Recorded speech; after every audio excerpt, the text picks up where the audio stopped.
Hello, everyone, and peace of Christ to all of you. Today we have a new channel, but this is just, as a backup plan. Hello Please, everyone, and peace of the Christ to voice all is of you. coming twice. Hold on, please. Today we have a new channel, but this is just, All right, sorry for as this. a backup plan. Hello, Please, everyone, and the the voice voice is is coming coming twice. twice. Hold on, please. Today we have a new channel, but you know, All right, sorry for as this. a backup plan. Always the Muslims they try to fight what I do, and obviously what I do is very good to the point. They fight me badly. They cannot. Always the Muslims they try to fight what I do, and obviously what I do is Let very me good to see the where the point. sound is They coming. fight me badly. They cannot. Always the Muslims they try to fight what I do, and Hold on. obviously what I do is Let very me good to see the where the point. sound is coming. Fight me badly. They cannot. Hold on. I have the sound coming twice for some reason. I want to see why. I have the sound coming twice for some reason. I want to see why. Sound coming twice for some Let me go to sound setup. Okay. Let me go to sound setup. Okay.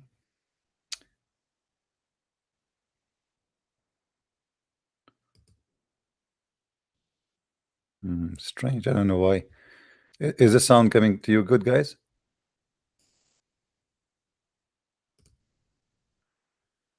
Strange. I don't know why. Is the sound coming to you good, guys? Because I should not hear myself. I'm not sure why I'm hearing myself. Is the sound coming to Let you us good, see. guys? Because I should not hear myself. I'm not sure why I'm hearing myself. Let us see. Not hear myself. I'm not sure why.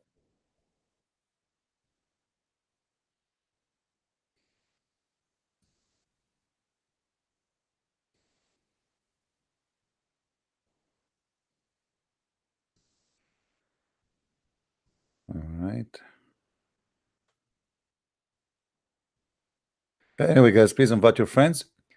Don't forget to invite your friends, please. And let us see here. What is the issue?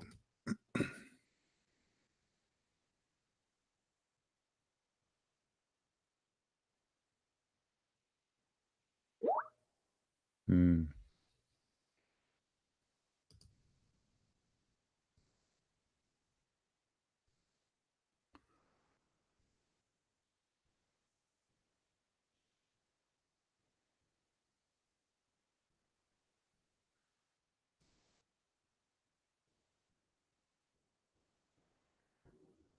All right.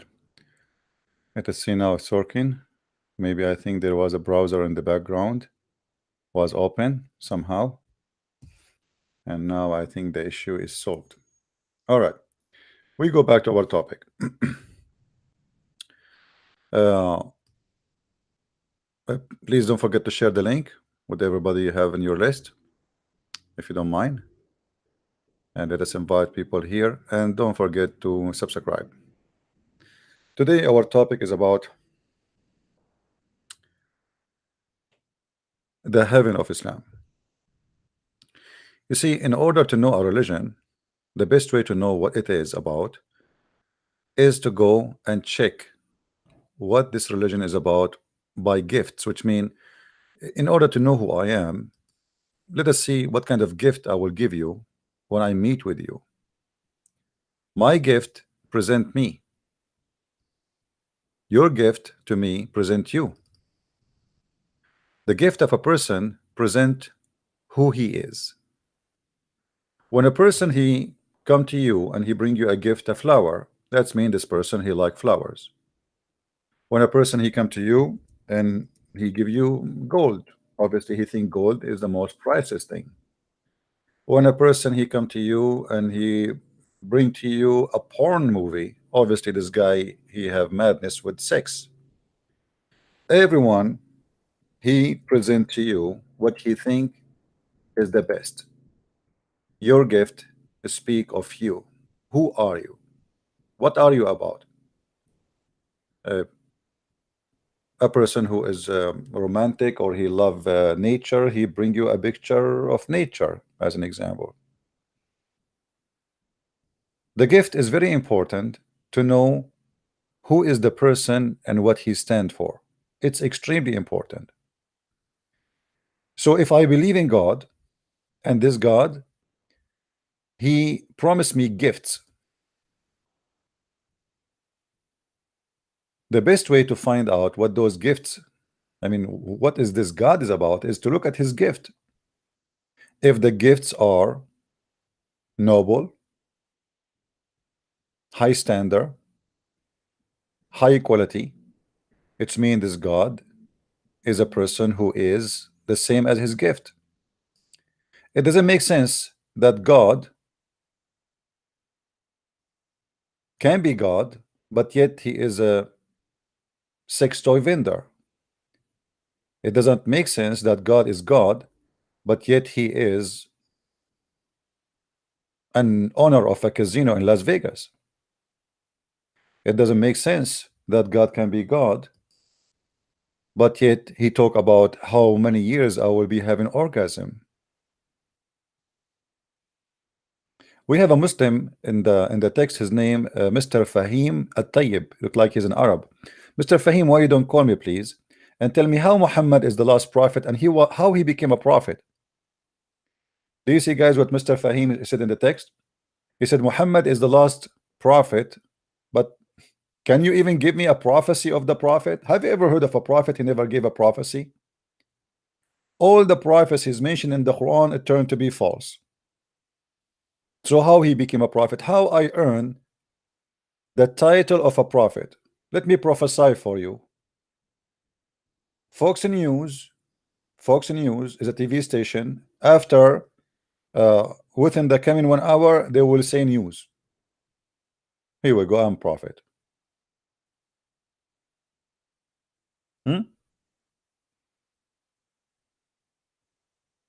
Yeah, I speak Arabic, so call me. But my Arabic is not good, you know. Muslims, they say like my Arabic, like I can say Habibi, Habibi, how are you, Habibi, like those, you know. Call me. Call me and tell me why Muhammad is a prophet. My Skype is on.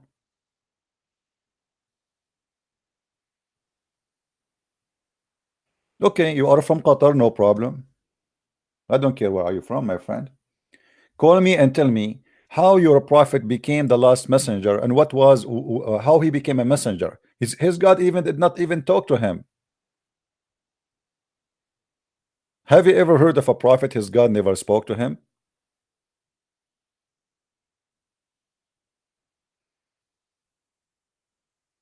So give me a call, please, and tell me how your prophet can be a prophet. Now, to go to business, our title is uh, about the heaven of Allah, Sodom and Gomorrah. Is the Muslim heaven, is the heaven of Sodom and Gomorrah? Absolutely. If you ask any Muslim about the heaven of Allah, he says to you, in the heaven of Allah, you will have whatever you wish. Whatever you wish. You see, today the number of people they are listening to us is small because we have a new channel. We have no subscription in it. This is the first time I do podcast on it. So we have like 176, but it's okay. When you say to me, whatever you wish you will have in this heaven, it's mean whatever I wish. And it is reality that there is some people who like to have sex, men with men and women with women. So when a God, he says to me, whatever you wish in the heaven, and not only this, the Muslim confirm that everything was forbidden in earth is not forbidden in heaven. To the point, a Muslim, he can have sexual relationship with his own family member, including his daughter, his niece, his auntie. Some scholars, they say he can have sex with everybody except his mother, which is doesn't make sense, because if you have sex with your daughter and your niece and your, I mean, what the mother stand for? I mean, obviously there's no limitation. So the heaven of Islam is kind of weird, mad, sexual garden where sex is the only reason for those people to be there. Nobody there to worship God, nobody there to be happy with God, everybody there to eat and drink and do, you know what, beep. There's an image, I will look for it. It can give us a better picture of the Islam.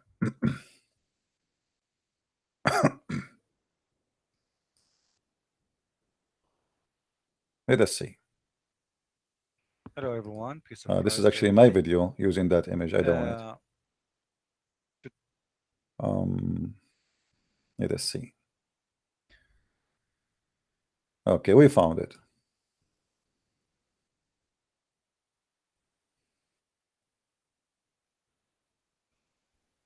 This is a paint of somebody. He did his own imaginary based on the description of the Quran to the heaven.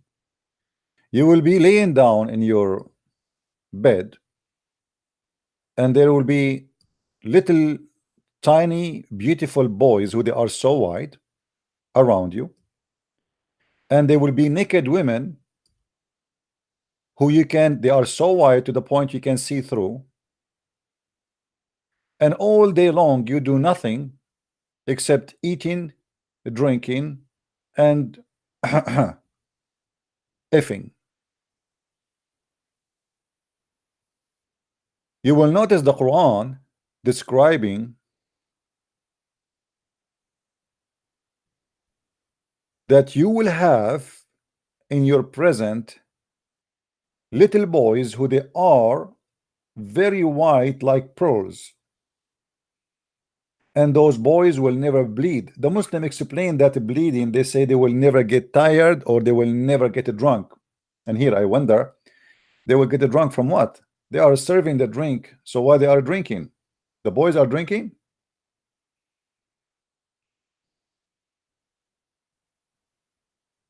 Right?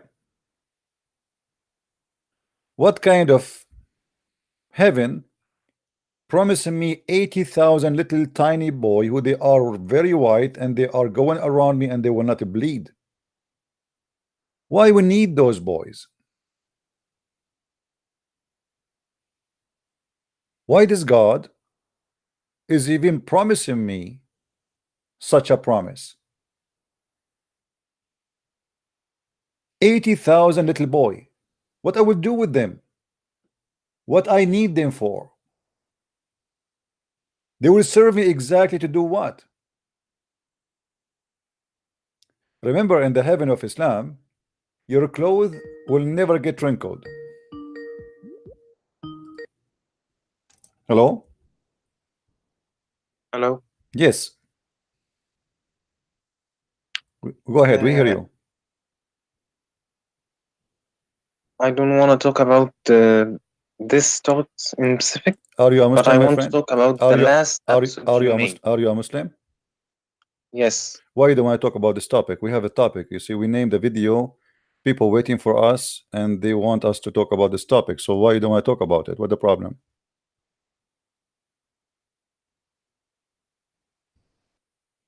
Hello? Hello. I don't want to make any false statement because I can't provide evidence right now. You don't But need to provide evidence, my friend. I will show you the evidence. You give me your comment. Who care? I mean, the Quran. You can, you tell me. Okay, well, you explain to me. I will show you the Quran. You do not need to provide any evidence of anything. okay, you said earlier that there was a scholar who said that you can have sex with any family member except your mother. Okay. Who's this? Okay, no problem.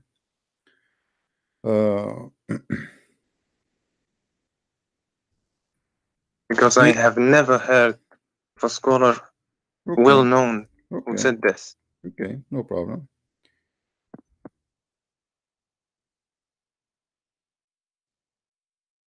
Let me get you some scholars. During the time I get you the reference, Can you tell me why you are a Muslim, my friend?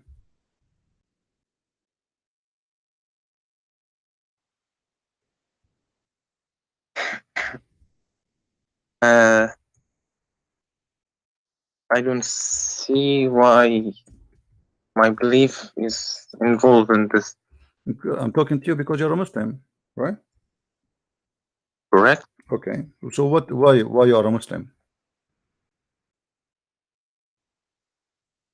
Because I believe what came in the Quran and the Sunnah, and I believe that Allah is and Muhammad is his last messenger, and all Okay, but you just told me, messenger. you believe, right? You believe in what your prophet said and what the Sunnah, but you just told me that you never heard of anyone saying that you can sleep with your maharim, which mean like your family members, in the heaven of Allah, right? Okay, so how how you are saying I am a Muslim, I follow that, but in the same time you never heard of that? How come you never heard of this? You said a scholar. Yes, a scholar. I'm not going to show you anything except a scholar. Why you never heard this? There are hundreds of thousands of hadiths.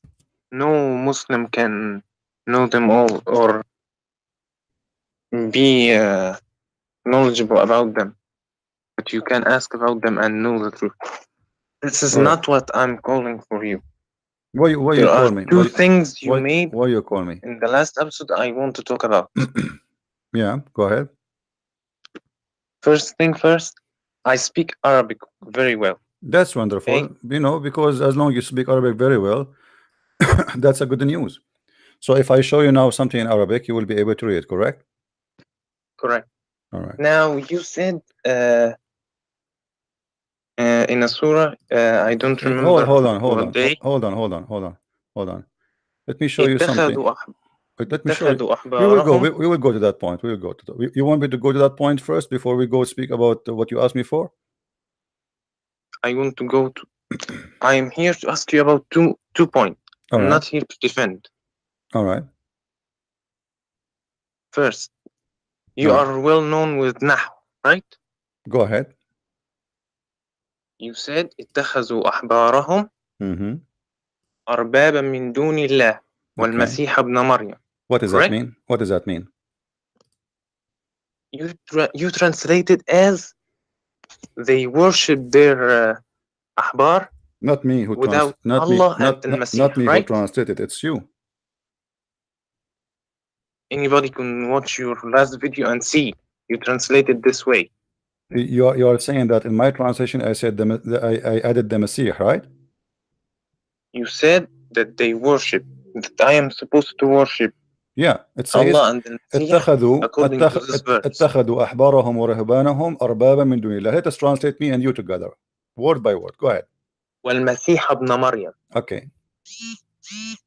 Okay, translate. Translate, you go ahead. It says, I will translate for you, you confirm if I'm saying the truth or not. اتخذوا, they took their rabbi أحبارهم ورهبانهم and their monks as gods, أربابا من دون الله, instead of Allah, والمسيح ابن مريم, and the Messiah, son of Mary, and they never been ordered to worship except. Okay, so did I give the correct translation or no?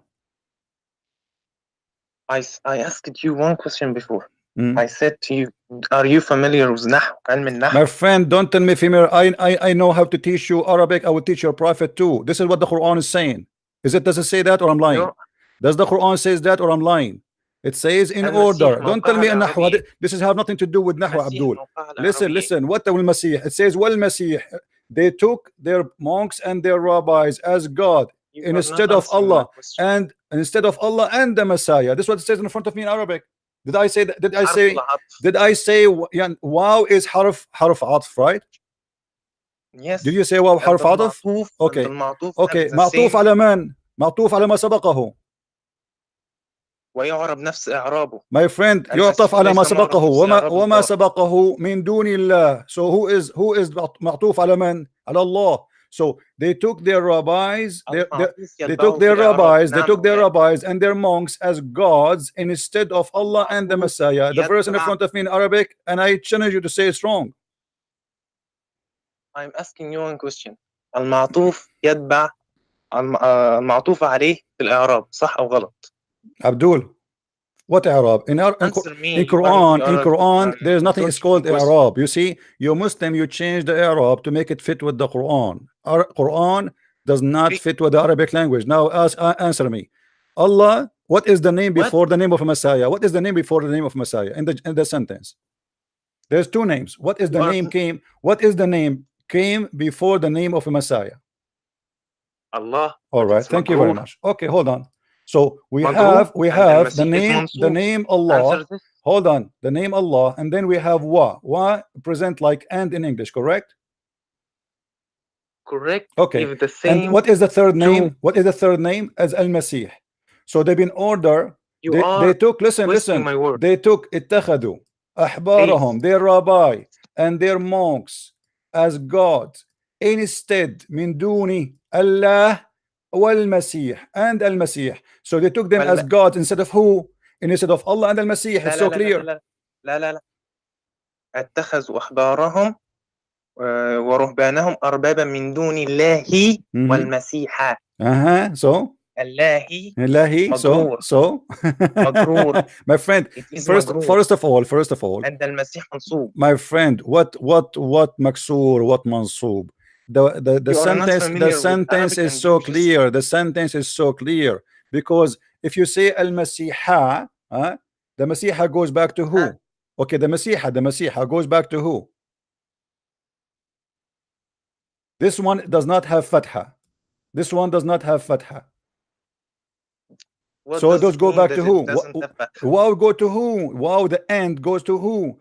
Who is the one, the name after the name of Allah? It says, because if your God want to say that they took their monks and their rabbis as God, he should say, and they want to add the Messiah, I should say, they took their monks and their rabbis and their monks as gods, and he add right away before he continue as God, he say, and the Messiah as God. But look what happened here. It says they took their monks and their rabbi and their monks as gods instead.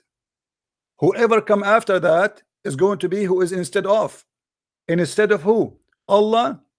And there's that wa, which means and. There's no ta'khir. What ta'khir? My friend, the one who said this sentence, he put himself in trouble because why you are saying that? In the same time, let me ask you a question. Is Jesus God in his answering one question? I answered you already. You are being stubborn. You are going just by the tafsir of Islam, right? The Muslim, because they want to solve this problem, they say to you, oh, here he would. I don't want to tafsir for this verse. It's clear in front of us. It's clear. Okay, translate for me. Go ahead. I'm listening. Translate word by word. I will go with you. I'm listening. Go ahead. And everybody will laugh because you have to translate it the same. You have to translate it the same as I translate. I challenge you. You see, don't be a coward. Translate to me as everybody is listening. Translate word by word. I will type them for you in the screen. Go ahead. The first one. Can't translate word by why word. You cannot? Why you cannot? You You see, guys, he will not, because this is what it says in Arabic. He will not do it. Translate, because this is what it says. It says they took their monks, their rabbi and their monks as gods instead of who? Then they put the name Allah and the Messiah. So instead of who? Instead of Allah and the Messiah. Abdul, don't make fun of yourself. Everybody is laughing. Let them laugh. I want you to answer one question. Abdul, I answered you. Question I answered you. You don't want to listen, it's up to you. I showed you. This is what it says. It says in the front of you, the wow, my friend. Don't tell me now you Muslim trying to give an explanation which is false. The verse is so clear. It says you worship them instead of Allah and the Messiah. And let me ask you a question. Let me show you. Are you saying the Quran did lie? Because the Quran says that Jesus, according to the Christians, is God.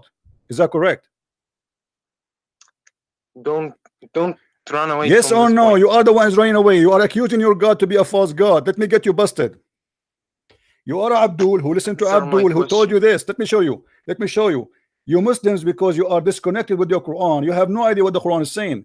The Quran is saying that those who they are rabbi and they are Christians and Jews, they worship beside Allah the Messiah, because according to the religion they should worship the Messiah too. If we go in the Quran, you will see the Quran saying the following, and obviously you Muslim, you have no idea what the Quran says. Isn't it the Quran says? Isn't it the Quran Habib, says that the Messiah, the Messiah, is who Allah? Prophet. Abdul, does the Quran says that the Messiah is Allah? Answer this. I'm answering you, Abdul. You are a kid. Obviously you are 16 years old kid trying your best. Listen. إنما المسيح عيسى ابن مريم رسول الله وكلمته. Why Allah is saying to them supposedly that? Because the Christian, they say the Messiah is Allah. Do you agree or no?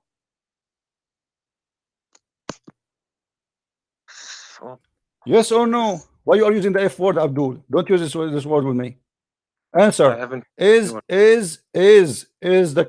Quran saying that the Christian, they believe that the Messiah is God? Does it say or not? You believe that in the Trinity, yes. Abdul, don't change the topic. Read with me. لقد كفر الذين قالوا إن الله هو المسيح. So the Quran saying to the Abdul who have no idea what their book is saying, because they are ignorant, stupid, they don't even read. The Quran saying that the Jews and the Christian, they are worshiping their monks and their rabbis, except worshiping Allah and the Messiah, because in their religion, no, it doesn't say that. It says that. Give me one translation. I just showed you. What translation? What translation? You Muslim do not even you do not know even how, if your prophet knows how to read, how to write. You keep saying to us your prophet do not know how to write, correct? How you translate that Muhammad? Let me show you that you Muslim, you have no idea. You keep saying to us that your prophet do not know how to read, how to write, correct? I haven't said that. Did you? So do you agree or not? No. So Muhammad, he knows how to write, how to read. I won't answer any question until you answer my question. I answered you. I answered already. The Quran is quoting this verse. The Quran is quoting this verse. The Quran is quoting the Quran is quoting this verse, and you Muslims are ignorant. You do not know what your Quran is saying because you are disconnected. This is why you keep saying stupid things, like, you know, there are things. Abdul, read. You haven't answered. I answered you. You are a kid. You are just a kid. I showed you what it says word by word. You are a kid and you refuse to translate yourself because you know I am right. Why you refuse to translate? I will translate. Tell me why you want to translate. Why you don't want to translate? If I am wrong, why you don't translate and show everybody that I'm wrong? They took their monks. Okay. The Messiah. Where is the word Messiah? What is the word Messiah? The word Messiah is here at the end. You are lying. Read word by word. Read word by word. اتخذوا. اتخذوا. They took, correct? Yes or no? You are insisting on this because yes or no? You are being stupid now. You are trying to run away. Does it say اتخذوا? They took. Let us translate word by word. Me and you. Does it say اتخذوا? Where is the Messiah? The Messiah at the end. You are a liar, Abdul. Don't waste my time. Secondly, you asked me, you challenged me to show you where it says that you can have sex with your family, including your mom, in the heaven. Here we go.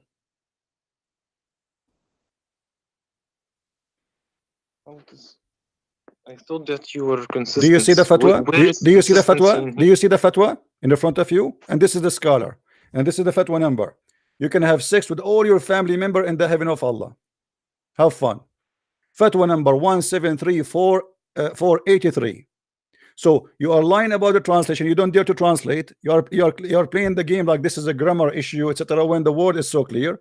You said I never heard that you can have sex. You cannot have sex. I never heard that you can have sex with your family members in the heaven of Allah. When every Muslim he knew that, but you do not know. Now, are you going to translate for me so we can continue or not? Are you going to translate? Are you going to translate? What? So why you don't want to translate? I answered you, Abdul. Are you stupid or what? I answered you. Why you don't want to translate? Prove to everybody that I am wrong. Why you don't translate? Translate. Because you want me to translate word by word. See, because word by word will get you busted, right? If we translate, did you hear it, guys? No. If we translate word by word, so translate then word by word. Go it. Here we go. Everybody is witnessing. Do it. I will walk with you with my pen in the screen. Go ahead. I'm listening. My answer to your question is supposed. Just get lost, Abdul. Why are I don't have time for kids. Get lost. It says in front of me, and you agree, you coward. اتخذوا أحبارهم ورهبانهم أربابا من دون الله. You are the one who agree, and you are saying to me that in the Quran they put the word Al-Masih after Allah. This is a grammar thing. This is stupid to say. It's a clear Arabic. They took their monks and their rabbis, arbaban, monks, sorry, rabbi and monks, as gods, min dun, instead of Allah, and then the name of the Messiah come after, and the Messiah. The word is so clear. The Muslims to solve this issue, they say, this is a grammar thing. The name of Al Messiah, it moved from being here to here, and that is a stupid thing to say, because by doing that you just said that the Christian and the Jews, they worship their monks and their rabbis as God, and then you say it instead of Allah, and then you add the Messiah. If you want to say instead of Allah only, you should say, well, they took their monks and their rabbi and the Messiah instead of Allah. You put the name of which is instead at the end. You don't put with him anything else. But the stupid writer of the Quran, he did a stupid mistake. He said they took their rabbi and their monks as gods instead of Allah. Let us see. Hello? Hello. Yes. I'm the same Abdul. Are you going to translate or no? Don't waste my time. Are you going to translate? Yes or no? If I translated, you would say I'm lying. No, translate. Go ahead. I can prove Translate. that I'm not lying. No, you are not. lying. I'm not saying. How I can say you are lying if you are translating? Translate word by word. Don't make your own fast translation. When we translate what is in the screen, the Quran in front of us. I will count for you. Let me write the numbers for you. Word number 1, word number 2, word number 3, word number 4, word number 5, word number 6, word number 7, word number like this word number 8. Where? Okay, give me the translation now. want We to start narrow with the- number 1. the We start with number understanding 1. of Go the ahead. Let truth. everybody laugh. Go with number 1. What is that? What it mean? Why? I Go ahead. You coward. You don't want to translate because you know I'm saying the truth. I'm not lying. You are the one who's lying. know you are lying. Get lost. Get lost. Let your daddy call me coward potato. If I am lying, then you should translate and get me busted. But you refuse because I'm giving the correct translation. Now, do Muslims believe that you can have sex with your family members, your sister, your mother, your grandmother in the heaven of Islam, your aunt, your niece? Yes. Yes. And there's tons of Islamic reference speaking of that. Because the Muslim believe everything forbidden in earth is not forbidden in heaven.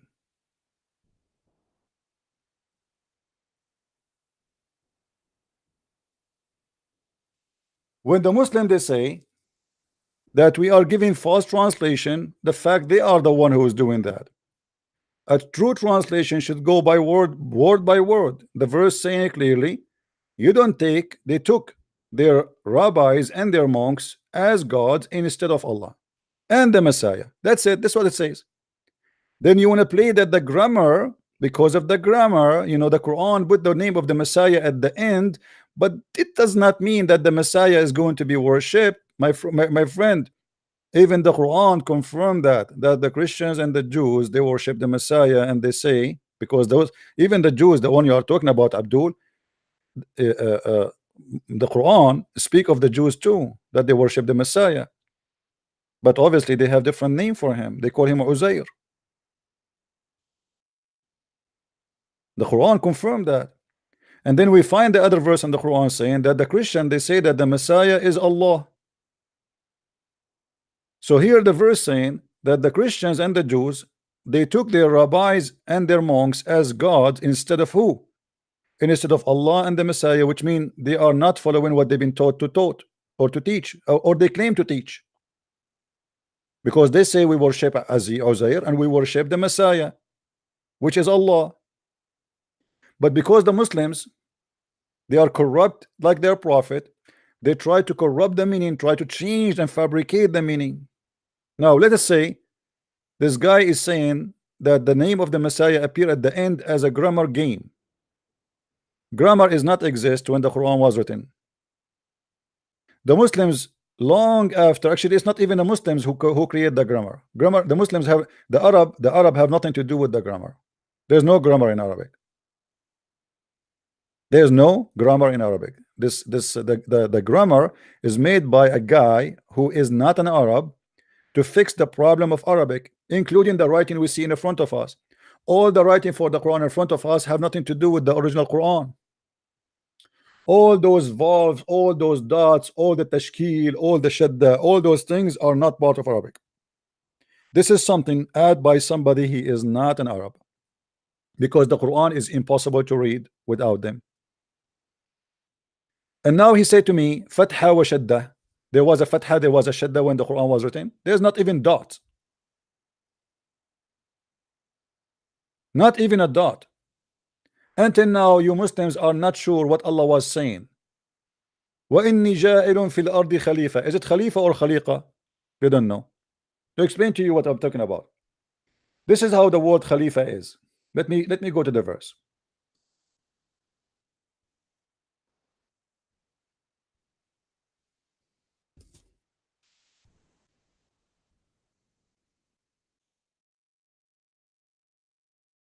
وَإِذْ قَالَ رَبُّكَ لِلْمَلَائِكَةِ إِنِّي جَائِلٌ فِي الْأَرْضِ خَلِيفَةً.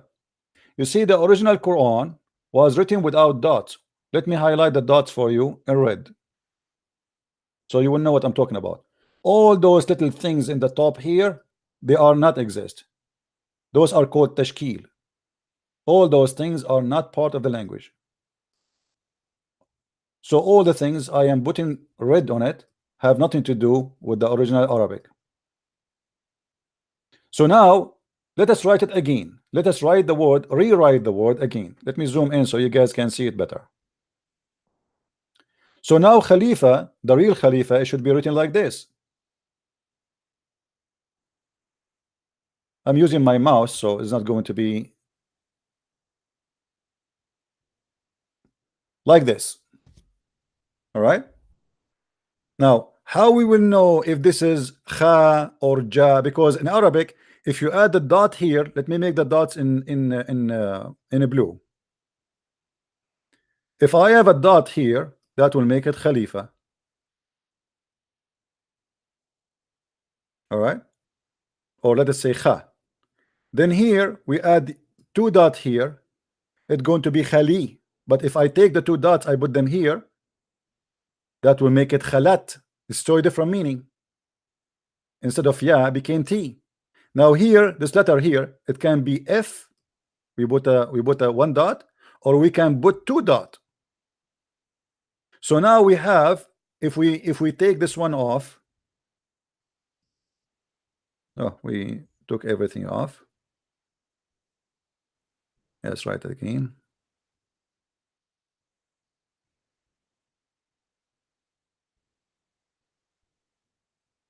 So if we put the dots,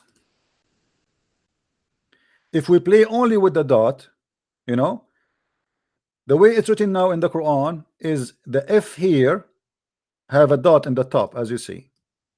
So if we put here a dot and a second dot, that will make it Khaliqa. Khalifa is the caliphate. Khaliqa is the creation. You see how the word changed? Just one dot. And the Quran written without dots at all. This is why the Muslims, they have tons of words in the Quran. They disagree about what it was. Is it Khalifa? Is it Khaliqa? It can be many things. As an example, if I write for you the word Jamal, Jamal means camel in English. Camel.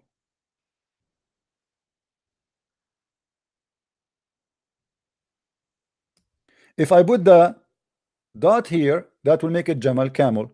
If I take the dot off, that can come with two other meaning, additional meaning. Hamil or Hamal, which mean the baby of the sheep, or a woman, she is pregnant, or maybe carrying something. So look what the dot can change. The Quran, all of it was without dots. This is why the Quran is very confusing, and this is why many Muslims, they believe that when the Quran now say, because of this mistake in Arabic, by saying that there is a Khalifa, by saying Khalifa here, which means caliphate, the Muslims, they ask themselves, who is Adam is going to be caliphate to who? In order to say caliphate, Khalifa in Arabic, it means somebody inherits somebody else. There's somebody before him, he will replace him. So they say now, the Muslim, they believe, many of them, that obviously Adam, he was not the first man, because it says here Khalifa, not Khaliqa. Khaliqa is a creation. Khalifa is somebody to inherit somebody. Caliphate, this is what the caliphate mean. The caliphate is the one who inherit Muhammad. So Muhammad was before, the caliphate came after. So when we say Khalifa, now we have a problem. How you teach in your mosque that Muhammad was the first man, and then you say that he is the caliphate of another man? In order the Muslim to solve this problem, they just ignore it. The same as when you ask them, okay, Allah is on the top of the chair or he is standing in the chair, they say we do not know. Ignore it. The hand of Allah, how it look like, they say we don't question those things, ignore it. We know that he have hands, ignore it.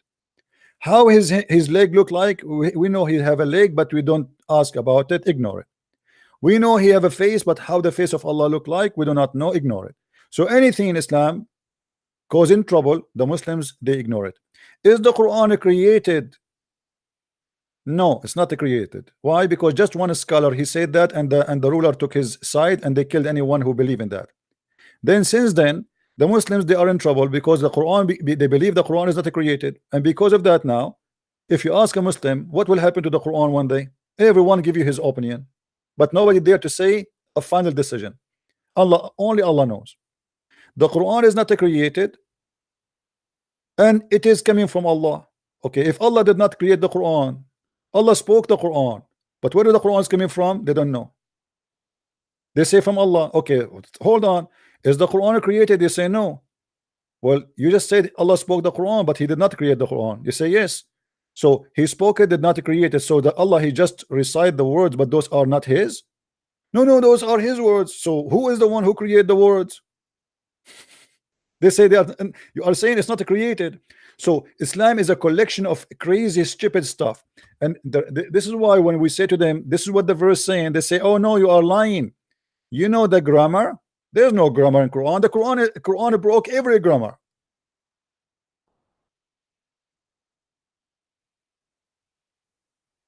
What a grammar? Since when in Islam there is a grammar?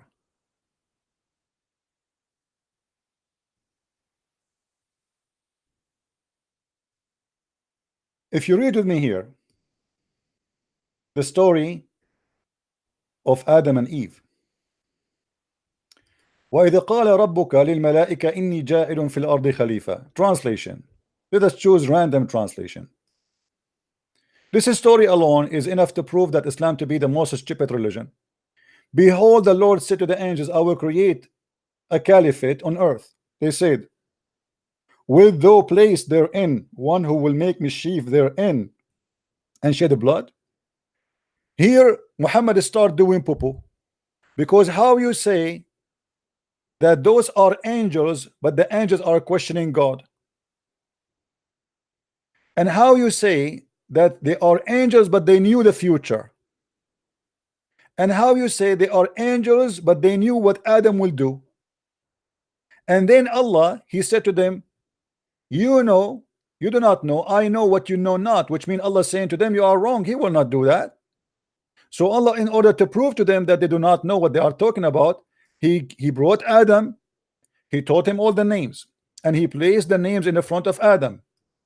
So he taught him, he brought him like a 50-inch screen TV. He taught him, this is TV, this is the refrigerator, this is a donkey, this is a remote control, this is a Pepsi Cola. Now he put those things in front of Adam and he brought the angels. He told them, after he taught Adam all the names, he said to the angels, hey angels, tell me the names of these if you are right. What? This is the quiz of knowledge. Allah wanna prove them wrong because they said that Adam will do mischievement. He did not agree with them. He said, I know what you know not, which means you are stupid, you are wrong. He will not do that. So in order to get them busted, he taught Adam all the names, and now he want to show them that if you know the future, will tell us the names. So he said to them, tell me the names of those things if you are right. If you are right about what? Remember, if you are right about that Adam will do mischievement.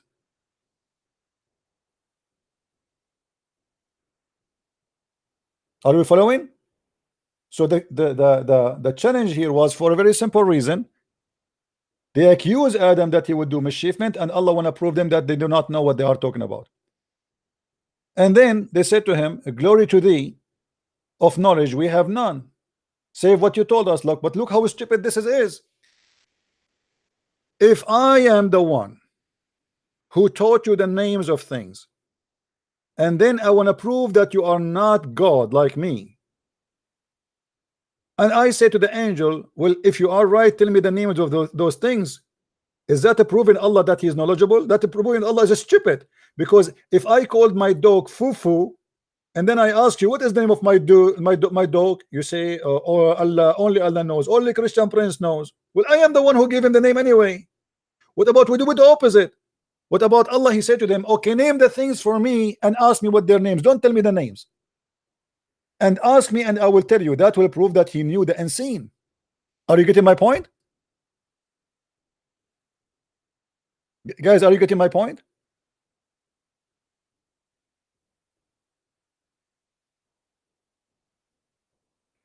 It should be the opposite. It should be Allah. Should say to them, okay, you know what, you claim that you know. What about you go? We will play hide and seek. Hide something.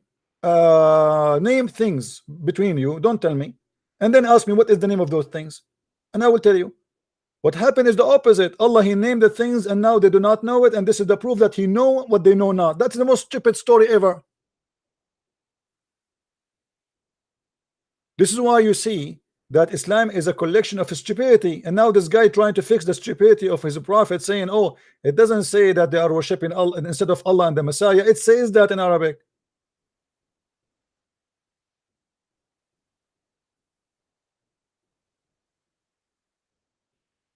Like this guy says, Isa is our prophet. You know, Fahmi, can you call me and tell me the prophecy of a prophet Isa? Can you tell me one prophecy Isa he said? I mean, isn't it stupid to have a book never spoke about one prophecy of Isa?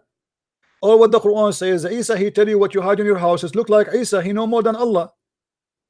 How Isa can tell you what you hide in your house, but Allah cannot ask the same challenge? What about Allah? He said to the angel, hide in your house stuff, and I will tell you where you hide them. What about you go do things without telling me, and I will tell you what you did? This is what Isa said in the Quran. I will tell you what you ate. I will tell you what you hide. I tell you what you store. I will tell you what you do. Which means Isa, he knew the unseen. But as you see how Allah here, he wanted to prove that he knew the unseen by a stupid story. I bring a cat and I called my cat Susu, and I said to Mr. Fahim, hey Fahim, what is the name of my cat? He says to me, oh, I do not know. I said, see, I will prove to you that I am God. My cat name is Susu, you ignorant. That is the most stupid story ever. I am the one who named the cat Susu, so what the point? If I am the one who gave the cat such a name, I am hero in which scale?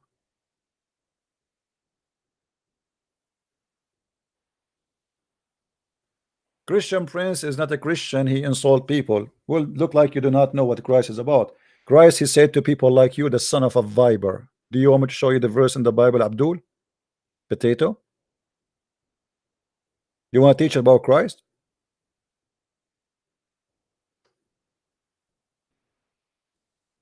Get lost.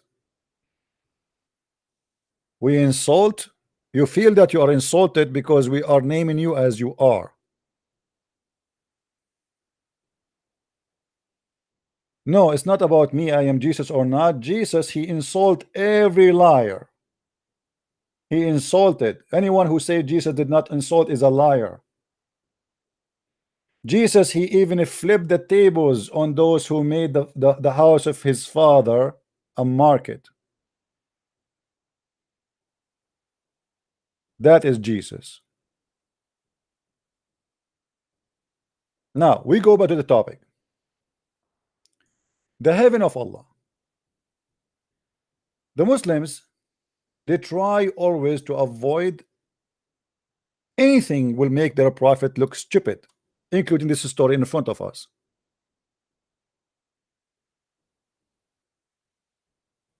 This story in front of us is a clear proof that Muhammad is a liar. He said, "Oh Adam, tell them their names." What a big deal. So Adam starts saying potato, tomato, shish kebab, falafel. This is the remote control. This is a Sony TV. Takbir. Okay, now Allah he proved to the angels that he knew everything. But later we knew that Adam was kicked out of heaven. So the angels was right and Allah was wrong. They told him, you will do mischievement. He will do mischievement while you are creating him. Allah, he refused that. He want to prove them wrong. But we know that Adam later, he was kicked out of heaven. So Adam was kicked out of heaven because he did mischievement or because he was a good boy. The Muslim, they will say because he was did mischievement. Okay, so the angels were right. The angels are right in their accusation, and Allah was wrong. Hello? Yeah. Hello? Yeah, you take all your time criticizing Islam. Mm. I just wanted to know, what do you offer? I am not offering. Christianity? No, I don't offer you Christianity. You don't fit there. I want you to stay as a Muslim. I mean, what do you offer to the people? I'm just teaching people that Islam is stupid. What's your business?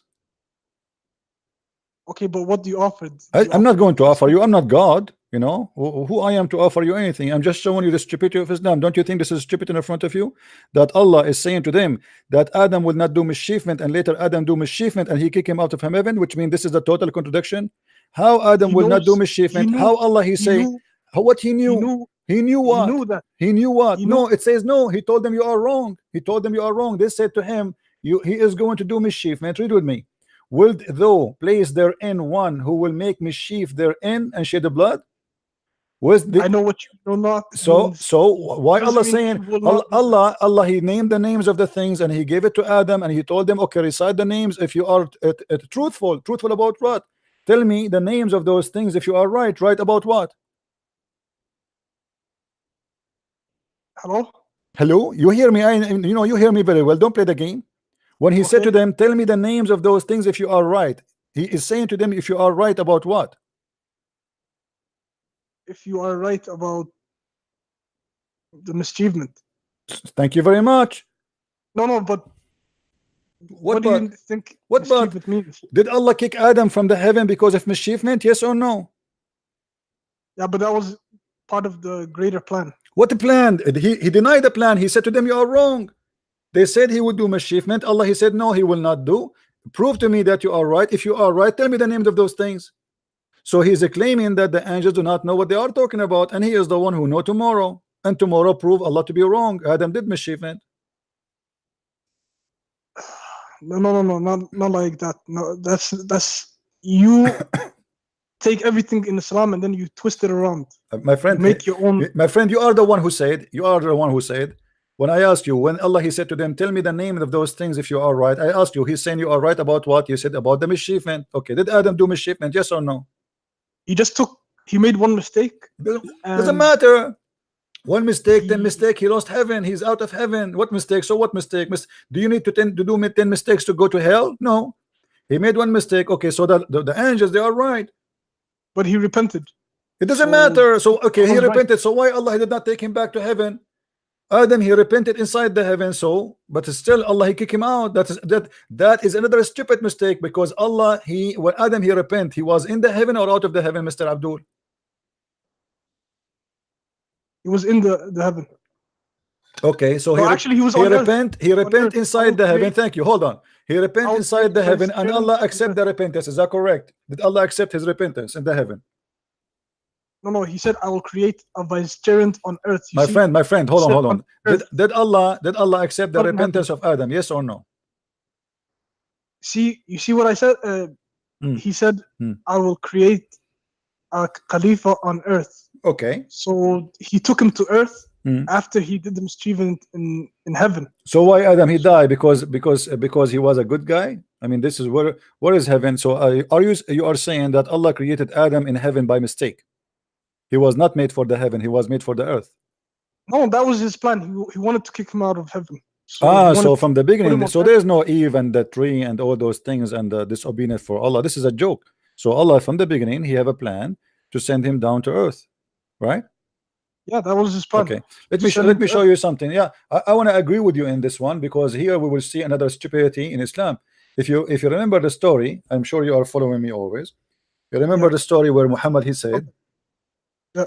that Adam and Moses they have a debate. I already know that hadith. I know Yeah, about it. but this is mean, and you agree with me now that Allah he made Adam sin. He made him sin. It was the plan of Allah, right?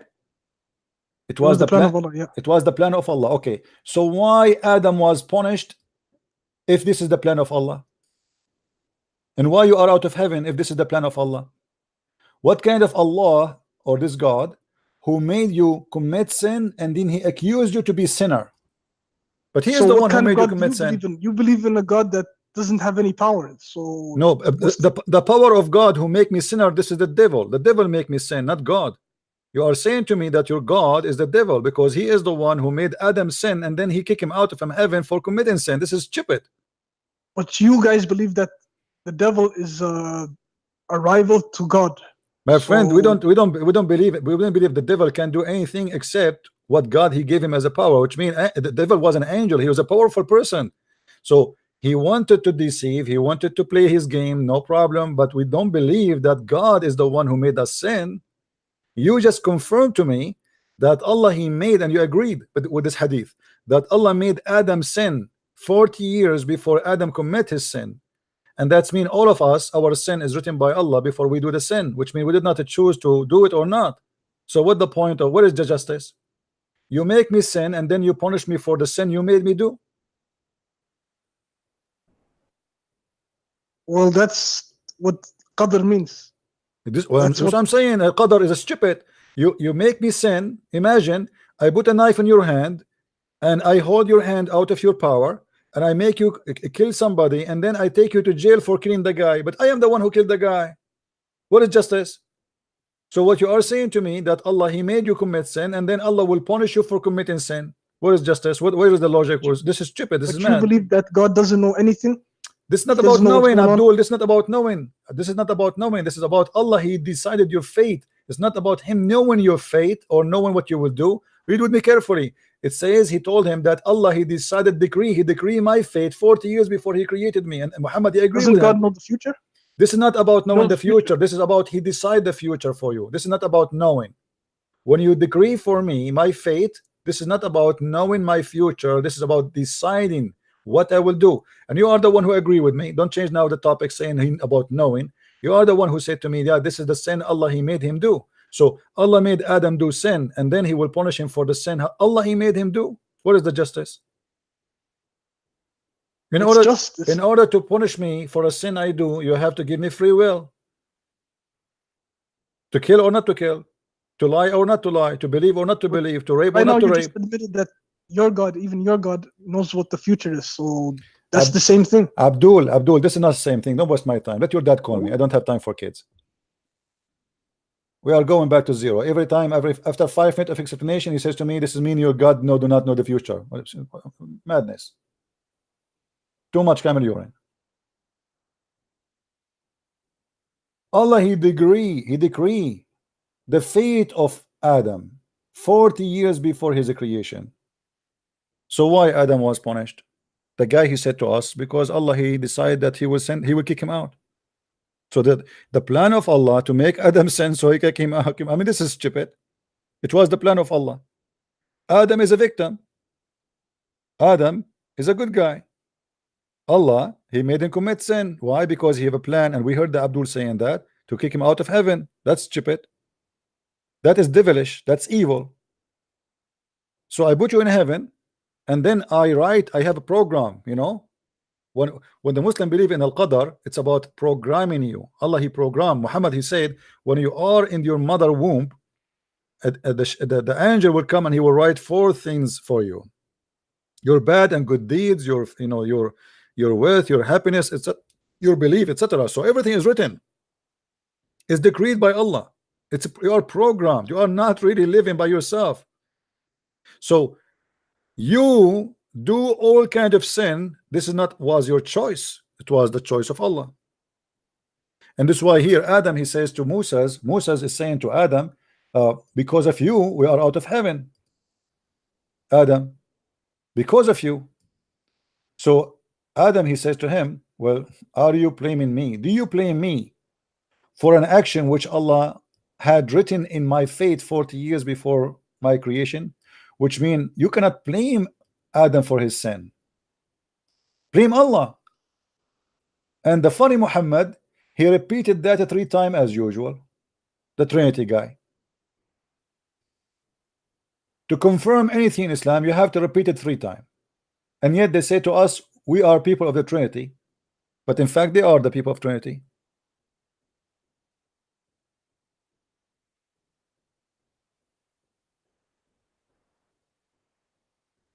Now we go back to the heaven of Islam.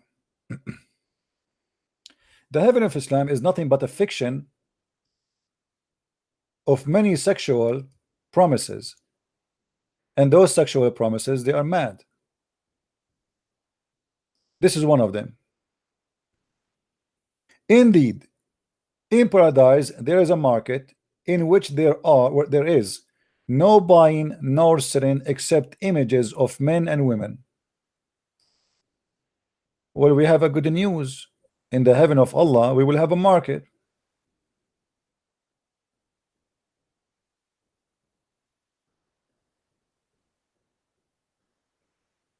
Huh?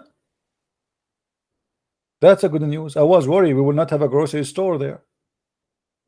But this market is not the normal grocery store. It's not the normal store in the mall. There's no buying nor selling except of what? Let us go with red line, because now we are going in the red zone. Except images of what? Of men and women. So whenever a man desire an image, he enter it.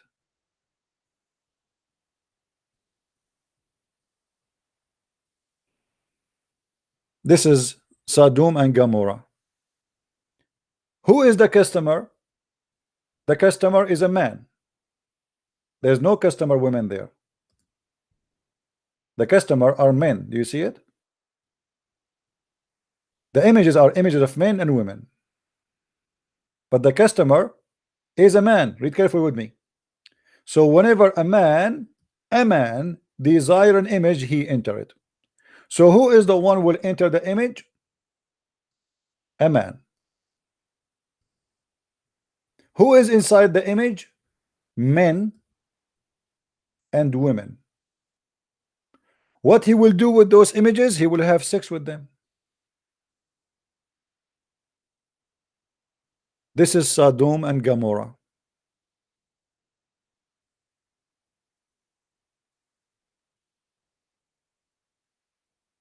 Any Muslim have a comment?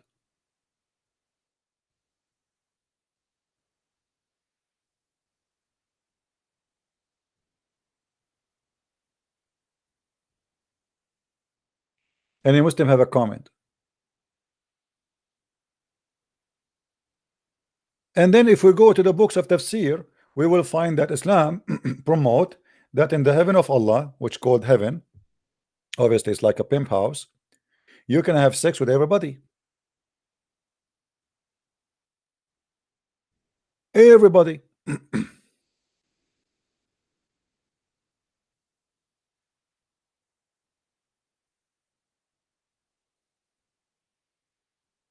The funny, this guy, he was said, I never heard that you can have sex with your family member in the heaven. Actually, you can have sex with your family members in Islam, even in earth. Specifically, your daughter, if she is your daughter out of marriage.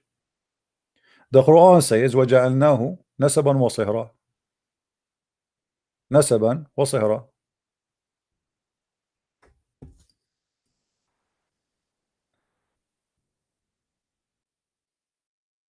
وهو الذي خلق من الماء بشرا فجعله نسبا وصهرا. Chapter 25, verse number 54. If you go and search right away to the interpretation, you will see that the Muslim scholars and the majority of the scholars, they agree that this verse allowing the Muslim to have sex with their child if she is a child out of marriage, because Allah only approve relationship between daughter and father from marriage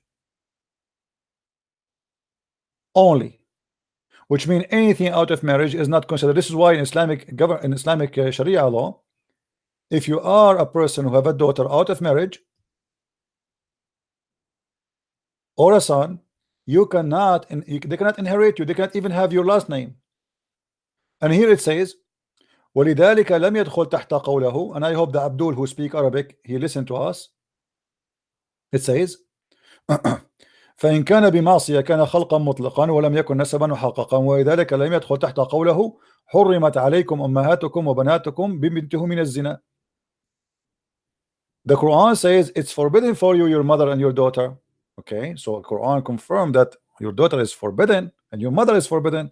They say it doesn't go under that band. Why? Because his daughter from zina, from adultery, she is not his daughter.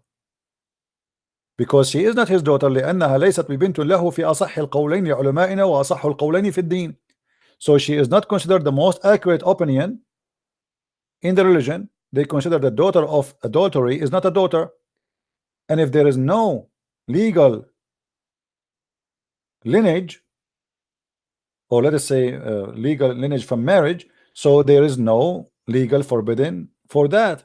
So he's saying فلا يحرم الزنا ببنت أو ولا بنت. So it's not forbidden to do fornication with the daughter and the mother. Even this is his daughter. This is his daughter. This is not the daughter of a. This is not a stepdaughter of a girlfriend. To make it simple, if a Muslim he have a girlfriend, he have sex with her, she get a pregnant. According to Islam, he can have sex with his own daughter, the one who made you pregnant. From him, it is allowed for him to have sex with her. And I challenge a Muslim to call me to say I'm not saying the truth. You see, as you see, we have many Muslims speaking Arabic, and supposedly they're trying their best to get me busted. And this is Tafsir al-Qurtubi, volume number 13, and this is the page number in the front of your eyes, page number 58. It is lawful for a Muslim to have sex with his own blood. This is in earth, not in heaven.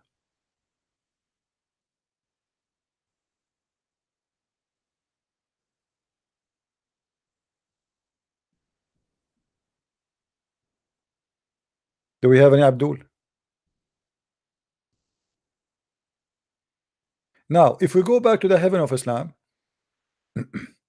I made a book, it's called Sex and Allah. I don't know how many of you got it. I have tons of reference about heaven in Islam and how much is it's the obsession with sex. You will find women inside the fruits. You know, like imagine you open, like let us say you open a cabbage, but you don't see a cabbage inside, you find the naked women.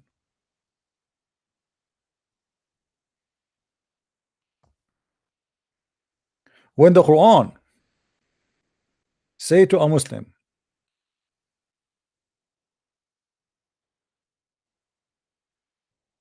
whatever you wish, إن في الجنة إن شاء الله ففيها ما اشتهت نفسك.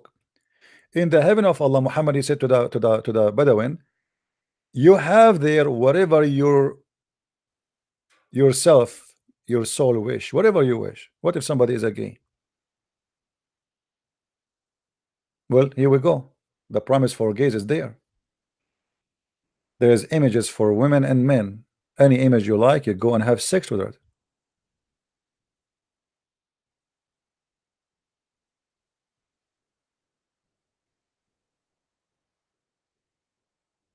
If you ask Muslims why in the heaven of Allah the wine is halal, isn't it the wine is from the made of the devil?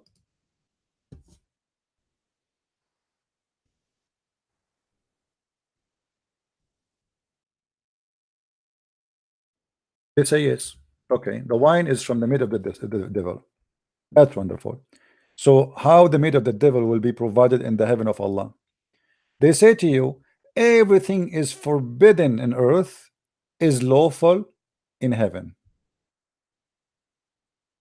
Because here we go, chapter 2, verse number 219, it says clearly that wine is the work of the devil. It is from the devil. So it is from the shaitan. Then we will find it in the heaven of Allah. Allah will import from the manufacturer of shaitan. In chapter 5 verse number 90 says it clearly that this is from the shaitan, so stay away from it. Oh, who you believe, alcohol, not strong drink, and games of chance and idols and the dividing arrows are that like they used to play games the Arab together, like it's like the same as little gambling. Only the made of shaitan, hard work. So leave aside, stay away from it. So wine is from the shaitan. Then we go to the heaven, we will find that there is rivers of wine. Hello?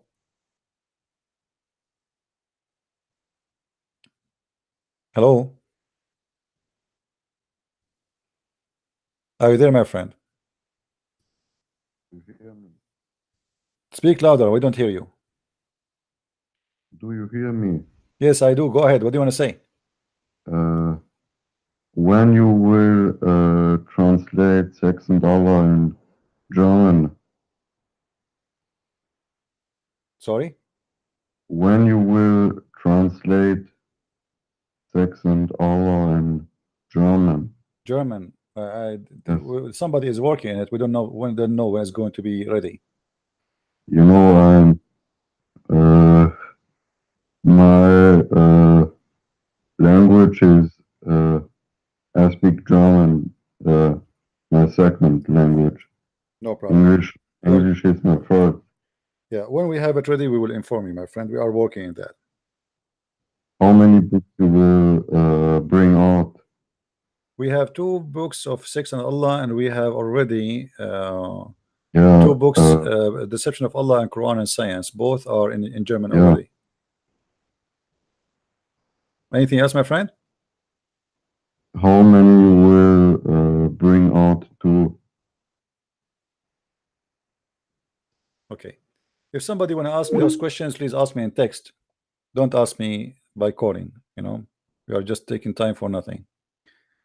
The book about the Sex and Allah, we are working a translation to German, and we have 2 books already. You can go to Amazon.de Germany, type Christian Prince, you will find all my books in Germany there, in German language. Let us not to waste time. Now, what is halal in heaven have nothing to do what is halal in earth. Everything was forbidden on the earth is halal on the heaven. If we go in the hadith, we will find this.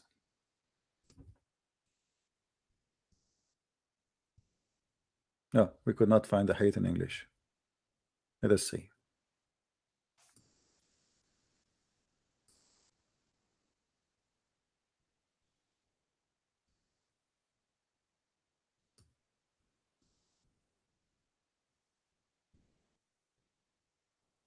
Read with me carefully. A Bedouin man, he came to Muhammad. This guy, he asked him, and here you will see the fiction side of Muhammad. The man, he's a Bedouin. He think that life without camels cannot be true, cannot exist. So he's worried. He want to know if in the heaven of Muhammad there is camels. I mean, that's logical. He's a Bedouin.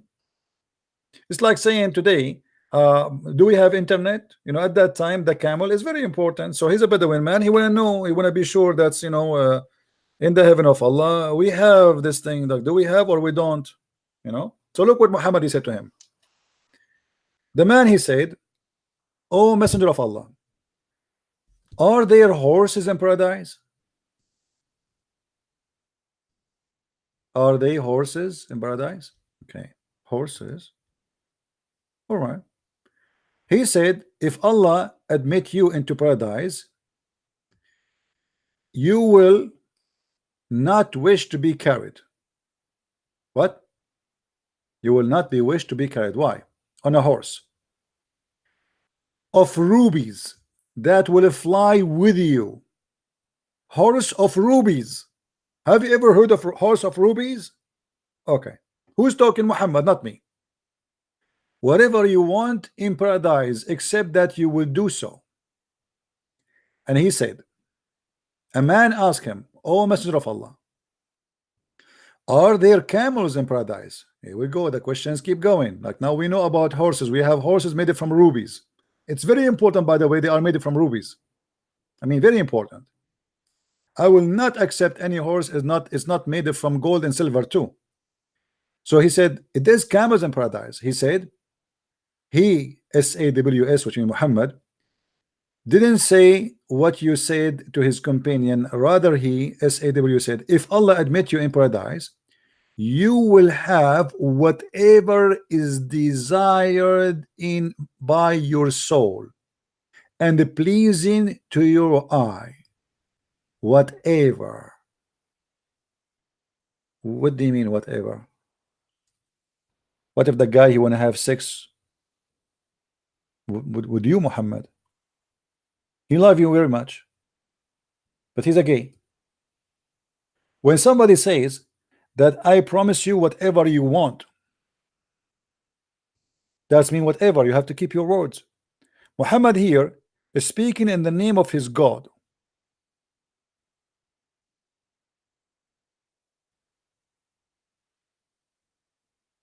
The second you say whatever, you better mean what you say. Whatever. Whatever what? Whatever you desire in your soul. Anything. Whatever pleasing your eye. Anything. You like Shakira, my friend? Shakira will be in your bed. You like those prostitutes with their name, Kardashian? You will have a Kardashian. You will have 1 million Kardashian. But what if the guy he is a homo, like Michael Jackson?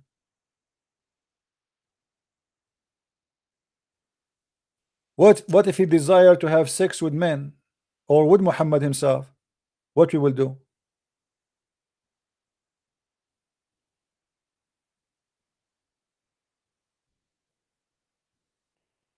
The second you say whatever you wish, it's mean whatever you wish.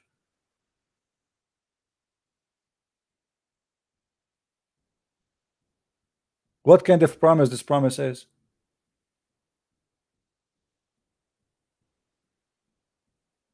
Do we have any Muslim here to explain to us what kind of promise is promise? This is crazy. What if somebody is sick, want to have sex with his mother? What if somebody want to have sex with donkeys?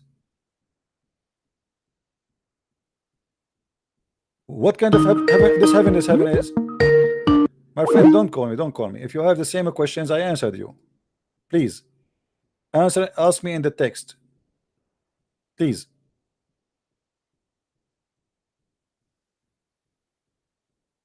Do we have, I want Muslims only to call me. If you are not a Muslim, don't call me.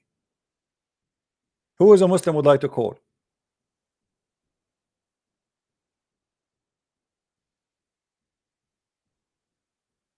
Anyone?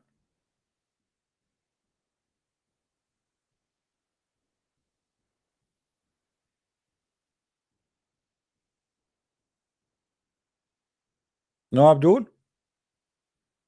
Even the Quran, by the way, this is not only in the Hadith. Even the Quran says, وَلَهُمْ فِيهَا مَا يَشَاءُونَ. Even the Quran says in the chapter of Fusilat, ولكم فيها ما تشتهي أنفسكم. If you go in the Quran, you will see there's tons of verses.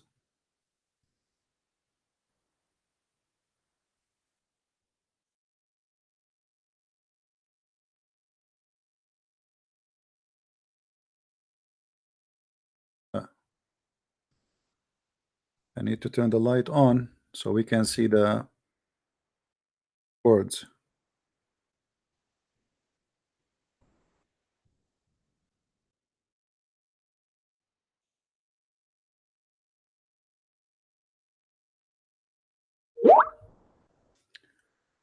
والذين آمنوا وعملوا الصالحات, those who did good, etc., we will we will send them to heaven. Okay, what we will have in heaven? They will have women, wives, a huge number of wives, and they will have rivers underneath of them.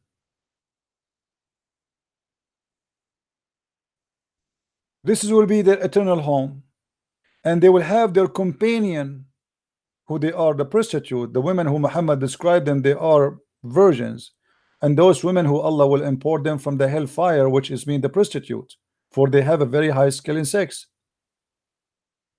And then Muhammad, to make it more Arabian heaven, he claimed that we shall admit them to shade to shades and cool. You see, imagine Muhammad is speaking to somebody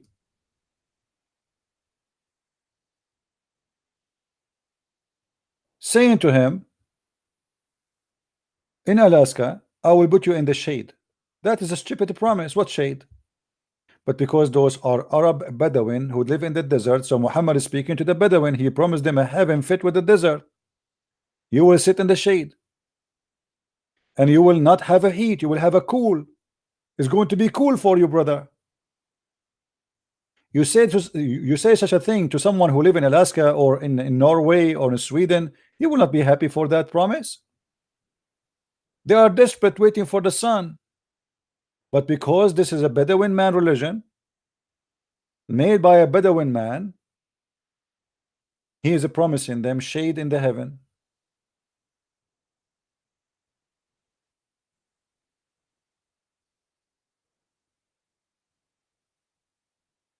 If you go more,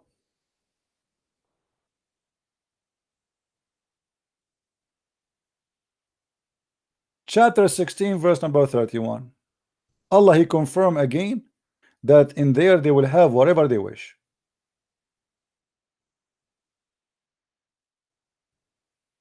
Whatever they wish. Now, as long Islam consider sexuality big deal as part of Islamic religion as heaven, then whatever you wish.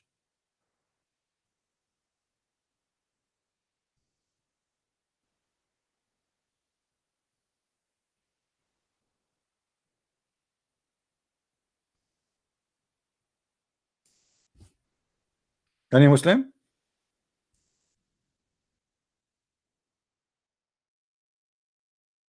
Abdul is texting me saying that there is more. Let me read what he said.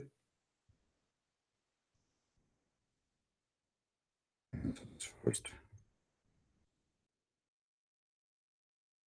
he said to me, "You're just hiding because I can destroy your argument. You most prayer freeze." Okay, let me call you. He tried to call me. I did not take his phone call. Let's see. You said you want to destroy me because there is what? There is gays, priests, they are gays. Hello? Hello, yeah. Yeah, you said you want to destroy me because there is a priest, they are gays, right? Yeah. Okay, let me ask you a question. What is the punishment for gays in Islam? Throwing them off the building or whatever. Where it says that? Is that in the Quran? Hadith. Okay, what the Quran says? Quran maybe lashing, or I don't know. I'm not. Where in the Quran says that? I challenge you to show me where it says lashing. It's looked down upon in Islam. It's not like so like you just insult them, right? You just insult them. it's looked down upon. Okay, thank you very much. So why in the Bible it says if somebody is a gay, he should be killed in the Old Testament, and in the Quran it says if somebody is a gay, you just insult him? No, it's condemned very much in the Where is hadith. condemned? Where it says condemned? In Sahih Bukhari. In the hadith, okay, in the hadith, but you see, in the hadith it says too that your prophet was a gay too. No. Okay, let me show you something. You know how to read Now Arabic? you're just making stuff up. I'm not making stuff. Let us see. Here we go. This is your prophet speaking, and the hadith is in front of us about your prophet kissing a man down his belly, and the man saying to him, please prophet, don't stop, this is how I like it, please, there, right there, please don't stop. Do you see it? That's not having sex or anything. That's so you Muslims are allowed to kiss men down their belly. It's not sex. No. We're not allowed to do that stuff. So why your prophet is doing that? You just said you are not allowed to do that stuff. So why your prophet is doing that stuff? Okay, let me ask you something about priesthood. Is that allowed in the you can ask me, no problem, but answer me. A priesthood, a person is a priest if he can't marry any woman. My friend, my friend. They marry women or they don't marry women, that will not make any difference. That's what leads to we gayness. are talking about gays now. Don't go. We are talking about gays. In Christianity is not allowed to be a gay. If somebody is being a gay, he is not being Christian. As simple as that. Now, you're a prophet kissing a man down his belly. Is that the place for men to? What your prophet doing? Can you explain to me? Maybe it's mistranslated. My friend, I'm not reading translation. I read in Arabic. And the translation the translation is wrong. The translation, they are making it as it is the man kissing the prophet belly. The fact is Muhammad kissing the man belly. However, it doesn't matter if I am kissing a man belly or he is kissing my belly. It's the same, because as long as I like it and I do it, that's mean both of us we are in the same garbage. So what kind of a prophet he is kissing a man in his belly, and the guy said to him, please, oh prophet, don't stop. Yes, prophet. Yes, there. This is how I like it. Do you see it? This is how I like it. This is how I want it. The prophet never did such stuff. Why are you? What do you mean? It's in front of you. This is not my website. This is not my book. This is not my hadith. This is not me who printed. This is not me who wrote it. It's in front of you. How come there's more gays in Christian? My friend, all of you are gays. As you see, your prophet is a gay. Your God is a gay. The heaven is full of boys. What are you talking about? In Christianity, there's no gays, because the second you became a gay, you are not a Christian. Okay, what are the priests? If he is a priest and he commits sin, he is the devil. Who care? Even if you are a bishop, even if you are apostle, even if you are a companion, it doesn't matter. Anyone who don't follow Jesus, he don't belong to Jesus. Jesus said, not everyone says to me, Lord, Lord, he will enter the kingdom of my Father, but the one who do his will. So you do not do his will, you don't belong to him. As simple as that, and you will go to hell. So the priest who's a child molester is like your prophet. He will go to hell. No, somebody Abdul, don't change the topic. Why your prophet is kissing a man belly down his belly, which means close to his testicles? Why he's doing that? First of all, that's not gay. This is not gay. He didn't mean it. This is not gay. This is not gay. He didn't. Let me ask you. Do your prophet? Okay, listen. Do your prophet used to do sugar? Huh? Do your prophet used to do sugar? You know what sugar? Sugar. Hmm? Sugar. Yeah. Sugar. Like, what do you mean, like sugar? Sugar. The women in the Middle East, these days, they use different stuff. They use, in the old days, they melt sugar, they cook it. It's going to become like a gum. Okay. And in order to take hair from around their private part, from from their legs, okay. So did your prophet do sugar? Sugar? Yes. No, I don't think so. What if I prove it to you from a Sahih hadith, or you just here we go again, and anything we show you, you are going to say not Sahih? Yes, because I only follow Sahih. You only follow Sahih, but anything I will say to you, you will say not Sahih, right? Yeah. See, guys, anything I say to you, did you hear what he said? Anything I say to you, you will say it's not Sahih. Oh no, because I'm Sufi. I'm not. I don't care if I you are don't follow Sufi or that kind of Tufi. Who Islam. care? Who care if who you are? Anything I will say to you, you don't like. You just said. You admit. You will say. First of all, I don't follow those hadiths that you're talking about. What do you mean you don't follow? You have to follow. You have to follow. I am the one who I'm a asked you. Sufi I am the person. one who asked you. What is the punishment of gays? You told me hadith. You do not tell me Quran. So how come you don't follow hadith? But now you follow hadith a 5 minutes ago, and now you don't follow hadith no more. I don't follow hadith that contradict the Quran. What do you mean contradict the So- Quran? Where it contradict the Quran? You said to me, okay, hold on. When I asked you what the punishment of a gay, you said you told me we throw him from the top of the roof. Is that correct? Yeah, Okay. Is that in the Quran? it is. It's in Allah Subhanahu wa Taala. He turned them like he punished them. What you punish them? Where it says He punished them when where in the Quran it says Allah will punish the gays? Can you show me? the angels punished them, and What the angels? when they destroyed the Lut and Gomorrah, Sodom and Gomorrah. Yeah. Well, in Sodom of Gomorrah, this was a punishment from God, not a punishment for Sharia law to practice on earth, right? So you are saying that Allah will punish them later? First of all, Christianity is the thing that causes this stuff in the first place. Okay, Priests, okay. they say, "Oh, I'm not Hold on, marrying hold on, any hold on, wife," hold on, then hold on. that's how they You turn- see, you're they just turn being into stupid. You just mentioned to me that you believe in Sodom and Gomorrah, and you are saying Christianity. Sodom and Gomorrah before Christianity. Who's stupid here? Oh no. Aren't you the one who Christianity just said to me? Aren't you the one who just said to me, Sodom and Gomorrah? Was Sodom and Gomorrah after Christ or before Christ? Do you agree, like something that causes Abdul, don't change the topic. evil, Let us go. Let us go back. Let us see the something gay that Muhammad. causes evil? Is it true that your prophet he used to put eyeliner in his itself? eyes 3 times a day? He put eyeliner. Why your prophet he put eyeliner? To protect from the sun. From the sun. Let me So tell you something. it's not about him being pretty. Okay, let me ask you then. Here we go. You're a prophet. Let me show you the hadith. You're a prophet is using sugar to clean his body from hair. Why Muhammad? He's a man. He don't want hair in his body. Do you know? He never did that. Well, you never heard that one? I don't care if you. It's actually a sin to shave your chest hair and. Where you guys from? Yeah. Where you guys from? Let us see. Let us take this Muslim. There's a Muslim. Somebody maybe smarter than you. Hello.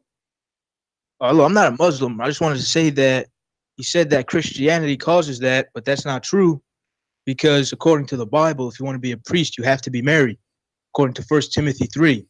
So he's saying that Christianity forbids priests from getting married, but the Bible actually commands them to. That's all I want to say. No, in the Bible that Jesus he said that if you can just devote yourself to God is better than the one who go and get married. Yeah, but this was for the apostle of God of Jesus, because they are going to go from country to country. They cannot take their wives with them. There is risk. There's risk involved. There's pirate. There is gangs. There is a bandit in the way. So those they are traveling in their mission is not smart. Is not right to take your wife with you in your mission, because you are risking something very priceless. For you as a man, you might be killed, but it's not right to take your wife with you. Anyway, thank you, my friend. Thank you for calling. Thank you. Thank you. Yeah, I thought it's a Muslim. Anyway, you see the Muslims, they have no answer. Here we go. This is the hadith. عن أم سلمة رضي الله عنها أن النبي صلى الله عليه وسلم كان يطلي بالنورة. What is a nawra? A nawra is sugar. The prophet he used to take his hair off by sugar. Okay, this is a very shameful thing for the Arab, by the way. If you go right now in the Middle East, you will not find one man there to do so unless he is a gay, because it's a big shame for a man to shave his body. You can shave your your beard, no problem. Nobody will accuse you to be a gay. But even the mustache, there's a problem to shave it. because it's not accepted in many society. Because you're a man, why are you shaving your mustache? I'm talking about the culture now. Now a prophet of God, he is using the sugar to clean his body from hair. Why?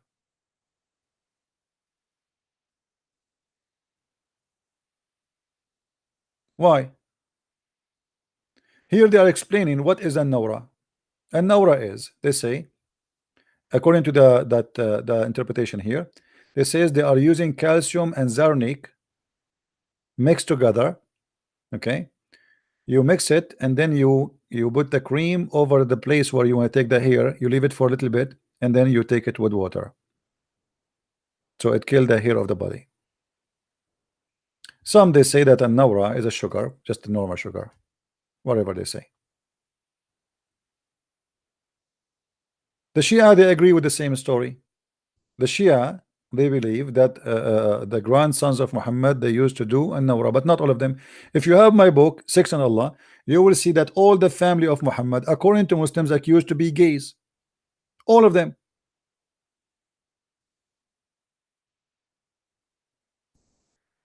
If we go in the Quran,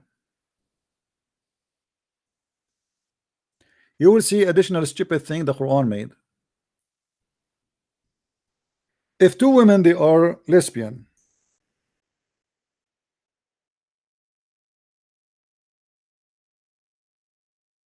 and two men are gays, what the Quran, how the Quran deal with them?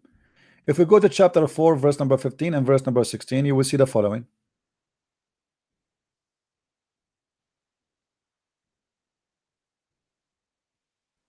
Those two verses are speaking about gays and lesbian. So if any of your women are guilty of loudness, only women here, why? Because they are lesbian. Take the evidence of 4 witnesses from amongst you against them. First of all, how in the world you can gather 4 witnesses for such a thing? And if they testify, confine them in the 2 houses until death. So the punishment of someone, she is a lesbian, 2 lesbian women, we put them in their houses, we jail them until they die, until Allah he take them by his way. If 2 men, you see, if 2 men, this is about 2 men, not a man and a woman. This is the proof that this is about gays. If 2 men among you are guilty of loudness, punish them both. If they repent, amend them. Okay, punish them. If you go to the interpretation to see how they punish them, you will see they insult them by beating them by sandals. And here you will see the hypocrisy of Muhammad. Why if two women are lesbian, we jail them until they die? And why if 2 men doing it together, and you know how ugly that is, especially in the meaning of religion, why the punishment here does not fit with the punishment here? Why the punishment for the women is death, jail them until death, but if the man have sex with the man, we insult them and we beat them with sandals, and they repent, let them go, leave them alone. That is hypocrisy. Same time the Abdul who called me, he said in the hadith it says we kill them. Okay, how Allah he says let them alone and the hadith says we kill them? Why Allah did not say kill them? Why he said let them alone? Any Muslim can answer me? If you want to tell me this is an abrogation, that will be funny, because was it not a big sin when Muhammad he said the Quran and it became a big sin later, a man having sex with a man? What happened? There's a huge difference between beating them by sandals and kill them. Muhammad, when he was accused that he is a homo, he decided to prove that he is not. If we go in the hadith, we will find that every one of the companion of Muhammad, he was having and hosting a homo in his house. I remember a guy once, he came to me. You know, always when you speak to Muslims, you have to lead them into end. If you say to them exactly what you want to say, they will never answer.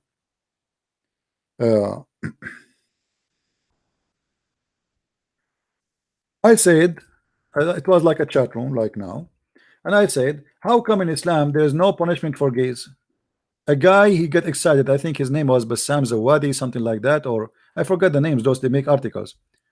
You know, he said he put his hand up. I give him the mic. He said, "This is not true. Let me read this hadith for you." And he started reading the hadith. And I know he is going to read the hadith for me, but I have to make him read it. So he started reading, but the people, they came to the Prophet and they told him almost in every house in Mecca there is a gay. The Prophet, he said, "What do you want me to do?" They said to him, "Order them, order the Muslims to kick them out." Muhammad, he cannot, I mean, there's a pressure on him now. He could not say no. So he said, "Okay, well, get them out." And then they said to him, "What about the gay in your house?"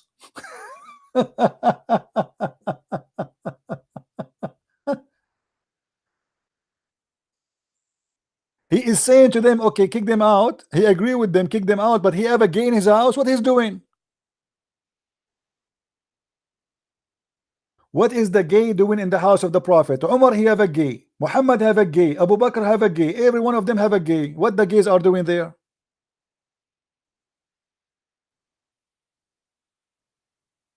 Read careful with me.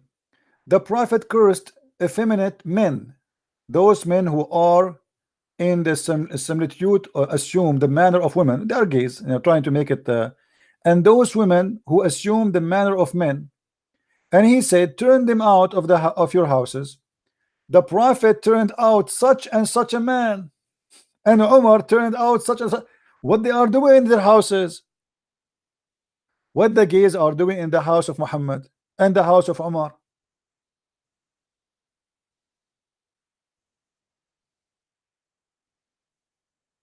This is another hadith in al-Bukhari where a man, he is a gay, he keep coming to the house of Muhammad, and even he was flirting with men in the house of Muhammad.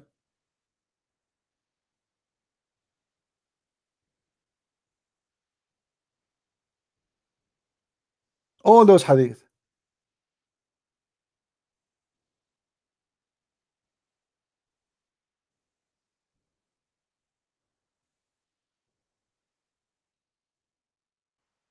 In this hadith here in front of us, a bunch of Muslims, they came to Uthman. Uthman, the Caliphate, the one who collect the Quran. The Muslim today, they have a book, they call him the Quran, Mus'haf Uthman, the pages of Uthman. So it's reported, I went to Uthman ibn Affan while he was besieged and said to him, "You are the chief of the Muslims. You are the one in charge. We are led," read with me carefully, "we are led the prayer." You see, when David Wood, he said to this guy, the word salat is a prayer. The Abdul, he agreed and he said Allah he pray. Remember how stupid he is? Suppose he is refuting David Wood. David Wood, he said the word salat, Allah and the angels, they pray to Muhammad, and he mentioned the word salat in Arabic. You can ask anyone, it means pray. So the Abdul, he wanted to refute David Wood. He says Allah, he don't pray to Muhammad, he pray for, as if they're different. Well, the second you say that Allah he pray for or pray to, it doesn't matter, Abdul. Allah he pray. How stupid is that? He's God, but he pray. You Muslim, you say Jesus he pray to the Father. How that can be? Well, we believe in the Trinity. We believe in the Trinity, so it makes sense. You Muslim don't believe in the Trinity, so Allah pray for who? For who? He pray for Muhammad to who? So look here, they said the word salat mean what? Prayer. Take note. Okay, so then we are led salat by a leader of fitna. What fitna? Fitna is a trouble. Somebody is seducing them. How he seduced them? This guy, he wear a short cloth showing his ass. You see, in the time of Muhammad, I don't know if you saw any one of those Muslims in Saudi Arabia, the Orthodox Muslims, they wear short jallabiya, short, really short. You know, Muhammad, he don't use a long, you know, so it's like going down, and it's wide. So when they bend over, the short jallabiya will shrink and will go up, and they don't wear underwear, so people, they will see his anus. So what this guy is doing, when he pray, he show his anus. And look what they're saying: a leader of fitna, trials and afflictions, etc., etc. And we are afraid of being sinful in following him. Why you are being sinful?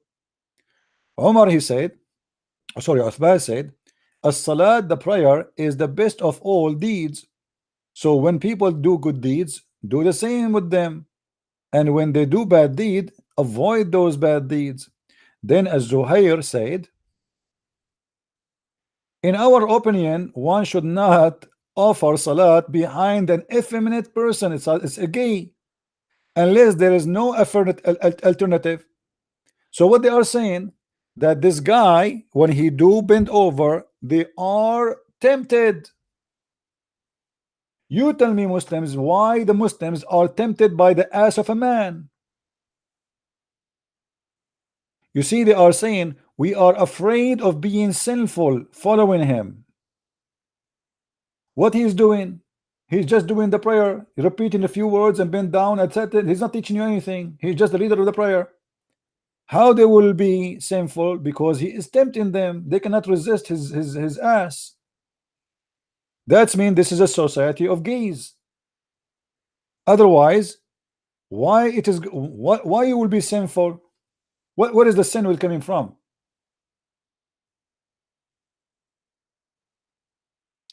Mr. Louis, you can call me and you can criticize my church, no problem. My friend, don't be stupid. In our church, if there is somebody doing something bad, he will go to hell. If somebody is a child molester, Jesus said, whoever, the one who held those little ones, it's better for him to put a milestone in his neck and throw himself in the deep ocean. So what church? We criticize those in the church. If somebody is a priest, is a child molester, he is the devil. We spit on him.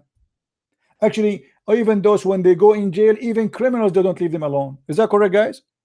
Even the criminals, they have a better moral of those priests who do child molestation. But the child molestation is the teaching of Islam, is not a temporary thing.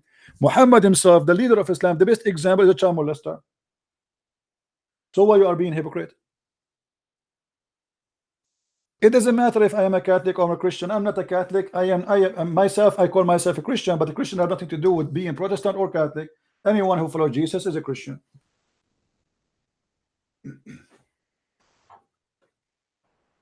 Don't go there. Not the Catholic, not the Protestant, not the Orthodox teach to be homo or to be a child molester. But there is bad people everywhere. We will be judged for our fruits. From their fruits, you will know them. So there is bad people everywhere. This is why a human being is a sinner. Why the human being is a sinner? Because nobody of us can claim to be the best man.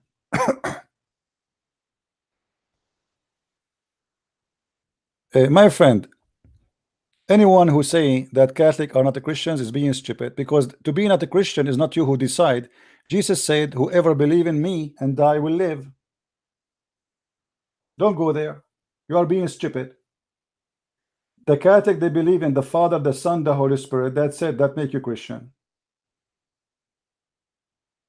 Whoever believe in the crucifixion, that Jesus is Savior and nobody can save you but Him, whoever believe in the Father, the Son, the Holy Spirit, whoever believe that there is no salvation but by Christ and Christ alone, is a Christian. We don't have time for stupidity. You've been told a lie, my friend. Christianity is not a license given for a group. Those groups are not even exist in Christianity. There's nothing is called Catholic, nothing is called Orthodox, nothing is called a Protestant. Jesus, he said, I will know them from their fruits, not from their names. So to be Christian is to be a follower of Jesus, not to be a follower of a bishop in a church of a Catholic or Protestant or Orthodox. The man who follow a bishop, he will end with the bishop. The man who follow Jesus, he will end with Jesus. I follow Jesus, I don't follow a man. All right. Do we have any Muslim here?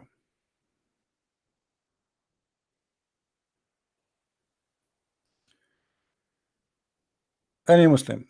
You see, the Muslim, by the way, they try to divide us to say Catholic and Protestant, and there is many people, they are naive. We cannot fall into this trap. A shoe of a sinner in the Catholic Church is better than your prophet. This is the point.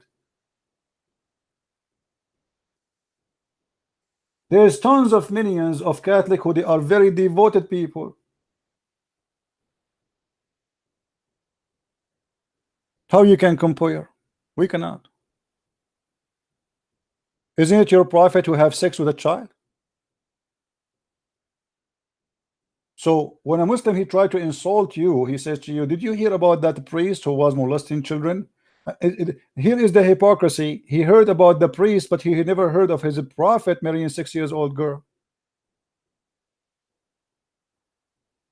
If you are against the priest to do so, and this priest will go to jail, and we will spat on him as a Christians, and he will be punished in the hellfire for eternity, then shouldn't you admit that your prophet is going to end in hell the same as this priest?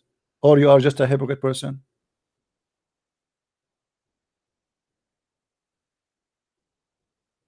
Any Abdul?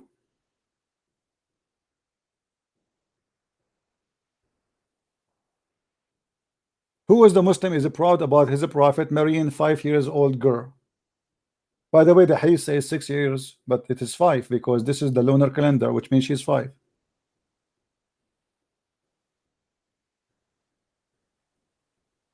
Any Muslim?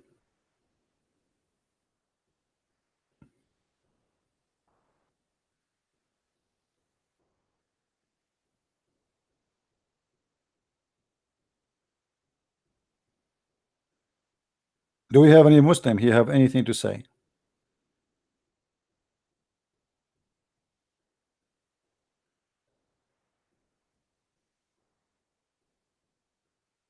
Every human being is a sinner. You know, we don't want to play the Muslim. You see, the Muslims, they are hypocrite people, and Jesus warned us not to be the same as Muslims. He said, don't pray in the corners like the hypocrites. Correct? If you read those verses, Jesus said, you will right away, the first thing will come to your head is the Muslims, as if he's speaking about them specifically. But for sure, he was speaking about the hypocrite in general. Doesn't matter, Jews, Muslim, doesn't matter. Hypocrites. A Muslim, he speak to you, he said to you, it's time for me to pray. He have to tell everybody. If he fasts, he have, you know, when I was a kid, I used to visit a child in my age, and we go to his house. It's winter time, cold outside. His father, each time he want to pray, he opened all the windows. You know, the Middle East streets is like facing each other, the houses. It's like an apartment, you know. So he opened all the windows in the corner. The house is like a corner. So everybody of the neighbors will see him praying in the middle of the room. Me as a kid, I don't understand what was going on. I mean, it's really cold. So I said to the child who's in my age, I said, why your dad always open? You know, I noticed each time we are there, he want to pray, he open all the windows. So I told him, why your dad is opening the windows? We are cold. Last time, you know, I almost got sick, you know. There's a current, like, you know, I mean, he said, my dad, he liked to open the windows always so they can see him. My mom said so. His mom said so. Hypocrites. Once I was visiting another kid in the month of Ramadan, the fasting month. We drank tea, we etc. We are just kids, and then we are going to leave. He said, wait. He went to the kitchen and he got some salt, and he put the salt in his lips. He wet his lips and he put salt on them. I was looking at him. He looked funny. I said, what are you doing? He's doing like that. Don't talk. You know, he cannot talk because if he talk, the salt will fall down. So then later he explained to me, he said, all my family do that. I said, why you do that? He said, in the month of Ramadan, before we go out of the home, they told us to do that because we want us to look like we are fasting. So nobody will notice that we were eating because the salt would dry your lips. Hey, Eagle, how are you? Hello. Eagle, did you pray behind did you pray behind the gay before? Did you pray behind the gay before? Never. No. Okay. Not that I know of. So why the hadith here saying it's okay to pray behind a gay? Why a gay can be an imam in Islam? Okay, I just found another problem with Christianity that I want to ask you about. My friend, Christianity obviously is full of problems for you, but you cannot find the problem in your religion. How come? Don't you see this is a problem here? How the Caliphate Uthman, he have no problem with the gay. By the way, is Uthman was a gay? Was Uthman is a gay? No. Okay, well, are you sure? He married 2 wives, so how can he be? Well, your like prophet, that? he have 13 wives. What being a My gay have to prophet's do? not like that. what being a gay have to do with having wives? Well, What? Still, gays can are not attracted to females, so my friend, you're either gay or you're a either gay, straight. a gay, You can be in between. a gay is still a man, right? I don't know. Okay, let me ask you. Have you But ever I wanted to talk about another topic. have you It doesn't have anything to do with this. what? Well, I have nothing to do with this. But why you don't want to talk about your religion? What's the problem? No, I wanted to ask you, what does Christianity do for you in your daily life? Like, do you pray to God? What do you do? You see, Christianity is not about praying to God. It's about praying to God by doing good to people, not only by saying words. You Muslims, you hurt people thinking that you are serving God. Christianity is the opposite. Oh, but we have our God in our daily life. Christian person is someone like me, We have God in our spending daily his life. hours to explain to you that Islam is false. That is love. This is not hate. This is something I'm doing for free for you. You are not paying me for it. I'm trying to help you to understand that Islam will not save you, but Jesus will save you. So I'm trying to save you. This is what Christianity is about. Christianity is about being good for the sake of the good God and for the others. But Jesus said, hold on, you asked me a question, let me ask you, let me answer you. God. Shut up, let me answer you. Aren't you the one who asked me? You have no Either you acts know of answer, ibadah or that either you know the connect answer, to so you do not need my answer, or you need my answer. You want my answer or not? All right, go ahead. Okay. When they asked Jesus how we pray, what he said, right away he told them, when you pray to the Father, say to him, our Father out of heaven. And then he said, forgive to us the same as we forgive to others. So Christianity, the first thing teach you that you are not qualified to be a person of forgiveness, to be forgiven, unless you are a person of forgiveness, which means you have to love others, forgive them, and not to have hate. So An this is atheist the can do that. hold on. An atheist can do that. No, there is no. See, don't call me again. Don't call me again. I don't want to. Don't ever call me again. I don't have time for your stupidity. You are a donkey. You are a donkey with certificate. Atheists do that. Stupid idiot. Atheists believe that they should forgive somebody. Since when?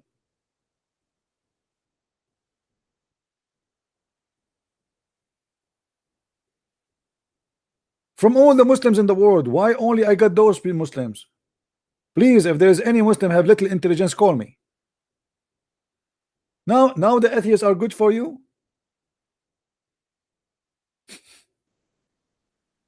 In Islam, atheists should be killed. So if the atheists they do believe in that, why you want to kill them? If they are good, that means they do not need God. Already they have God. A person who love everybody, a person who forgive everybody is, you know, he's obviously he do not need guidance. He's not evil. So why you say Islam is the only way to go to heaven? Stupidity.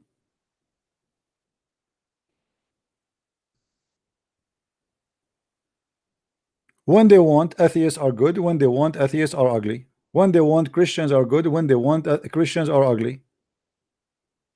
Hypocrite people.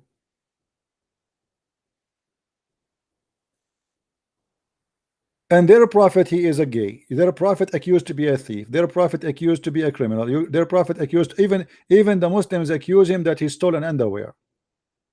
All those are not important. But he's asking me what Christianity can provide to you. Can provide you salvation. Right now, my friend, as we speak, you Muslim believe that Jesus in heaven. Muhammad is in the ground. He's dead. In your religion. So do you see how dangerous what we are talking about? You are following a dead man. I'm following the living God. They say to us, where Jesus says, I am God, worship me. Look above you. Just look above you in the sky. Who is there? You want to tell me God? Yes, Jesus. Who is above in your religion? Jesus. Where Jesus says, I am God, worship me. You Abdul, are you crazy? The second you say that Jesus right now is in heaven, you just say that he's God.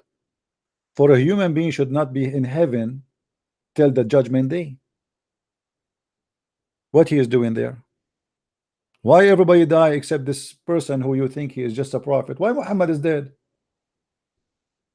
You see, we showed you a hadith before where Muhammad saying that Adam and Moses they have an argument. No, not even one Muslim asked himself, Since when Moses and Adam they can meet together? You know what I mean? You see, they don't ask themselves how stupid Islam is. When Muhammad he say, Adam, he have a debate with Moses. Adam and Moses, how? Where they met? In the chat room?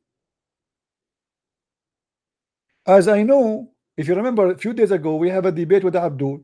I asked him the same question. I said to him, is Adam is dead? He said yes. Moses is dead? He said yes. I said, okay, that's good. So how your prophet, when he went to heaven, he saw them? Do you remember? The debate is there, still there. I think it was 2 days ago. He could not explain how they are dead, but yet in the heaven, and he saw them and he spoke to them. He spoke to Abraham, he saw Isa, he saw Moses, he saw Ishmael, he saw Adam, even Adam, man. Okay, are they dead or they are alive? They are dead. Muhammad, he said in the hadith, I am the first one to be resurrected between mankind. So how he is the first one to be resurrected between mankind, and yet Adam and Moses and Isa is there?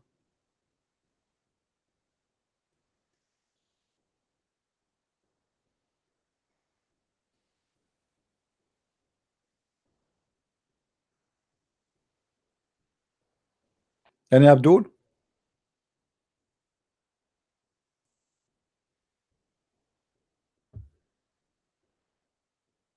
This guy is like a bug. He don't call us. He just go after us. Get out of here.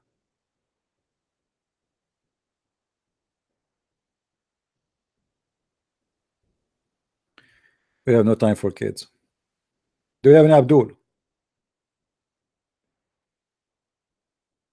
As you see, in Islam, there's no problem to have a gay imam. A Muslim, he said to me once, I heard that there's a gay priest. That's false. There's no such a thing. Those are, you know, we are in a free world today. Anyone, he can open a church. He can make his own. He can call himself bishop. But in Christianity, you cannot be a bishop and you are a gay. You can't be even a Christian, you are gay. As simple as that. The Bible is so clear. This is a very big sin against God. In Islam, as you see, they came to the caliphate complaining. He had no problem. He said, pray behind him. So what?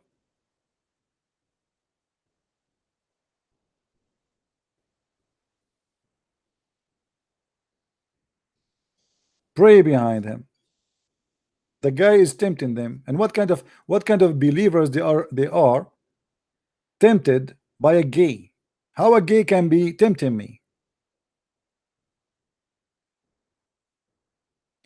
Do you believe that our soul go to hell or heaven? My friend, I don't like really silly questions. Let me tell you why. Because I believe those are silly questions. If our soul go to heaven or to go to hell right away. I mean, this is the business of God. Let what to God, my friend. Don't be silly. Don't be stupid. Wherever my soul is going to go, let it go. Can you change anything about it? So you start to spend your time guessing my soul will go here, will go there. Maybe my soul will go to Hawaii. That's funny. That is people who they are looking for, just they have time and they want to spend it killing it in nothing. I saw many Christians debating about silly stuff. It's not important. I mean, let what to God. Whatever God he decide, my soul will be. It's not what you think, it's not what I think. Is that correct, guys? Does that make sense? Who cares? If you are with the good God, you will go where you deserve to go. If you are not with him, you will go where you deserve to go. That's it. That's what I care for. I'm not going to spend my life saying, looking where my soul is going to end.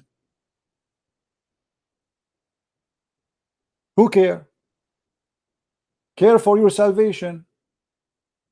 And then God is justice. So you will not go where you don't, unless you, like, I mean, you will go always where you belong.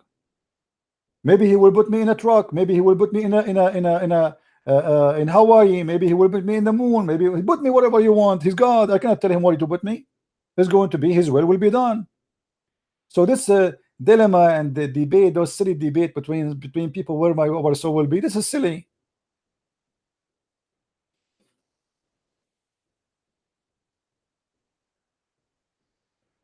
I'm not saying I'm getting you wrong. I think this is not a question, my friend. Don't waste your time the same as the Muslim or even some Christians who they say things have nothing to do with Christianity. You know, I saw many debate between Christians have nothing to do with Christ. They're trying to understand things which nobody can understand save God. Like, what will happen to me when I go to the grave? Hey, here we go. Should I believe the same as Muslims, that Allah will send the 99 dragons will go inside the anus of the man? Silly, you know. They are just trying. You see, they remind me of the Greek in the old day. The Greek, they used to have a debate just to practice their skills, but not to practice knowledge. So let us debate which came first, the chicken or the egg. So we spend 10 hours debating, and we come to the conclusion nobody knows. Then we debate the same second day, the same debate about, but we change the title.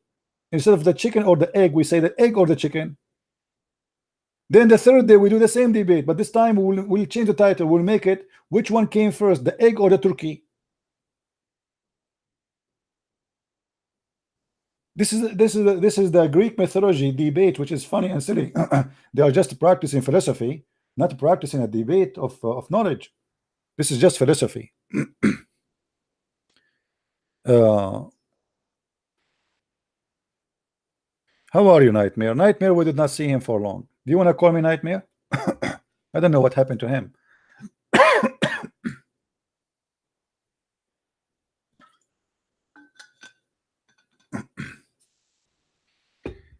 Are you there, Nightmare? Let me see. What was the name of Nightmare in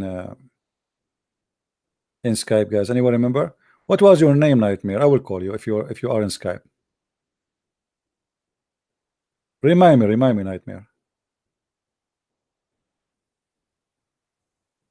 Well, he is better than the rest of the Muslims. He is actually, for me, he's a priceless, to be honest with you. Nightmare is the best. He speak 20 languages, but he know nothing about Islam. He's 50 years old, yet he do not know if his God is a spirit or without spirit.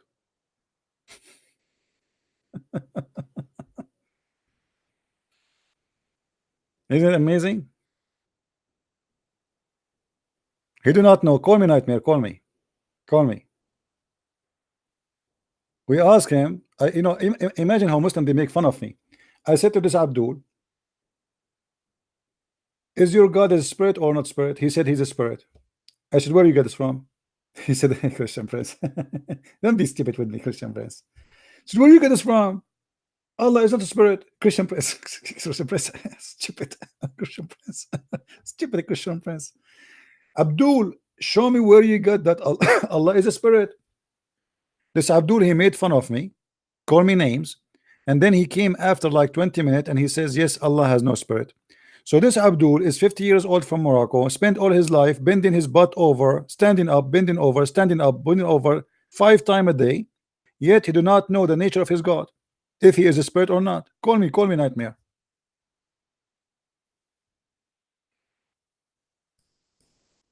They do not know what their God is. He was worshiping a God, but it turned to be, this is the wrong God.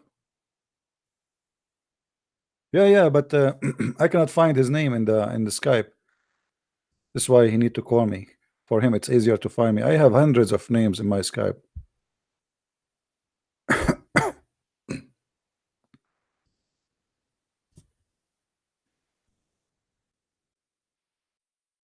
Let's see if I can search his name. Here we go. I found it. Let me call him.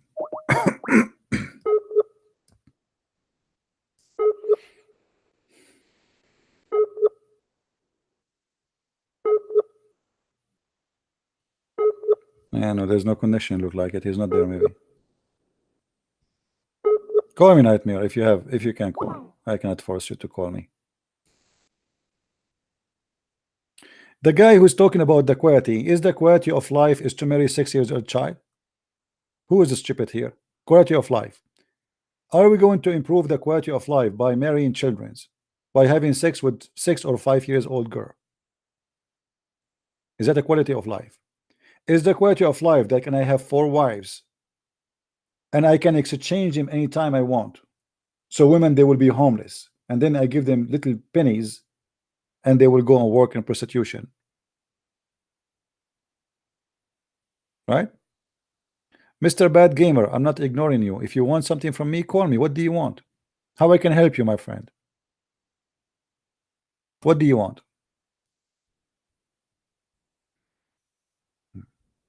Ignore me. About what? Do we have any Muslim want to call?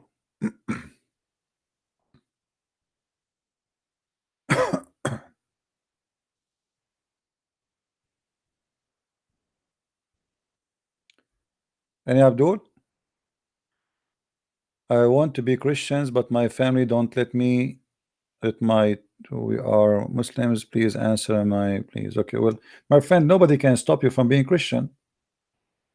Just accept the Messiah inside you. Pray for him. Confess to him your sin. Ask him to accept you and to be your savior.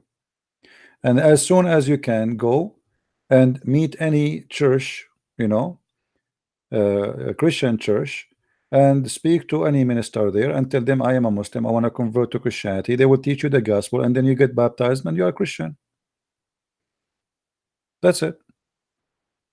Who care about your family? I mean, your family, they cannot save you. This is about salvation. This is not about family. What my family can do to me? Nothing. Right?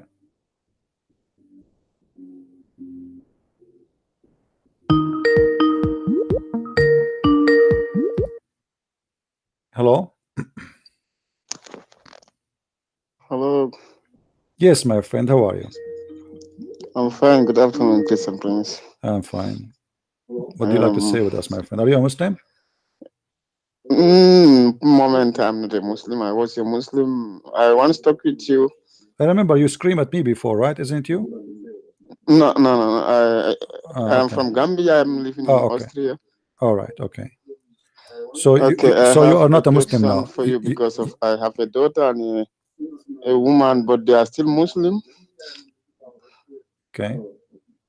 Okay, what I want, I don't know how to talk to them about my belief in Christianity and my. Well, as long they are women, see, women, they have a special interest. Talk to Yeah. them about women in Islam. Women in Islam, she is no one. We can beat them. Chapter 4, verse number 34. Women, she is not equal to the man. Women, even in heaven, she is no one. She is just a sex toy. The man, he can insult his wife, he can jail his wife, he can scold his wife.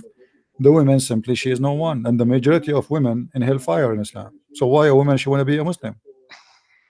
Yeah, you are right. You know, you need to focus in things women are interested with, you know, not things just general. She is a woman, so she will be touched by certain issues. What is a woman in Islam? What make a woman a human being in Islam? Nothing. A man, he can have 4 of them as if they are cars. And not only that, not only 4 and he stop, he can exchange them as much as he wish, which means he can have 400,000, he can have 400 million. If he can afford it, he will do it. Yeah.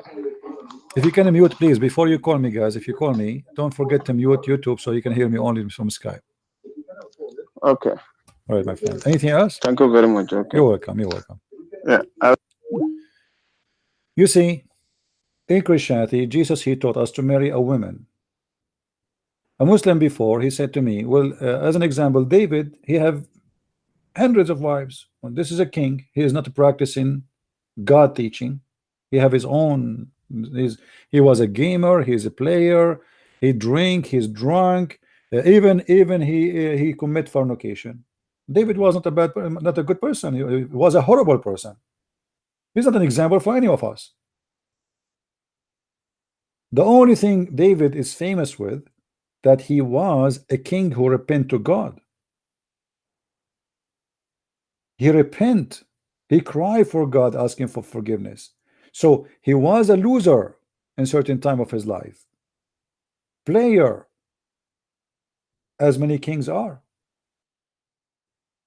See, king, you know, David, what happened, that he have a lot of, let us say, glory. I mean, this guy, his kingdom was spread, became so big. He became a very powerful person. And imagine when you are in such a position, how much temptation you have around you. Imagine now, just now, you are not a king. Like 2 weeks ago, there was a guy, he won the lotto of $1.6 billion. 1.6 billion. The second you won this money, you are gone. I'm telling you, you are gone. You see, I wish one day I can get little like support, but I don't want to get the $1.6 billion because that will be a lot of temptation. And mostly, many people will lose because the second you have too much money like this, the doors of hell will open. Money will take you in the wrong places. And not only that, you will be a target for the wrong people. Every scumbag in the world will knock at your door. Prostitutes, mafia. I mean, you are a person who own 1.6 billion. Women who want to sell their body, very beautiful women. Nobody will leave you alone. So the second you became so rich, it is the same second you are under a very, very horrible temptation. And mostly very rare who can resist such a thing.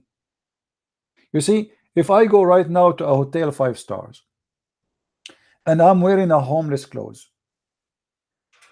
the man door, he will kick me out. He will not get me in. Get out, you know, call the police for you, call security. What make the doorman say to me, yes, sir? Anyone knows? What make him say to me, yes, sir? The money. The second you have a lot of money, is all doors open. If you are poor now, your family, they don't even know you. They don't even call you. Even your family, they leave you alone. Let us say they leave you in peace. I mean, this guy is poor, let him alone. All right? They don't even want to know you. The second you get rich, everybody is your family. And everybody is your friend. Right? So there's a huge difference between the Bible describing for us people who they have or they had sin in their life and somebody who was teaching sin. Muhammad, he taught sin.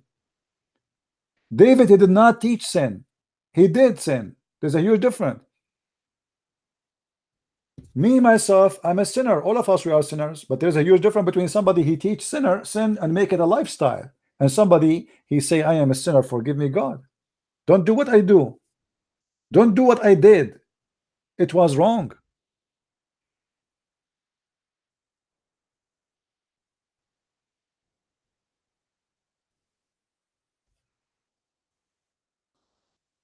He said, call me.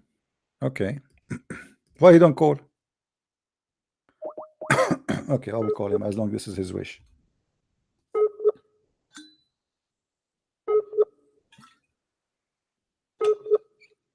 It doesn't look like he's online anyway. Forget it.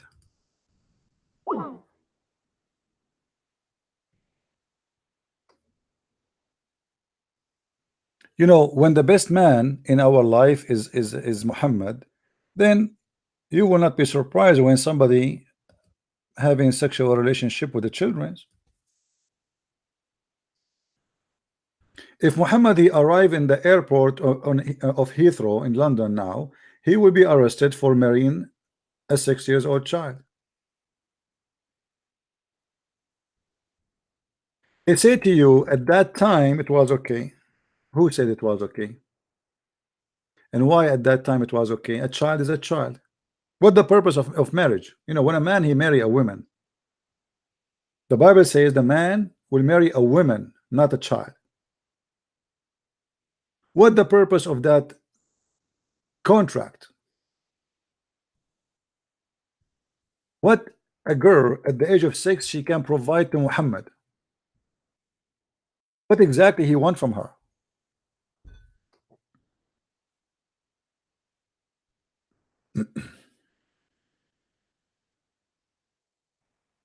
Right?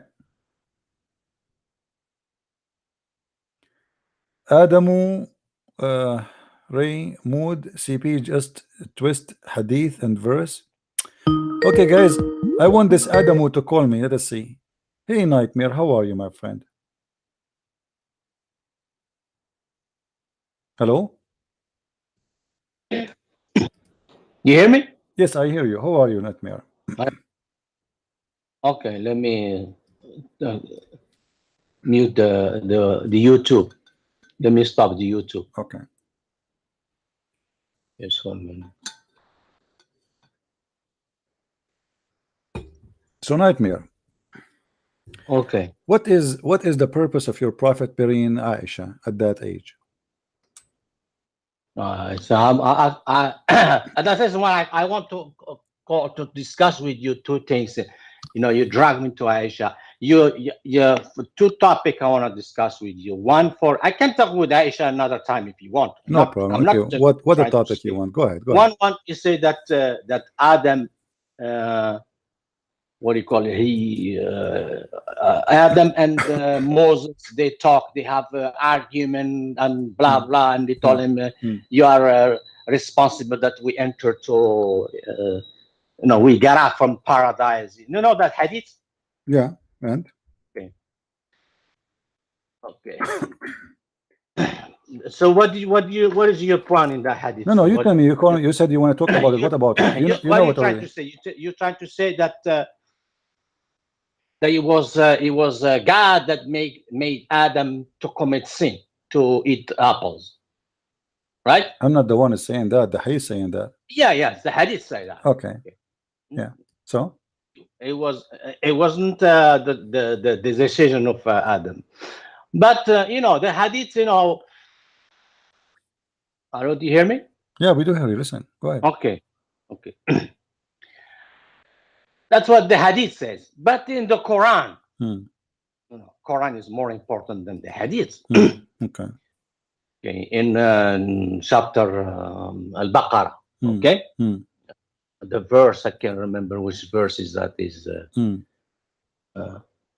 probably because they have the numbers that Arabic numbers. We don't use Arabic numbers. We use the numbers, the regular numbers. So that's why probably 38. And this verse, Adam, he did not say to God, "You are responsible for making me eat the apples." You know what he told him? قال ربنا ظلمنا أنفسنا. He's talking about him. وإن لم تغفر لنا وترحمنا لنكونن من الخاسرين. Okay, translation: Our Lord, we have wronged ourselves, which means we are responsible. We are the one who made, not you made us. Not you made us to commit the sin. Very nice. Okay. You see what it is? The Quran, Adam is saying to God, to Allah, that is our fault, not your fault. That's nice of you. That's very nice of you, Nightmare. I'm really surprised that you are saying that. Okay, go ahead, continue. And the Quran is more important than the Hadith. Okay. Quran is what the Quran says. You know, is supersede the Hadith, because the Hadith on in the long run, Hadith is one person. You know, I believe it's Abu Huraira who said that Hadith. That's it.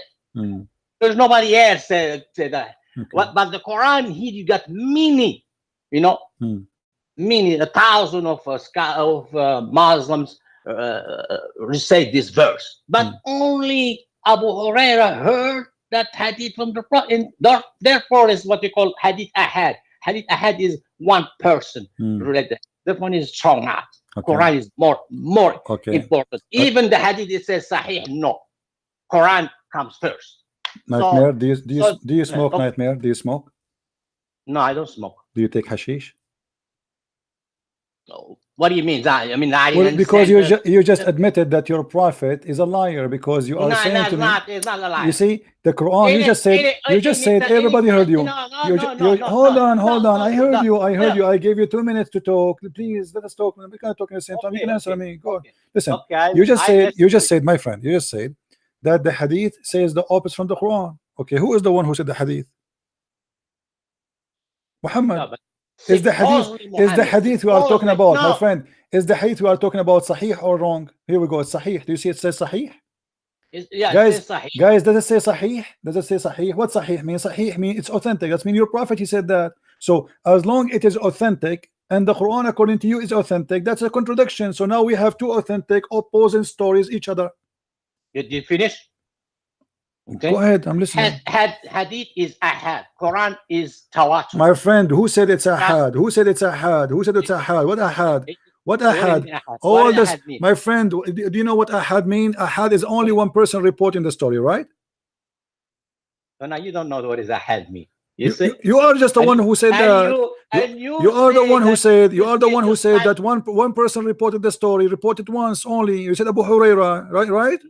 Yes. Okay. So it doesn't matter who reported. It says sahih. So why it is sahih? No, even if it's sahih, even it's ahad hadith according to the ilm al hadith or the studies of hadith.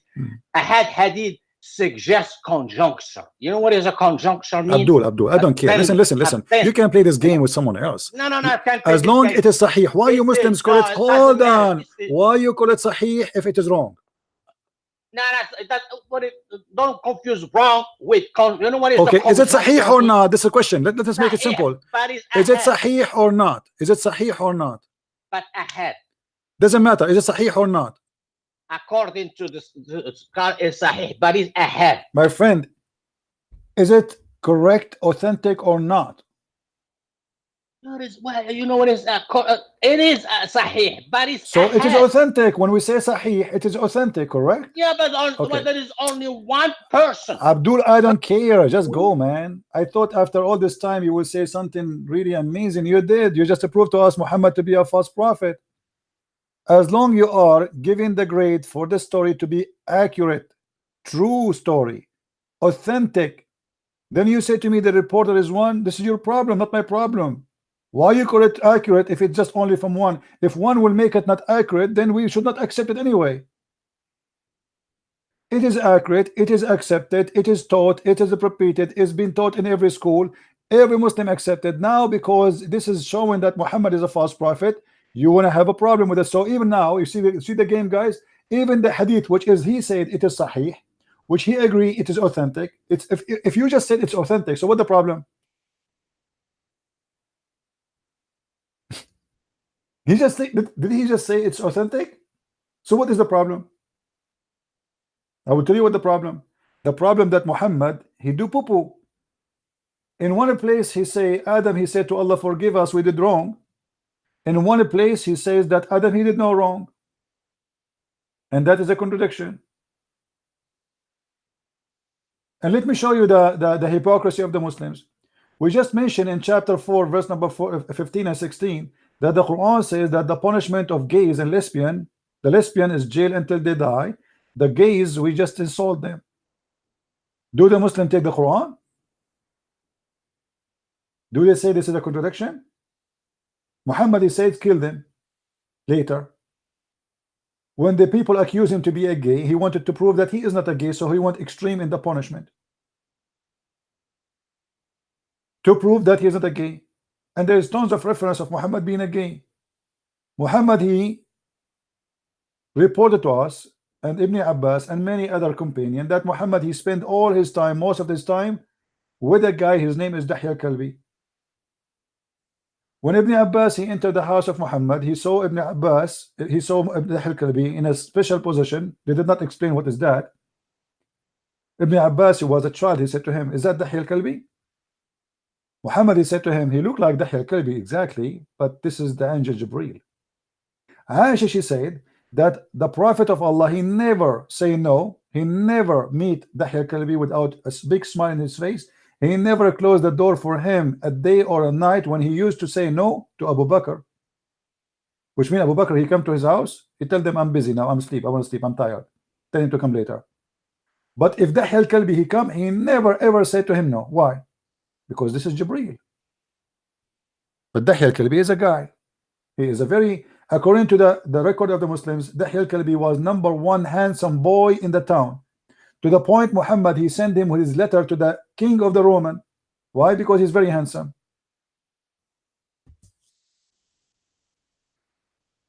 Oh, what do you mean? What do you mean proof? You want proof? If I show you the proof, what you would do? If I show you the proof, what you would do? The proof.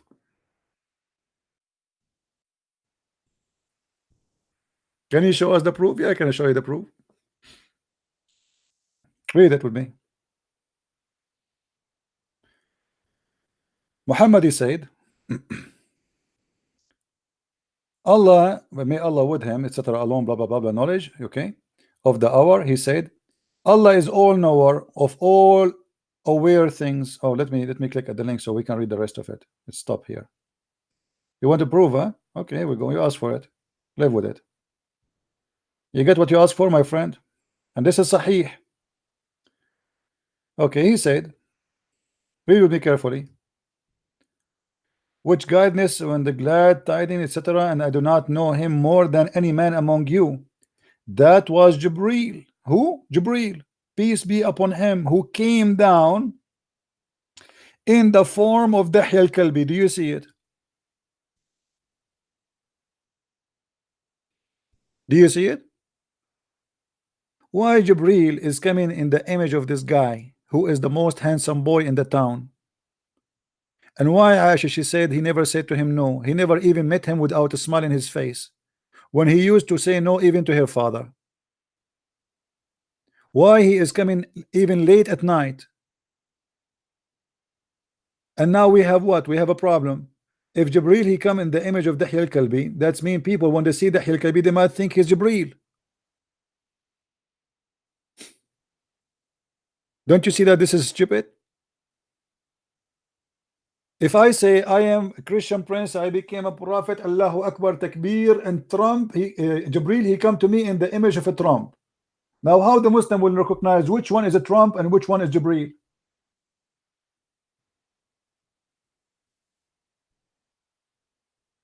Huh? Don't you notice now we have a problem?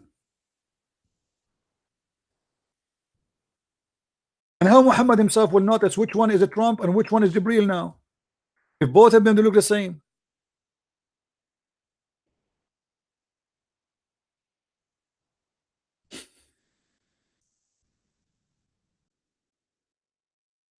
That's stupid. I mean, your God could not find someone, I mean, a look to take except Donald Trump? Why? Today we present to you Donald J. Trump, aka Jibreel. Brother, but this is Trump. Brother, but they look the same. How we will know which one is the one?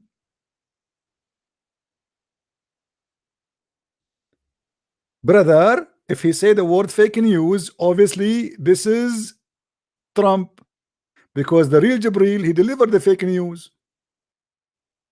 Trump, he fight the fake news. So this is how we can recognize between the real Trump and the real Jibreel.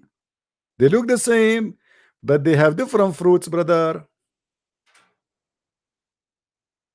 Can you tell me why now? Why Allah is choosing Dihya al-Kalbi to be the same as Jibreel, who is the very handsome man? Muhammad, he shared even women with Dihya al-Kalbi. Safiya, the Jew, who Muhammad, he took her as a wife, she slept with Dihya al-Kalbi before him. Dihya al-Kalbi, he took her first.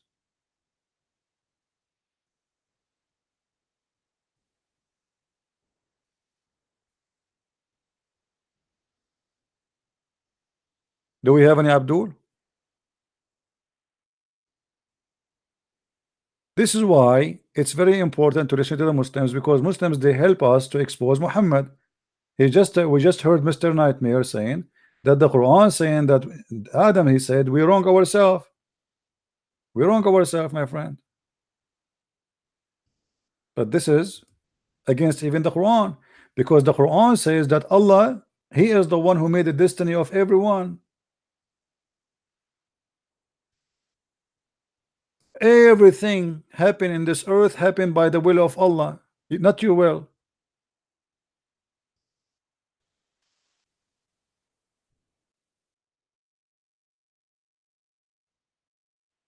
If you go in the Quran,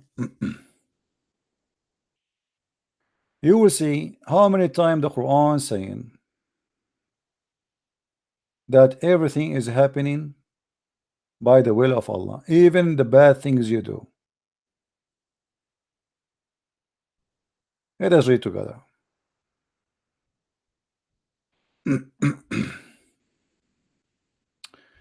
Let us see. Hold on.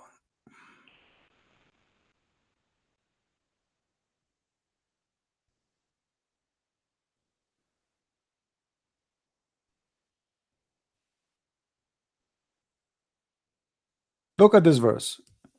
It's a total contradiction.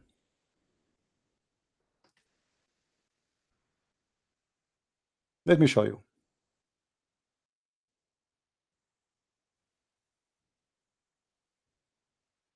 In this verse in the Quran, the mushrikeen, they said, well, if we wish, if Allah, he want us not to be mushrikeen, to worship, which means God with him, well, we will not, but obviously this is the will of Allah. So this is a belief of the Arab before Islam, that this is the will of Allah, and whatever happened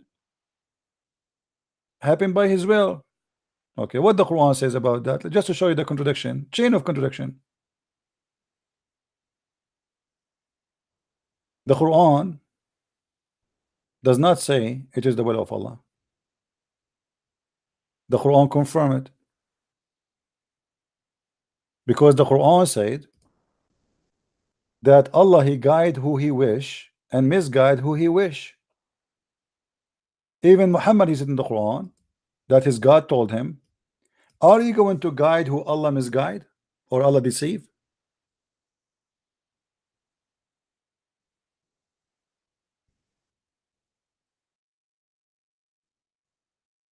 Let us see.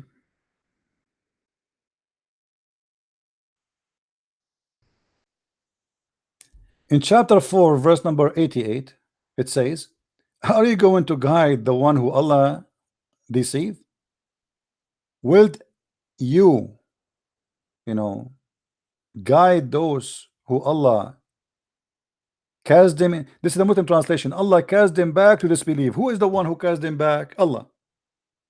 Are you going to guide the one who Allah cast them in disbelief? It was the will of Allah. It's not his, it's not their will. Allah cast them in their belief. Are you going to seek or to guide him who Allah sent astray? Who is the one who sent him astray? Allah. You see the contradiction? One verse saying that the mushrikeen said, if Allah want us, excuse me, if Allah want us to believe in him only, then Allah will do that. Other verse saying,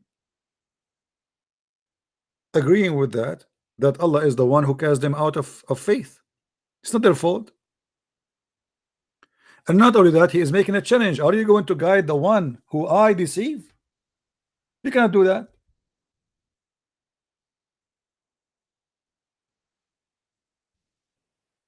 You cannot guide the one I made misguide. I am the one who misguide them. It's impossible to guide them.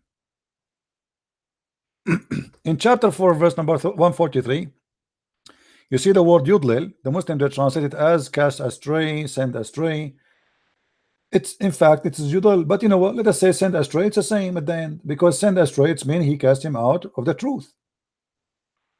Chapter 4, verse 143. Swaying between this and that, belonging neither to this or that. Sorry, my voice is going bad. Let me drink something.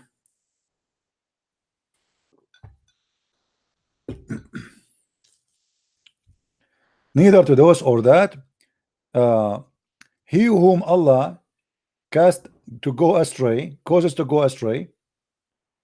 Are you, Muhammad, going to guide him? It is Allah who cast him away. It is Allah who caused him to go in the wrong way. Do you see it? Okay, why Allah is causing him to go in the wrong way, and why Muhammad should not guide them? Wasn't Muhammad was sent a guidance for all mankind? No.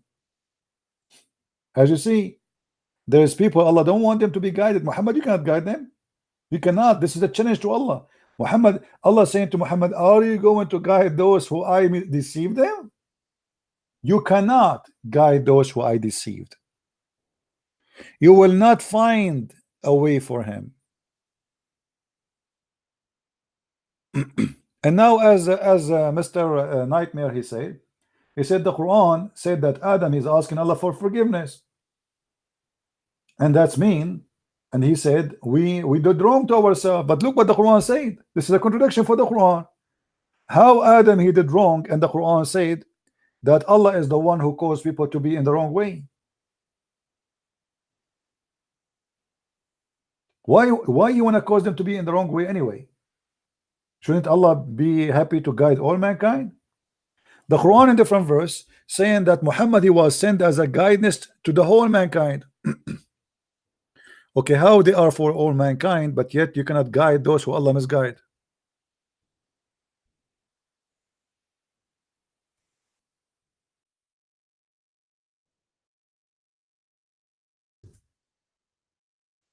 If you read here,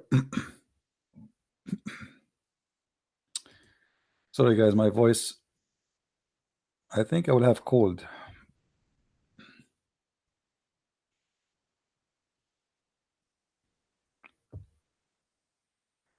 In chapter 33, Muhammad is a warner and witnesser and giving news and warner to mankind, and he is a person who sent invitation to Allah by his permission and a lamp of light. This is why the Shia they say Muhammad is created from light. The Shia they believe that Muhammad and his family they are made of light. So Muhammad is all of those things. Okay, for who the Quran confirmed that Muhammad was sent to all mankind. In different verse says Muhammad sent only to the village of Mecca and whatever around it.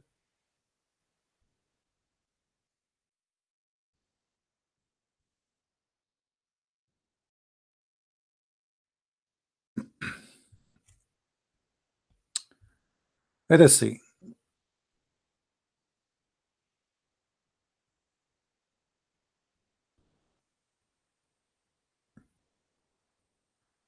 وَمَا أَرْسَلْنَاكَ إِلَّا رَحْمَةً لِلْعَالَمِينَ. We send you not but a mercy for all mankind. Okay, what is the mercy for all mankind? And the other verse, Allah saying to Muhammad, are you going to guide those who I misguide? The one I deceived? How he is a mercy for all mankind, and Allah himself saying to him, you cannot guide those who I misguide. So that's mean he is not a mercy for all mankind. He is a curse for all mankind. He brought nothing but bloodshed and killing. Where is the mercy? What is the mercy of Muhammad? Cutting a woman to pieces when she's alive? Assassination? Rape?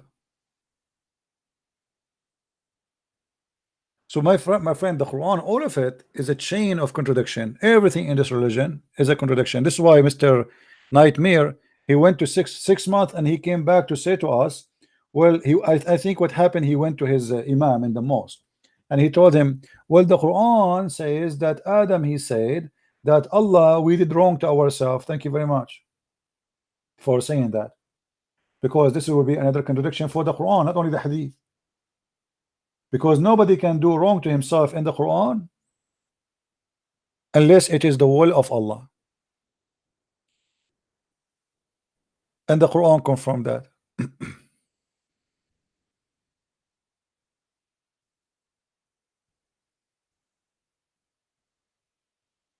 All the Quran is a chain of contradiction.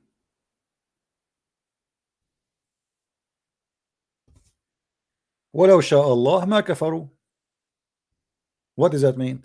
If Allah will, they will not become kuffar.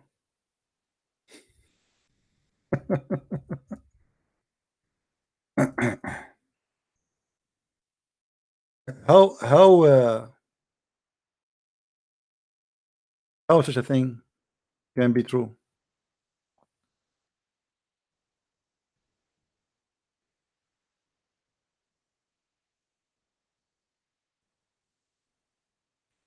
Is it all by the will of Allah, or there's no will of Allah? Muhammad he confirmed, the Quran confirmed that everything happened by the will of Allah. Everything. Before you are born, your destination is written. You have no choice of life in Islam.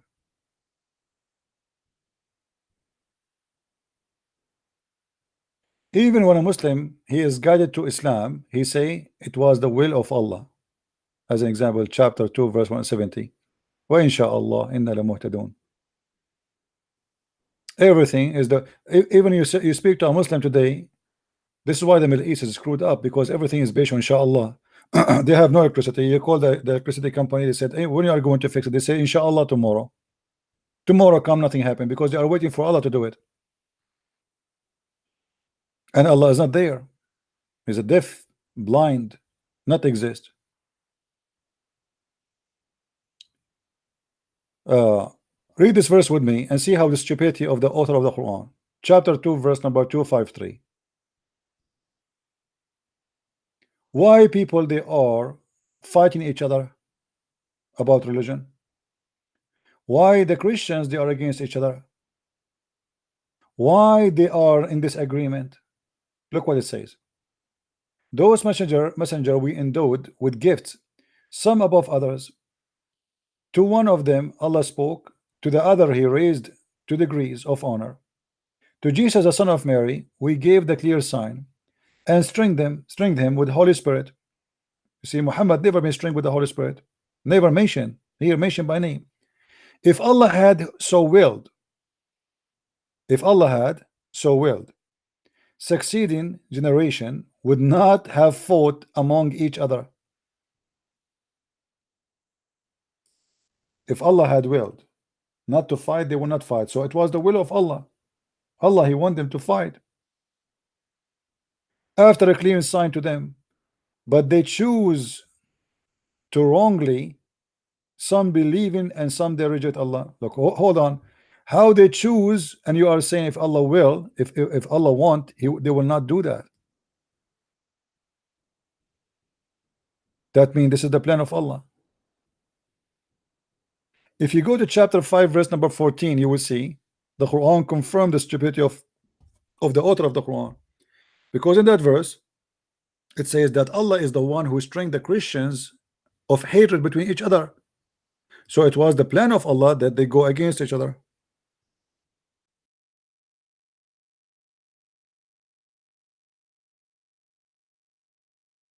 It wasn't their choice. Chapter 5 verse number 14. It was the plan of Allah to make the Christians fight each other. But the other verse says, if Allah will, remember, if Allah will, those they will not fight each other. And here it confirmed again that it was Allah will to fight each other. So if you are a Christian and you are a Protestant, as an example, and you hate the Catholic because you are stupid, or a Catholic who hate the Protestant because you are stupid, simply you are doing the plan of Allah, the devil. This is what Allah he want. He want you Christians to be divided, to fight each other, to kill each other, so he can conquer you. If you have a true faith by loving each other, being united with Jesus, then Allah is not happy. So he need the hate between you. So he string you, read carefully. So we string them with enmity and hatred between one to each other. So you, if you are a person who claim to be Christian, yet you hate someone he's a Protestant because you're a Catholic, or vice versa, that's mean you are working the plan of the devil, which is Allah, to hate each other. And what kind of God he want hate to be spread between the Christian? Why? What about Allah spread hate between the Hindus? Why he focus on the Christian? Because he never heard of the Hindus.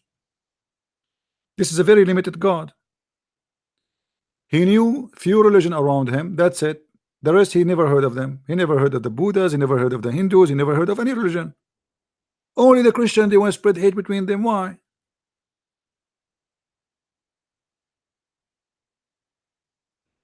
Right?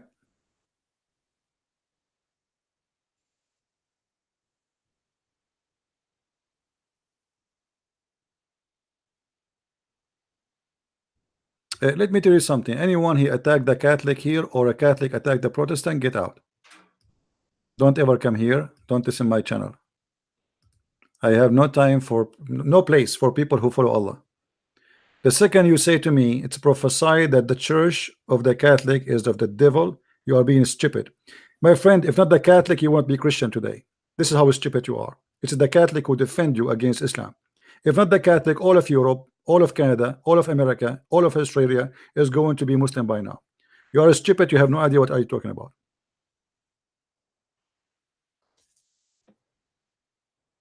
It is the Catholic who saved your ass, you idiot. And the Catholic is your grandfather, you idiot. It's not a church. It's not a church name. It's not a pope. The Catholic are people. They spend their blood to protect you. I'm not a Catholic, by the way, but I don't like stupidity.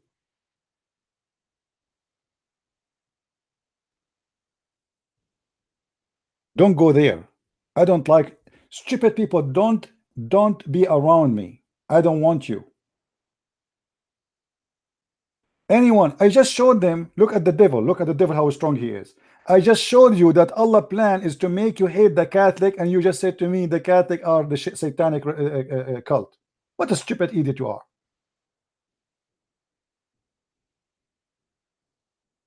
Ask yourself a very simple question. Who is the one who will be happy for us Christians to be divided? Is that Jesus or the devil? I think the answer is very easy to know. Anyone he teach division, he is not of a Christ. You see, I can speak with the Catholic person about something he believe in. I don't agree with him, no problem. But still, he's a Christian for me. I have no right to judge him and say, oh, you will go to hell. Who am I? I mean, for what? He believe in Jesus. He believe in the Father. He believe in the Holy Spirit. The same as the Protestant. Don't be stupid. Don't follow priests. Priests, they take you to hell. Follow God, my friend. Follow God. Don't follow priests. Many of them corrupt. Many of them, they are doing business like Muhammad. They speak about helping the poor, but they are the most rich people, driving the most expensive cars, living the most nice life, and you are the one is living in a miserable life. Muhammad, he speak about the charity, but he forced a Muslim to pay him fifth of every attack. Al-khumsu lillahi wa rasulah, the fifth from every attack for the Prophet and Allah. Before you meet me, you have to give, pay me for private consultation. This is what they do. Priests these days are the same as Muhammad, many of them, for sure, not everybody. Don't follow priest, follow God.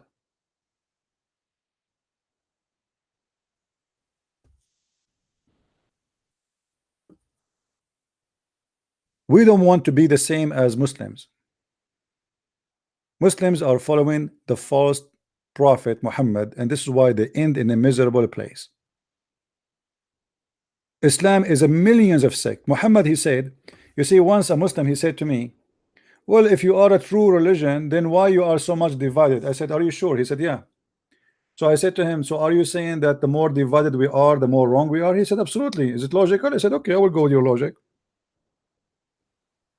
But look what Muhammad he said. Remember, he said, the more divided you are, the more wrong you are. I agree, by the way, division is about wrong. But Muhammad, he said that the Muslims are the most divided people. Read with me carefully. This is Muhammad speaking about how many division the Christian and the Jews and the Muslims will have. Muhammad, he claimed that the most divided religion is going to be Islam.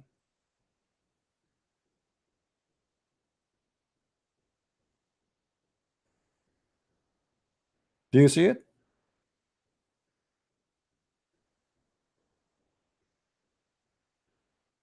Muslims, they have a big mouth, they say things, but they don't know what they are talking about. According to your prophet, the most divided cult is Islam.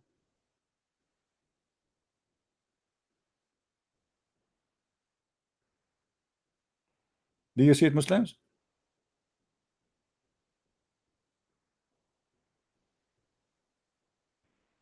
The Messenger of Allah, SAW Mercedes-Benz, said the Jews will split into 71 sect. Okay, the Jews is 71 sect. Or 72. And the Christian will be the same, 71 or 72. But my nation will be 73. So the most divided cult is going to be Islam. So the Muslim, he gave us an answer that who is the wrong one? It is Islam. And by the way, this hadith exposed Muhammad, because how Muhammad, he says Islam will be 73 sect, but now we have thousands of sects. Where is the 73 sect? What 73 sect? The Shia alone is hundreds of sect.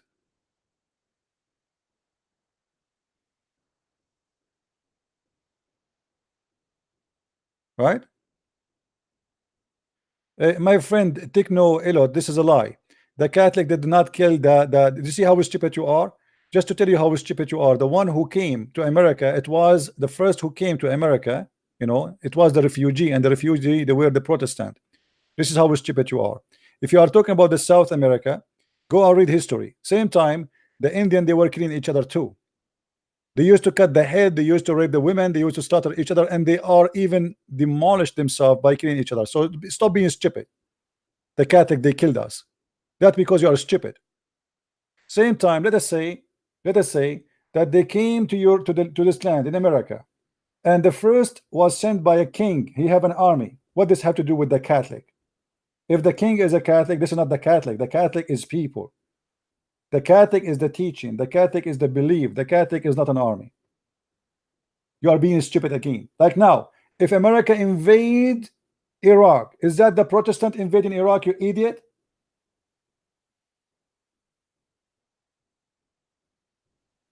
George Bush, he used the word crusade.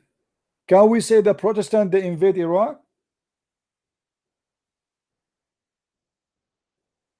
Stupidity.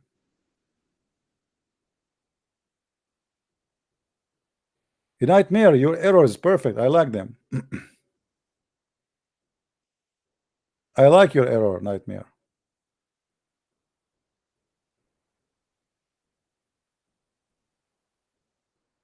All right. And if the Catholic, they made, according to you, they made South America Christian, then bless them. They brought the gospel to the people, you idiot. What is better than that? I remember a story, which is a true story, about a white man. He's coming from Europe, coming to Brazil. He wanted to go in the jungle in Brazil, which is extremely dangerous to go by yourself, and there's no, you can't even find your way to come back. So he asked for a guide from the local, you know, the native people. In their way, this Brazilian man, when they have a break, he have a little book, he read from it. The white man, he became curious. He said to him, "What is that you read? Like each time we stop, what do you read? What is that language? What do you read?" He said to him, "This is the Bible in my language." The white man said to him, "You read this? We stopped reading this from a long time. What are you doing?" He's made fun of him. So they keep going in the jungle until they arrive to the place where this guy, he want to make a study about cannibalism. People, they eat people. People, they eat people. Human eat a human. So the white man, he said to this man, he said to him, "So what a tribe is this tribe here used to eat people? They saw a lot of bones in the cave, etc." He said, "This is my tribe." He said, "So your tribe now, they don't do that?" He said, "No, not anymore." He said, "What happened?" He said, "Do you remember the book you made fun of? I was reading." He said, "Yeah." He said, "Because of that book, and you are not in my dish today." So if the Catholic made the human not eat a human, we'll get to bless them. Is that correct, guys? You're accusing the Catholic of doing something right. They used to eat each other.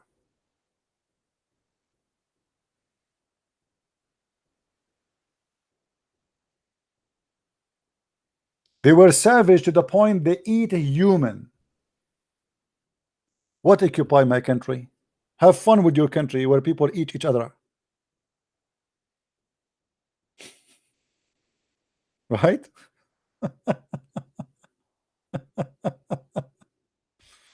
Anyway, do we have any Abdul? Mayday, Mayday. Do we have any Abdul?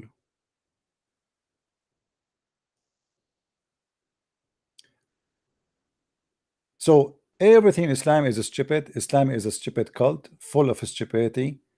the promise of Islamic God is about crazy stuff, you know, like in this endless penis, endless vagina.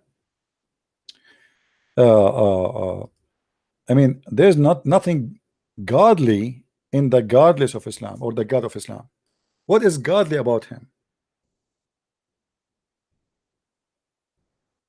When somebody he claimed to be God, he says such a promise, but he will make you have an endless penis, and he will give you a woman her vagina fit for that. What kind of God this God is? Shouldn't we ask? Why his promises or his promise is always about sex? What is that?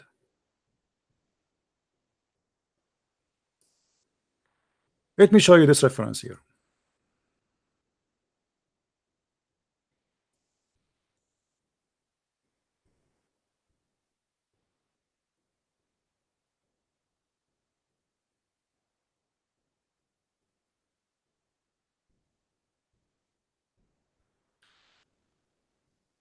This is the book of An-Nikah.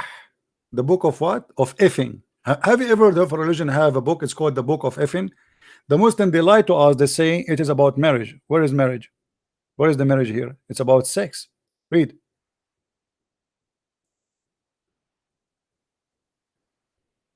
صرح القرطبي بأنه يجوز نكاح سائر المحارم في الجنة إلا الأم والبنت, except the mother and the daughter. That's what it says in front of me. Because supposedly what it was like, you know, in earth, you know, you want to know who is your child. This is the reason. But in the heaven, there's nobody will have kids anyway. So this is why it's okay. All right. And then he continued. يعطى أحدكم في الجنة ذكرا مثل النخل السحوق وفرجا يسع ذلك. In the heaven of Allah, each one of you will be given an endless penis and a vagina fit for that. And I challenge any Muslim to say I'm lying.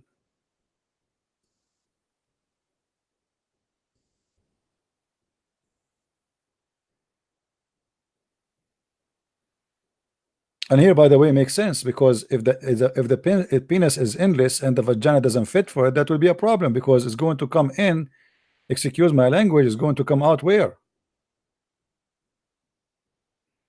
Imagine. Huh?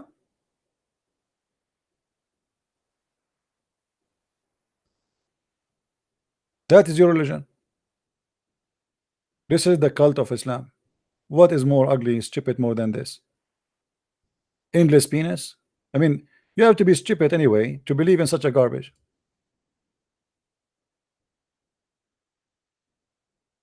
You have to be literally stupid to believe in such a garbage.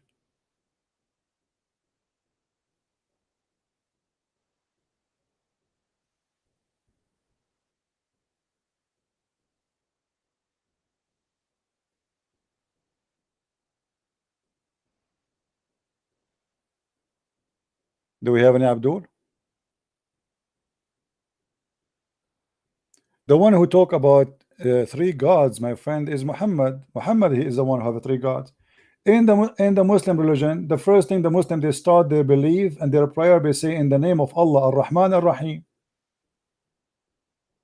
Ar-Rahman Ar-Rahim, they cannot be the same God and the same as Allah, because if you go in the Quran, when Muhammad he want to send a letter, suddenly Muhammad he add the name of Ar-Rahman.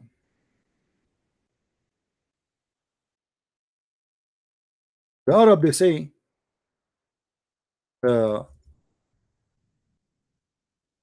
we know who is Allah,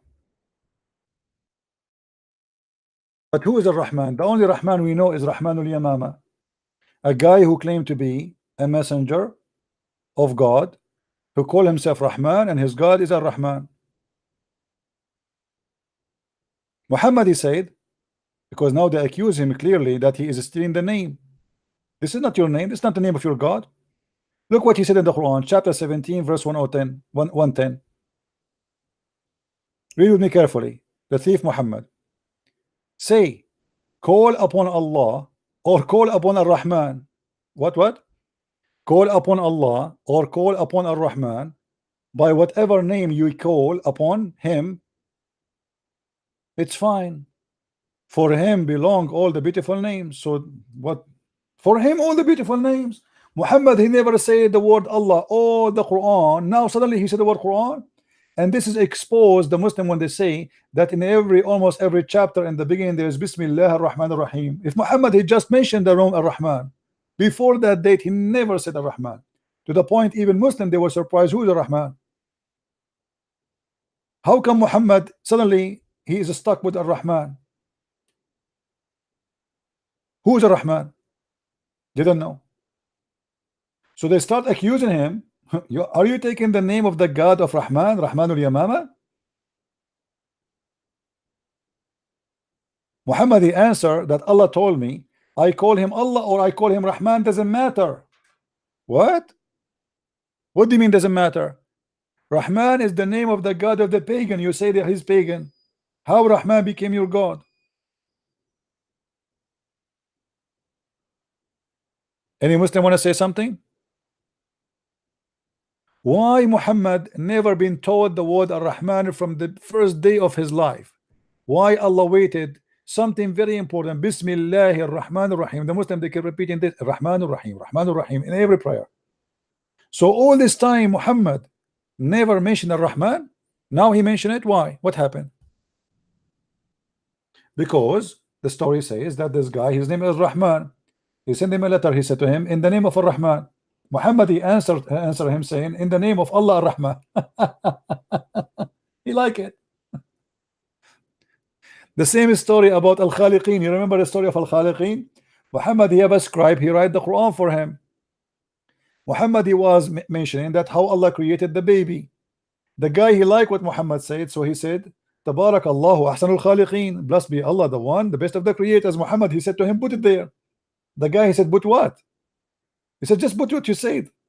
He said, but I am the one who said that. He said, Allah told me the same as he told you. Then the guy he ran, he left Islam. He said to himself, obviously this man is a scam, because if he is a prophet, if he claimed to be a prophet and this is Quran from Allah, and then he take what I said and he make it Quran, obviously it was inspired to me the same as inspired to him. And here the same story. Muhammad he took the name of Ar-Rahman, he put it in the Quran. Otherwise before never mentioned the name of Rahman. And you can go read the interpretation for this chapter, chapter 17 verse 110. You will see Muhammad never mentioned this name. Elijah, God was us.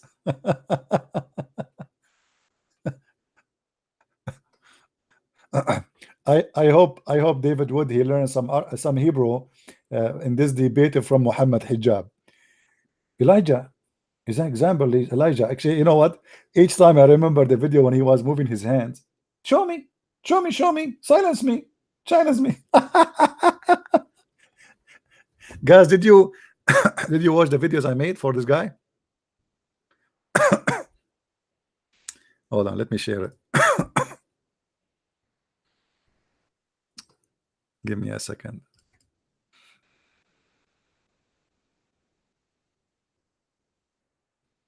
I want you to download this video, all right, and share it around. I made videos for this. Actually, I wish I have more time to make more video, because this guy he made endless, incredible, stupid mistakes in his debate. Priceless. This is why this debate is really good. And the Muslims are proud about it. They didn't know what this guy, how much poo-poo he did. Let me share this link with you. Here we go. All right. Okay. Guys, if you want to watch some comedy and share it around, you can download the video.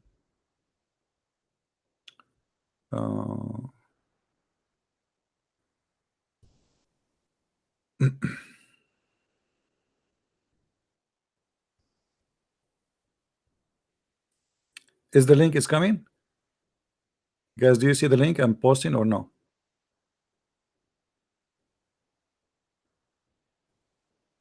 No, this is about Muhammad. I don't know if you have it already. I think you have it maybe. Muhammad hijab mocking the Prophet about Allah has parts. Allah has parts. I don't know if you have it already in your page in Facebook in YouTube. Yeah, watch it and laugh. Laugh at the scam. This guy is making fun of anyone believe that Allah has parts. And he said to David Wood, which scholars? And the Muslim like, ha ha ha ha ha ha ha ha. Whatever he said, the Muslim ha ha ha ha. Watch it and die laughing. I want every Muslim to watch it and tell me how stupid this guy is.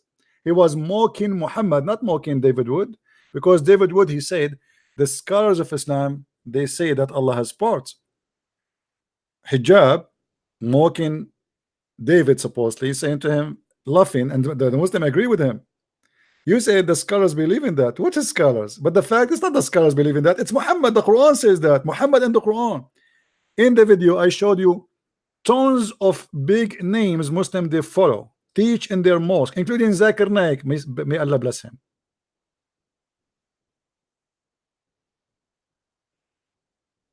Which scholars? Which scholars, brother? All the accusation, David Wood, he said to him, he answered by a word. Like Allah has part, he said, the scholars, they say, which scholars? David Wood said to him, the Quran will come from the grave as a man. He said to him, it says, read the Quran. Not the Quran is a creature, but the hadith he said to you, the Quran will come to you from the grave as a man. Where is the answer? So he answered nothing. And this is the problem with David, by the way. David, he should not, you see, this is the problem. You need to learn how to debate Muslims. You see, when a Muslim, he called me, I shout at him, say, no, don't change, why? Because Muslims, they throw rocks and they leave. They run. They dump rocks and they go. They dump their poo-poo. You have to be consistent. You have to focus and you have to force them in what you said. So if I am there, I will say to him, okay, you said that. You said that Elijah mean God is with us. Show me that everybody, you are schooling me in Hebrew. You said that who is the scholars who say that? It's not the scholars, you Abdul idiot. It was the Quran, it was the Hadith, it was your prophet. And the scholars, they confirm that. Be consistent. Don't change the topic. Don't let him go. Just throw stupid answers and go. It was a golden opportunity for David Wood to make him look like a balloon full of fart. It was a priceless opportunity, but he did not use it because this guy, he brought nothing but shame in this debate. And you will see the Muslim, you will see how many Muslims were attacking for this. Now, right now, most of the Muslims are ignorant. They do not know really what this guy was saying. Or what they knew, that they were laughing. But when they see the details, and I will make a new video about him saying the Quran will be destroyed. That alone is a nice thing. The Quran will be destroyed. The Quran is not eternal person. It's not a person, okay, but it's not created. And it's going to be destroyed. You see the debate we have yesterday, and the Muslim, they try to take it down, they flag it. I have a debate yesterday. How many of you watch it? It is in the channel of Unmasking the Fools. You can go and watch it there. I just finished the debate with the Abdul. I made him shish kebab about the Trinity. We are debating about the Trinity. He called me. He said, from the first second, I will expose you. Are you Christian, Prince? I said, yes. He said, I will expose you. I want to debate about Trinity. All the Muslims, they want to debate only about one topic, the Trinity. They think, because they say we believe in one God, that will make them like superior. Stupid. What God you believe in? This is the question. God or two? We believe in one God. They don't believe in one God. We are the one who believe in one God. Go watch it and laugh at the stupidity of the Muslims. You cannot debate Muslims. For Muslims, they play games. So in order to have a debate with them, should not call it a debate. You should call it a game. It's a game. It's like a mouse and a cat, you know. There's no honest debate. They play games. They will never answer a question. I spend an hour and 20 minutes speaking to this guy just to make him say if the Quran will be destroyed or not. He will not say it. And right away, I finished the debate. Not even 5 minutes after, I receive a strike from YouTube saying this YouTube is inappropriate. Now I appeal for it. I will have it back because there's nothing there. We said nothing there. I mean, what we did? Nothing. It's a debate. They think by flagging it, they can take it down. I record it. I have it. I save it. We have it there. And then after we finish the debate, this guy, the Abdul, he start cursing me in Skype. May Allah destroy you. May Allah curse you. May Allah punish you. They are like a pregnant women in the delivery room, and they don't know when the baby is coming. He could not answer me when we are live. He start cursing me in Skype.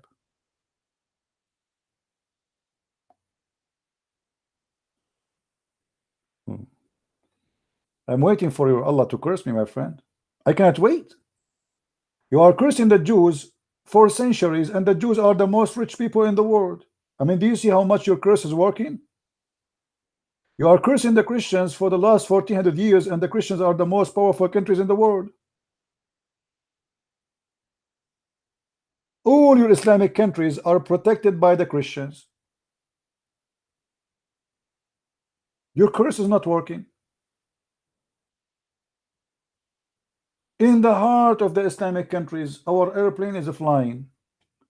In the heart of Islamic countries, you beg us to come and have a base. I mean, have you ever heard of an Islamic religion who hate the infidels? They ask the American to come and have a base. We have the biggest base of army in the Middle East in Qatar, in Saudi Arabia, in Emirat, in Syria, in Iraq, in Turkey. I mean, where you want more? Everywhere. But we are cursed. And no, I never visit Norway. If you invite me, I will go. You pay for my ticket, and you have to buy me every day halal food, which is include pork, and then I will go and visit you. All right?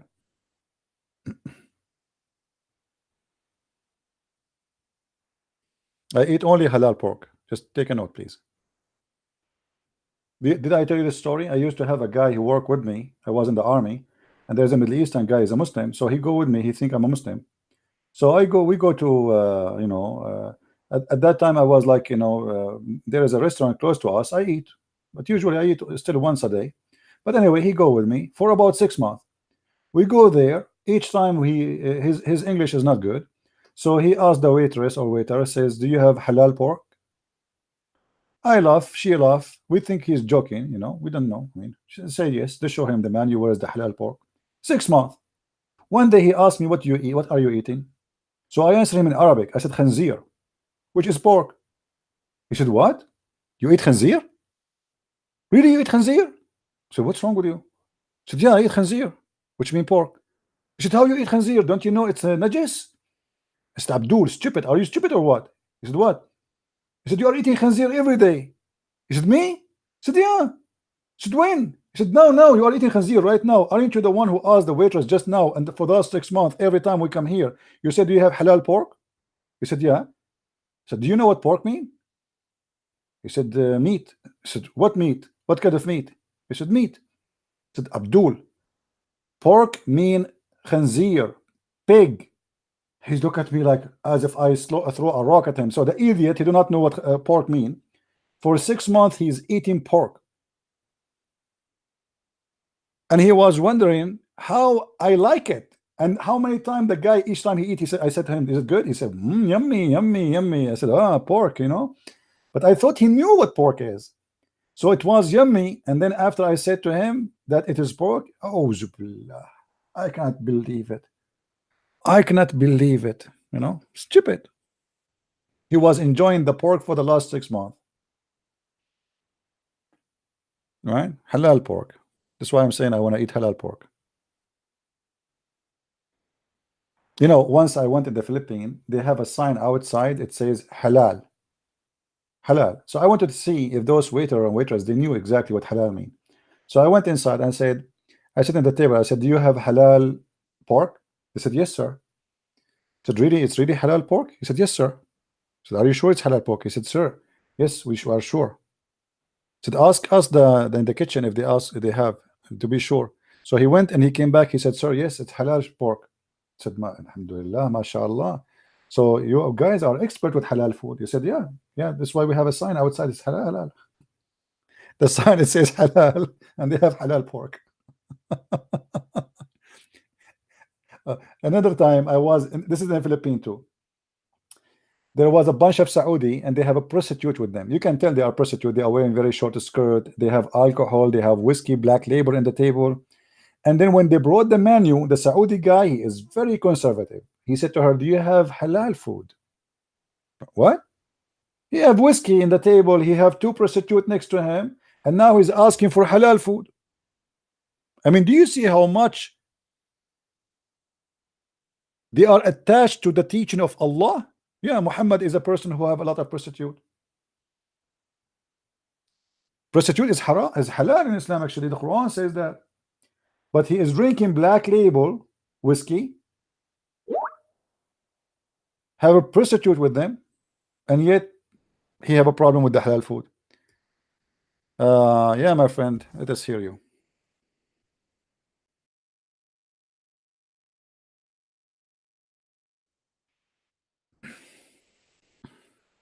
Stupid religion. Why not Iran? What Iran? What about Iran, Nightmare? Iran is the most corrupt country, and half of their weapon is bought from Israel. You see, they say to you Israel and Iran. The fact Iran, they buy their weapon from Israel. The Israeli are very smart people. They fight the Iranian, but they sell them weapon. During the war between Iran and Iraq, Iran spent billions of dollars buying weapon and parts from Israel. Jews, they are very smart. They make money even from their enemy. Who wanna buy weapon? We sell you. Iran, do you want to buy weapon? Right now, as we speak, the Israeli army is attacking Gaza because the terrorists, they attack Israel. But who is selling the weapon to the Mujahideen in Gaza? The Israeli. Hello? Yeah, hello? Hey, my friend, how are you? I'm okay, CP.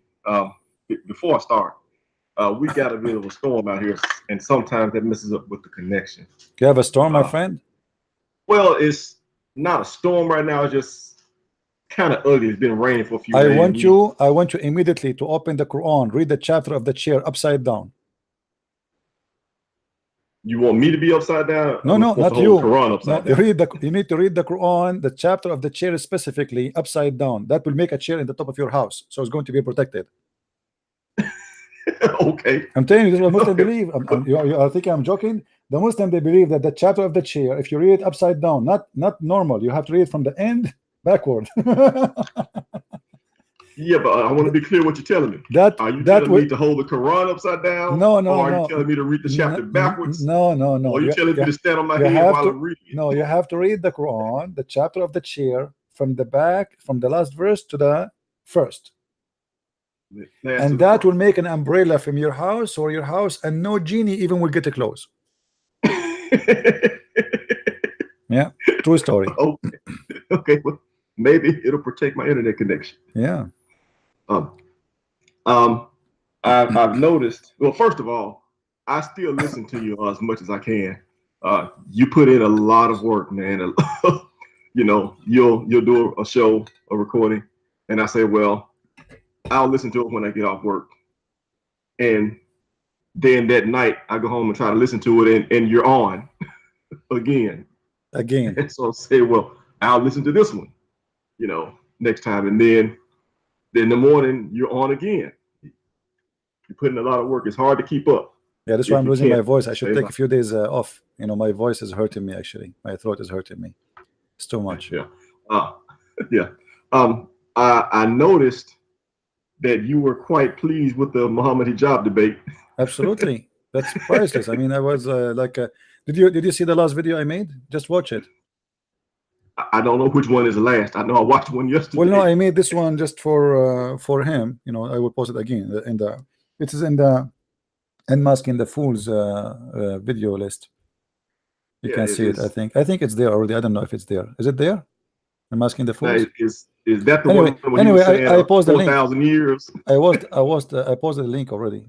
You know, Yeah. it's in the Google Drive. Yeah, I saw that debate, and yeah, I noticed a few things while that was happening in real time.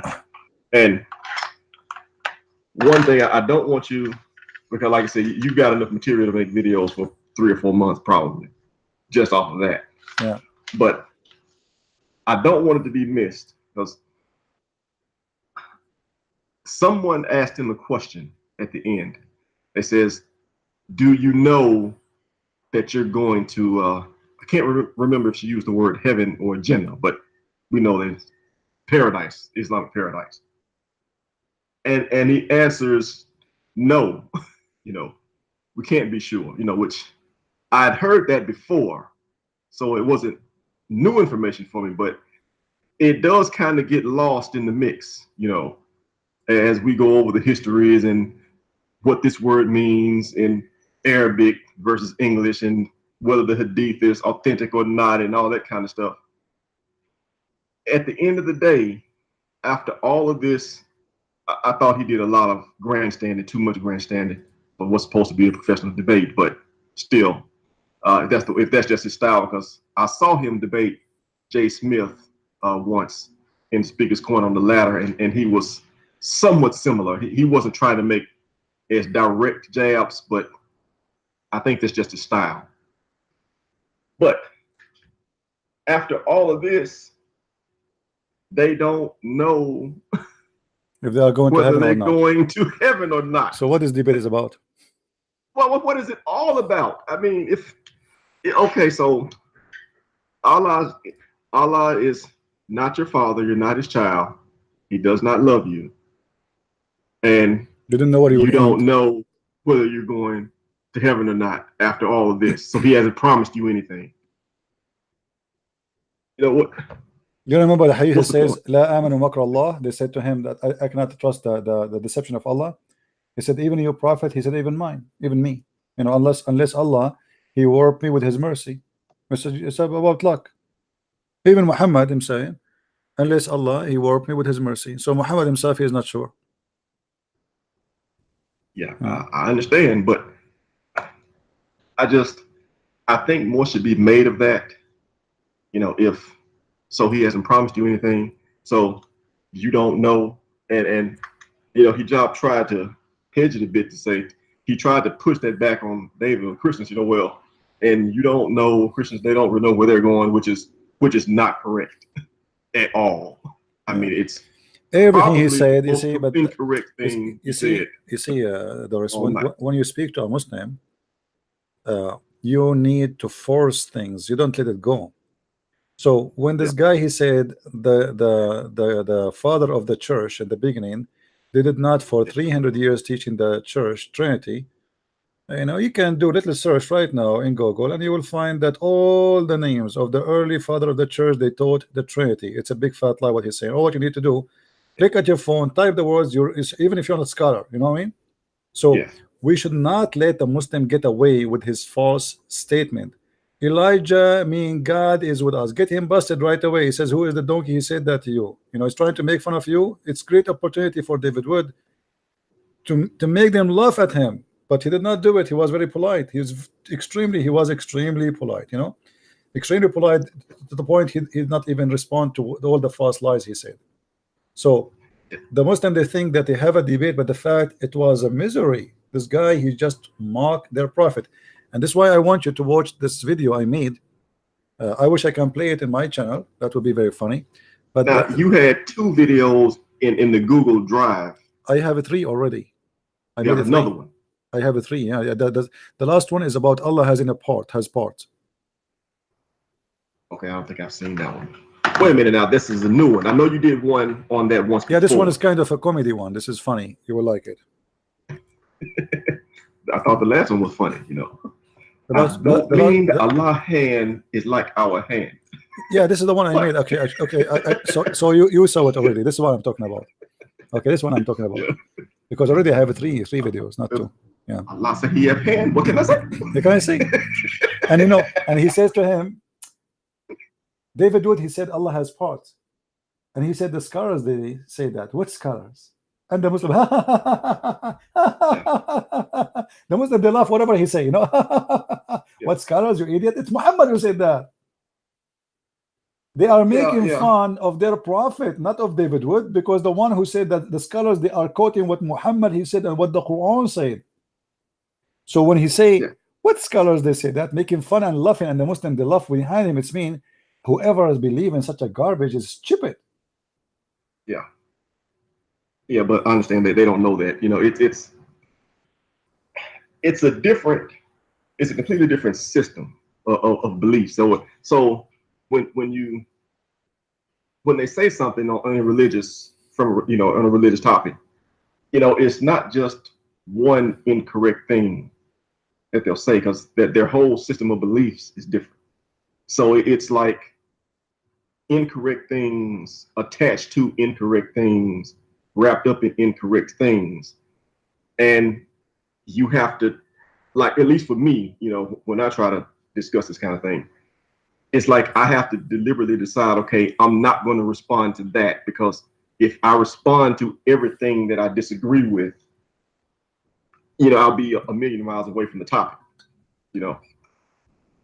So I kind of I have to like let stuff go, because I don't want to change topic, How do you deal with that?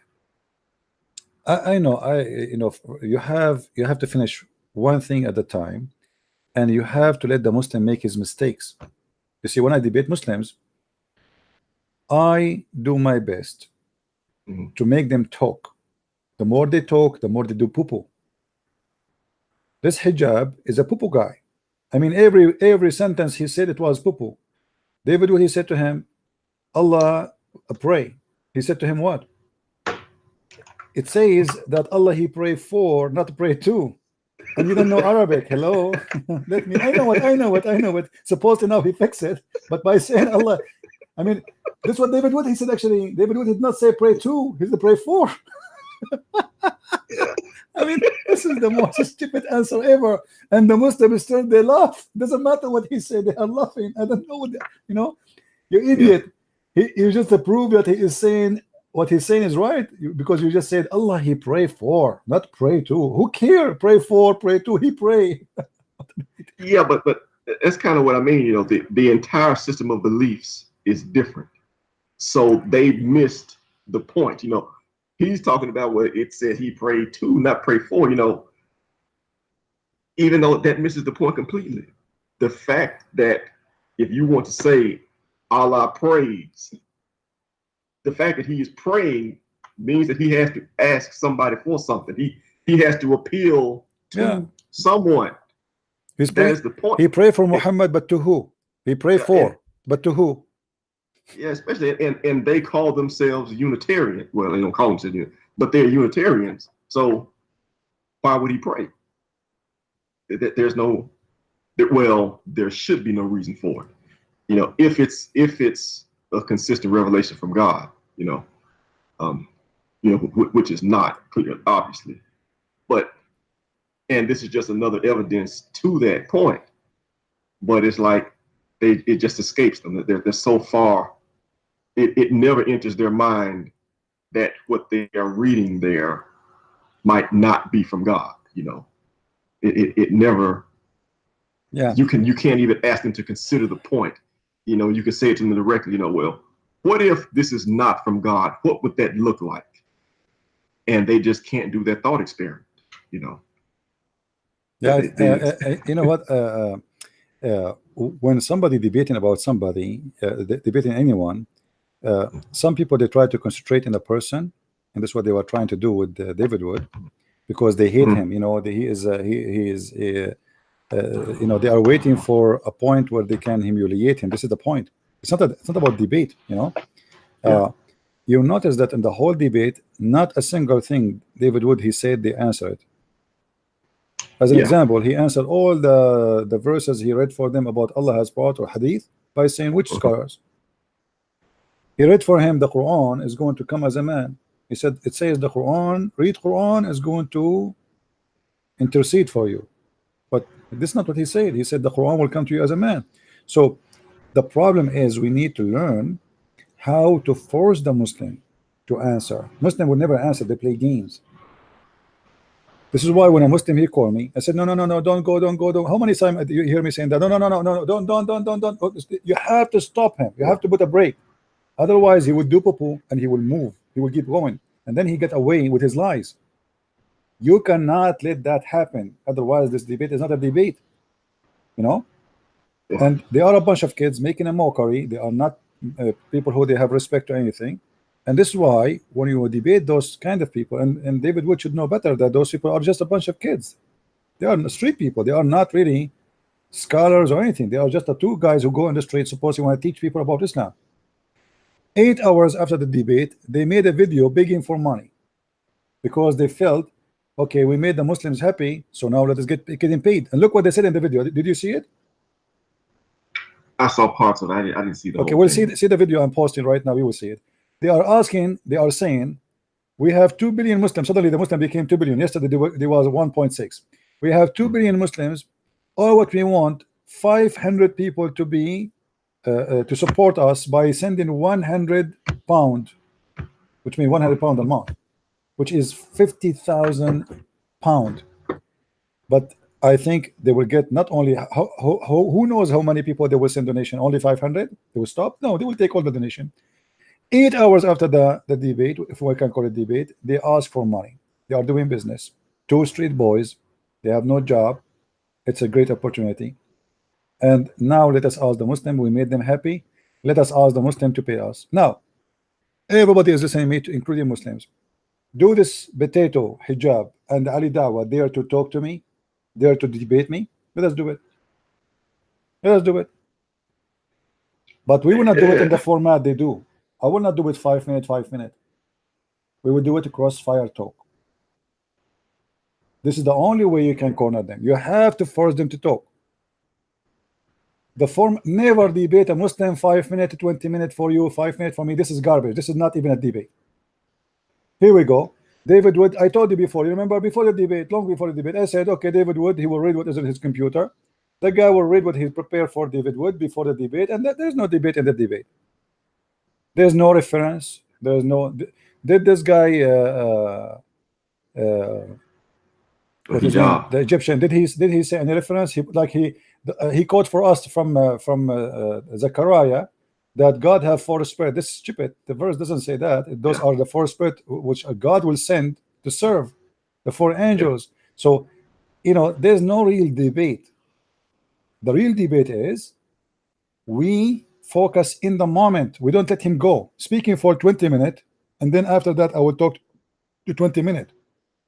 What is the debate? Nobody is getting anyone busted. Nobody is forcing anyone to answer. I give you the mic, you speak for 20 minutes. I don't have right to disturb you. You say whatever you want. You can ignore all the questions I gave you. You talk about whatever you wish. Then you give me the 20 minutes again. I speak about whatever I want, and that's it. This is a debate. Where's the debate? Yeah, it's not. Which you know, when I first was starting to study it, that kind of thing was useful, you know, because they put out a lot of different issues and they cover a lot of ground. But like you say, they don't really focus in on any one concept, on any one topic. Because to really explore one thing, when you got 2 people that disagree like that, you have to say something and then they have to respond to what you said. Yeah. And you have to respond to what they just said. And you have to back and forth like that several times. Yeah, in the spot right away. Not to speak for 20 minutes. People sleep. They forgot even what you said, and then we come back to you. Yeah, you know. Yeah, which you. I mean, you can do it in writing. You know, if you write. Yeah. Something, Why we not debate anyway? You send me a letter. I will send you. This is what I went once to debate in Pal Talk. There's a sheikh there. I said, can I debate you? My name is a Christian Prince. He said, you are welcome. Okay, guys, invite everybody. We have a Christian gentleman here. He was a kind, etc. Invite your friends, and then the text that the room started going crazy. The Muslim, they said to him, brother, this is Christian Prince, this is Christian Prince, this is Christian Prince. His name is Dr. Tahruni. I remember his name, Dr. Tahruni. They start saying to him, this is a Christian Prince, this is Christian Prince, brother, Christian Prince. This guy, he like, what? Who is this Christian Prince? Like, he never heard of me before. So he start receiving text. We hear the keyboard. And then he said to me, I've been advised by the brother not to do a debate here, but if you have a questions, you can send me email. You know? Yeah. And you know, always ask yourself, why those Muslims who speak Arabic, they are desperately looking for American to debate them. They don't want to debate somebody speak Arabic, or someone like me specifically. And you know, somebody said to me in the text here, are you willing to debate them if they invite you to their venue? My friend, what the venue for? Here is better. Here I can show my reference. Here he can show his reference. What venue? What is the point of standing before a microphone? Here we go. Everybody, we can get a bigger number from a venue. We can show reference, not a speech. People, they can hear him. People, they can hear me. He can show his reference. I can show my reference, and people be the judge. This is what a debate is. What venue? What is the venue for? I just went to Texas just last week. I spent almost $1,000. Who's going to pay me for that? I did not even take a penny from the church. I'm not a rich man, you know. Yeah. So why I want to go all the way there to do what when I am doing it here? So the venue, not venue. This is just an excuse. What they want is what Christian Prince want to say, and what he say is going to be said in line or in person, and actually online is better. You know. Well, now, especially the way you do it, because you've got you got access to the internet. You can show stuff on the screen. Yeah, this is very important, because the whole point is showing you what I'm talking about. Otherwise, what's the point? Speech, you know. Yeah. If I don't show the reference I'm talking about, there is no value of what I'm doing. You know, it's a lot better than doing like, you know, even when I did my seminar last week in Texas, we were able to show few, but it was for 1 hour. We wasted 10 minutes for presentation for me. After the 1 hour is over, because people, they want to ask me more questions, we have like almost 5 hours, but we are not really showing reference. You know, like it was we were able to show on the screen few reference. But in the way I do it now, anything I mention right away, I can show it on the screen. Yeah. So it's a lot better. It's more useful for both party. If a Muslim says to me, okay, show me the proof where it says that, you know, where I'm going to show it to him in there, in the, you know, how I'm going to show it to him. I will carry a library with me. Yeah, well, I know you can do a lot of stuff on tablets and such like that. Yeah, but we want people to see. We want people to see. You see, my debate is not my debate between him and me. The debate is for people to see. I want people to see the reference. I want people to see the answer, and they judge by looking at both the answer and the reference. What the reference says, what he said. Like if this guy, he was with me, and he said that Elijah mean God is with us. Isn't it going to be nice to put it in front of his face right away and say, "Here, guys, laugh with me." This guy who was laughing at David Wood, and he want to teach, he want to school him in Hebrew. He claimed, you know, when you laugh at somebody, he don't speak Hebrew supposedly, and you say to him what it means something in Hebrew, and you brag about knowing Hebrew, and then you say such a stupid thing. Obviously, you need to get busted. No? Yeah. Yeah. Well, now, I will say this much though. When you say like having those venues and things like that, there's no use for it. Well, it's less useful if your goal is trying to get to the truth, you know, and to put that out there, to really to cut away all the falsehoods and stuff like that, the false beliefs that people have. Then it's much better if you can go right to the source and show people just what it says in their text.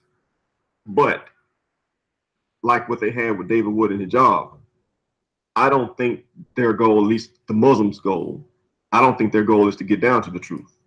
I think their goal is to give people the permission to keep believing what they already believe. It's, you know, it's permission slip, because He didn't really show any reference. And so what the point frankly, of this gave weak debate? defense. So what the point of this debate? And you know To the make Muslim the they can Muslims to make the Muslims feel good about believing what they already believed in the yeah, first just to place. make them believe that they destroy this guy and etc. But again, it's not their fault. You see, when you debate this kind of people, you have to be aggressive. To be in too soft is not right. Either you go there and you are, you have to enforce what you said. You force them to give the answer correctly, not to be with scholars, and Zechariah for you have to be consistent, and you have to focus on what they said. And actually, they gave David Wood opportunity to destroy Islam on the stage right there. His answers was amazing. This guy Hijab, he gave a very beautiful answers to destroy Islam. He mocked Muhammad. He mocked Allah. He made fun whoever believe in what Muhammad teach. He said the Quran will be destroyed. Priceless, always a priceless. He claimed that he speak Hebrew. He said that I did not watch all the debate, by the way, just a little popo, 15-minute popo. This is all I learned for 15 minutes. Allah, he pray. I mean, priceless. It's priceless. But you will notice in the other side that the other guy, he did not take advantage of that. He did not, as if the guy said nothing. I mean, I don't know what was wrong. Yeah. Well, yeah. I don't know. Like I said, I guess. Well, I would guess. Again, there's so much stuff being said. You do have to decide what you're going to respond to, because for whatever reason, it takes more time to respond to a lie than it takes the guy to tell the lie. Yeah, but if you are sharp and you have knowledge, it take you a second to get him busted. It doesn't take really long, But yes, but not now. David Wood was too much relaxed, as if he is going there for like a coffee shop. He's not debating. He's not like he said. He did not do much, But anyway, all the Muslims are listening. I want you to ask this guy what he will lose if he debate a Christian prince. It's as long you are going to win anyway. You know what I mean? If nobody can debate you Muslims, okay, what you will lose? Yeah. What you will lose. And you do not need to come. I do not need to come to London. You do not need to fly to USA. We do it in Skype the way we do it. And you can broadcast in 2 channels at the same time. Your channel on YouTube, my channel on YouTube. You are home, I am home. Your followers, they can hear you. People who listen to me, they can hear me. Okay, that's it. Wonderful. As simple as that. You have a proof? Show me. I have a proof. They show you. Let us see if he can do it. Do he dare? He will not dare. They will not. Shabir Ali is running away for many years. Shabir Ali is Shabir Ali. This guy is nothing compared to Shabir Ali. This guy is a kid. Shabir Ali is like a snake. You know what I mean? Shabir Ali is really like a snake. But because David Wood, he made a mistake by debating a kid. This is why it doesn't look good. This is what happened to you. You see, in the Middle East, they say there's two things two kind of people you don't fight with, which is a kid and bless you, a kid and a whore. Honest to God, in the Middle East, this is what they say. There's two kind of people you don't fight with them, because if you're an adult, you fight with a kid, he will humiliate you. He will make fun of you in the street. What you can do about it? He's a kid. You know what I mean? Yeah. You can't beat him. He's a kid. Or a whore. A whore, she will scream, she will etc. She will rip her clothes. She will accuse you with many things. She will really destroy your reputation. Two things, stay away from them. Don't fight with the kid, and don't fight with the whore. David Wood, he got both. He got the kid and he got the whore. The whore of Islam, which is about lies, satanic teaching, fabrication, mocking, and he got the kid who have no value, make fun even of his religion, just in order to make himself like he won. Yeah. Yeah, but well, even though you mentioned showing stuff, I think about the Speaker's Corner, which I've seen the job there. Hatun, how she has the different Qurans there. Yeah. So you tell the Muslim, they say there's only one Quran, and you say no, it's not. No, it's not. And you say yes, it is. No, it's not. And so then she pulls out 20-something Qurans. Hold on, we have a Muslim. We have a Muslim calling. Hold on. Hello. Hello. Hey Abdul, how are you? Party. Oh, you have a bad voice there. What do you want to say, Abdul? Go ahead.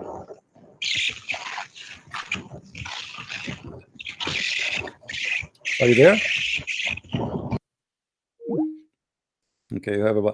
You know, look, the guys. Let me show you what nightmare he said. He said the Christian prince, when he tells stories about his life, they are fabricated stories. Look who is talking. A guy who believed that Muhammad, he said that his God, he sent him a dish of shish kebab. He ate it. He got the power of 40 men. This is not a fabricated story. What is story? I said it's fabricated. Like what? I said I have a flying carpet. I said God, he sent me a mule and he took me to Jerusalem. I said that Jibreel, he come to me in the image of the Kalbi, and those are a true story for you. I said that God, he will make my women, the women I will sleep with, her vagina fit for the penis he will give me. That is not a fabricated story. But the story Christian Prince he told you about his life is a lie. Like what? Abdul? Huh? Allah will give you women who you can see through their flesh. This is not a fabricated story. This is a true story. It's obvious. It's obvious. There's a guy, his name is Al-Khadr, and he did never die. He was in the funeral of Adam, in the funeral of Noah, in the funeral of Jesus, sorry, in the funeral of Muhammad and Moses. Why? Because he drank from the fountain of youth. This is not a fabricated story. What a stupid you are. You are talking about fabricated story. The prophet, he hear stones saying to him assalamu alaikum. Obviously I hear always assalamu alaikum too. If I am the one who say to nightmare, yesterday I went in the street and I heard the stone saying to me assalamu alaikum, what nightmare would say? It's a fabricated story. As long Muhammad you say that, it's not a fabricated story. Are you there, nightmare? Or why you are playing dead? Even the mountains say assalamu alaikum to Muhammad. The debate which we are talking about between Moses and Adam, how Moses met with Adam?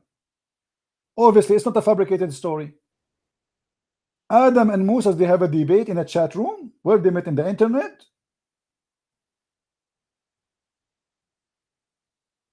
Mary is the sister of Aaron. It's not fabricated story. Her father, his name is Umran, and Moses' father is Umran. Here we go. The same father, the same sister.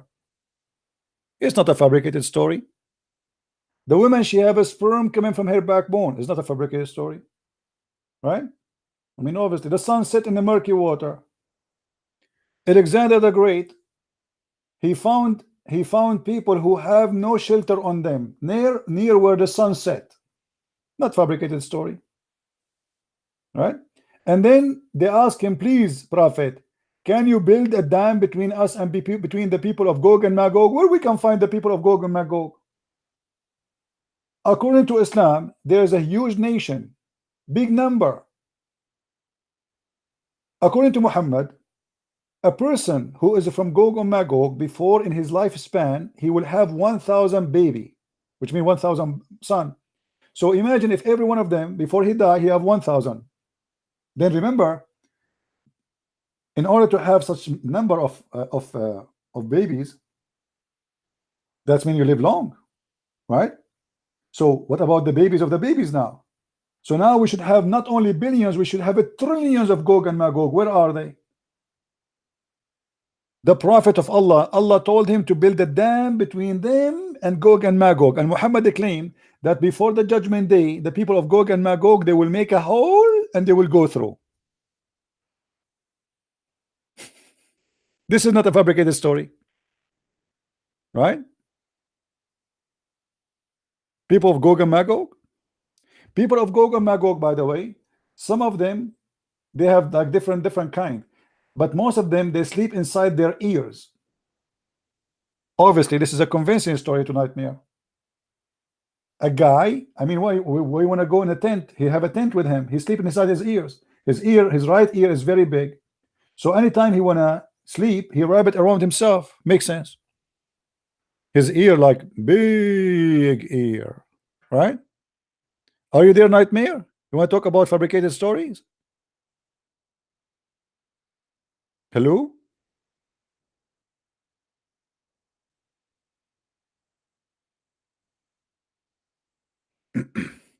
How I call? Yes, yes, you can call me. Call the Debate TV. Yeah, if you don't say the prayer before you have intercourse with your wife, Shaitan will wrap himself around your penis. This is not a fabricated story. True story. I am a Hindu. He actually he is telling the truth, my friend, because I felt I am a Hindu since I saw. Let me tell you this story. This is the fabricated story. Nightmare, are you there? This is a fabricated story, but I will tell it to you. You like it, you like it. I don't know what to say. Once, brother, I was doing a seminar in India, and by mistake, I told the Hindu brother. Okay, let me speak it more. This is a very true story, brother sister. There's a person. His name is the Christian Prince. Christian Prince. He always teaches against Islam. He's a very well-known person as a person who is really against Islam and the Prophet Muhammad. Once Christian Prince was invited by the Hindus in India because they thought he will teach them against Islam. But the Christian Prince, he made a mistake. When he was speaking to the Hindus, he told them, do you know that the biggest chapter in the Quran, Abdul, are you listening, brother? Brother, are you listening? He told them, do you know, brother, please ask me question later, brother. Okay. He told the Hindus, do you know that the biggest chapter in the Quran, brother, is the chapter which you Hindu love? They said to him, what the chapter? He said to them, surprisingly, silently, and everybody was so quiet, waiting for the answer of Christian Prince. Christian Prince, he was hesitating to answer. He knew how dangerous that answer, and he said to them, the name of the chapter is, brother, after he said the name of the chapter, all the Hindus, they converted to Islam. Now this is a true story. Do you like it, Nightmare?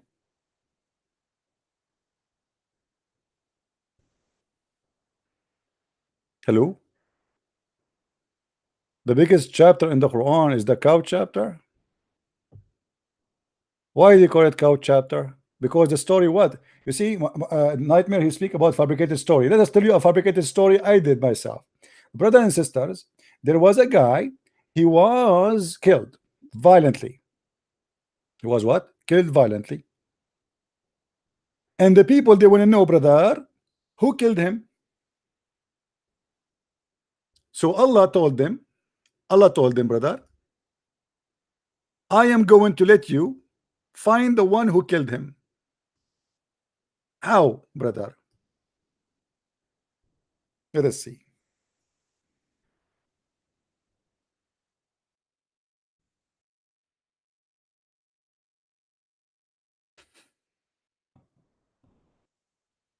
Chapter 2, verse number 73 is what is behind the name of the cow chapter.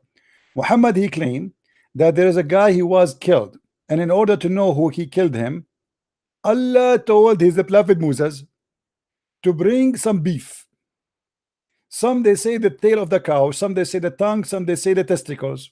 It doesn't matter what it is, organ of the beef, of the cow, and beat the guy with the beef. And then the guy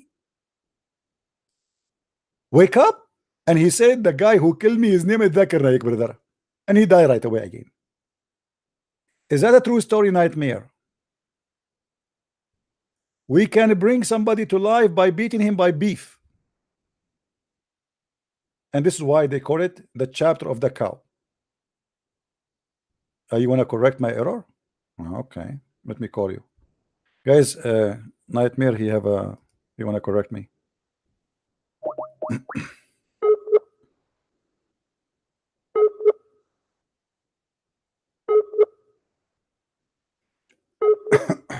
I'm calling you.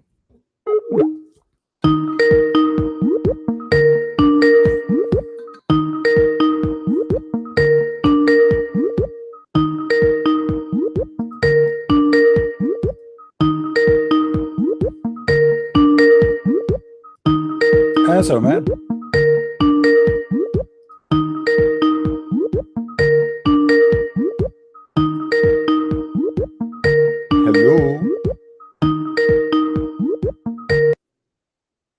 Are you there?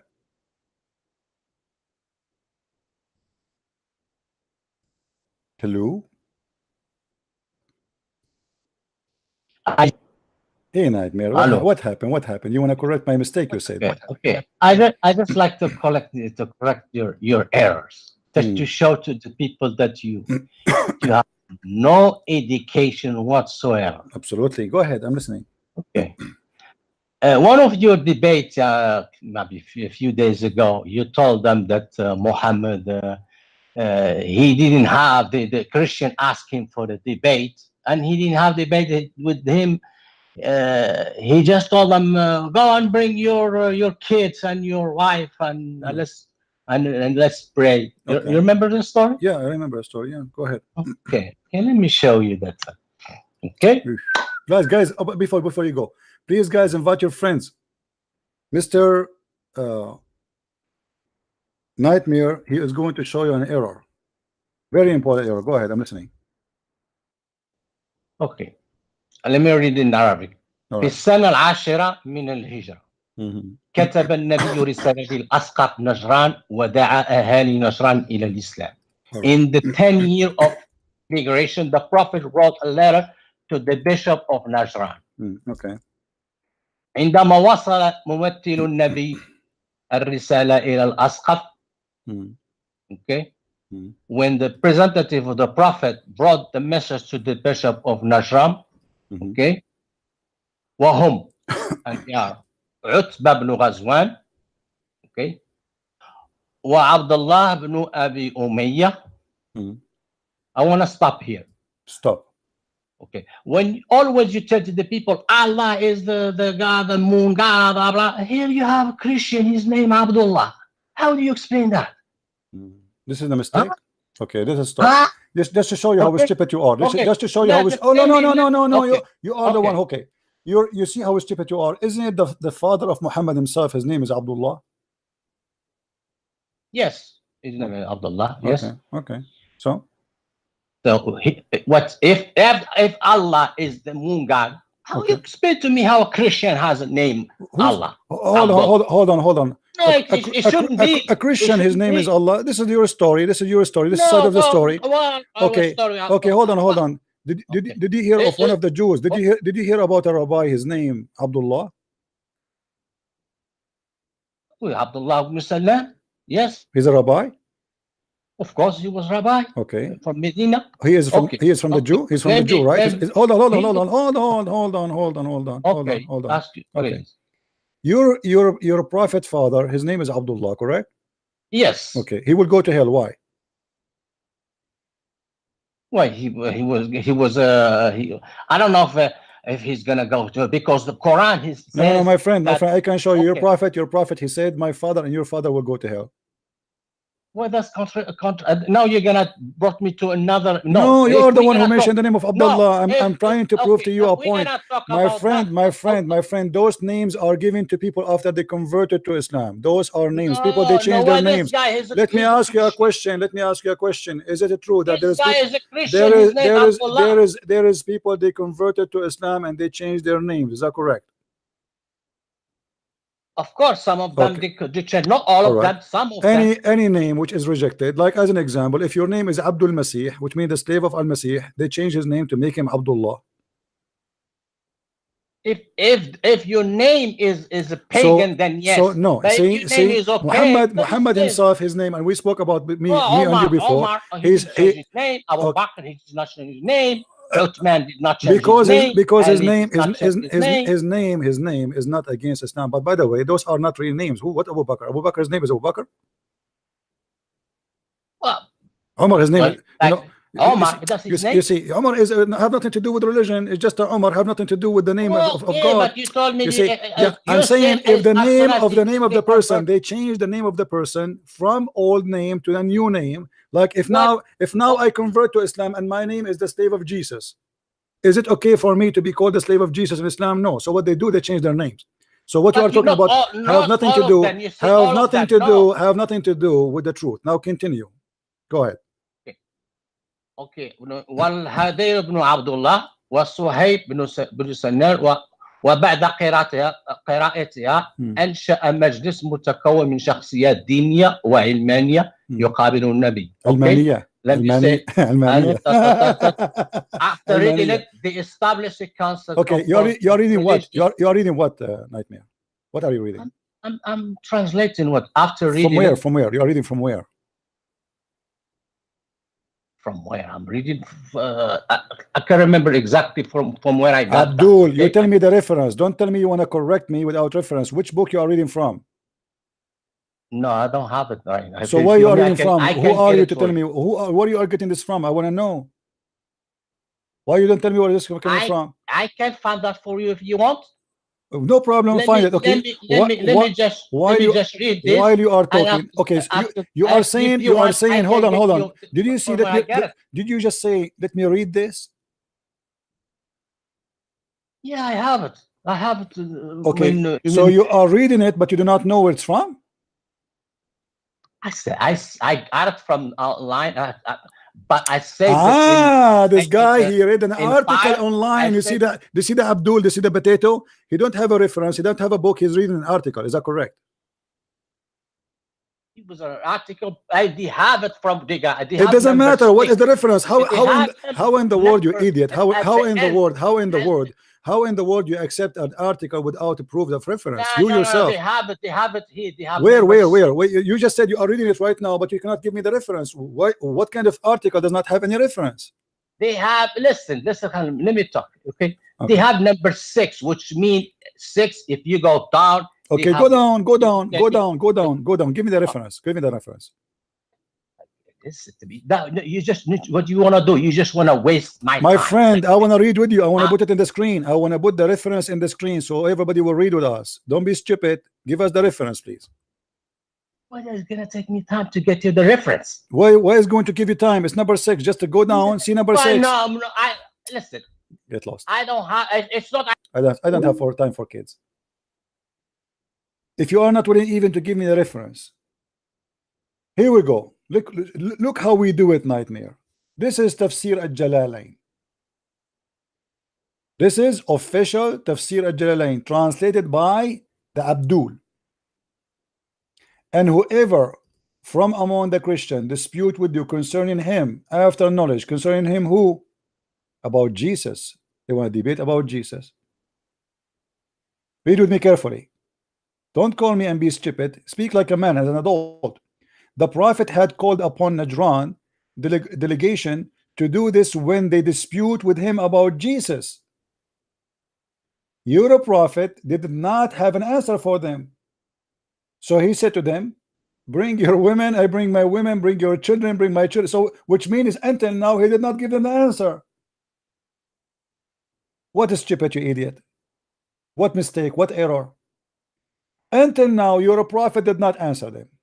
They challenge him for a debate.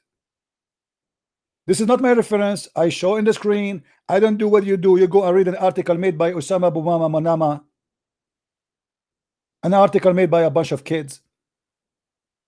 You want to see what it's meant? Go and see the reference by the scholars. And I'm using it now in English,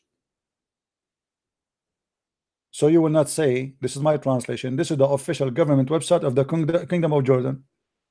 Your Prophet did not debate them, did not answer them. He invited them to a cursing party. And all the names you mentioned to me is a shish kebab fiction.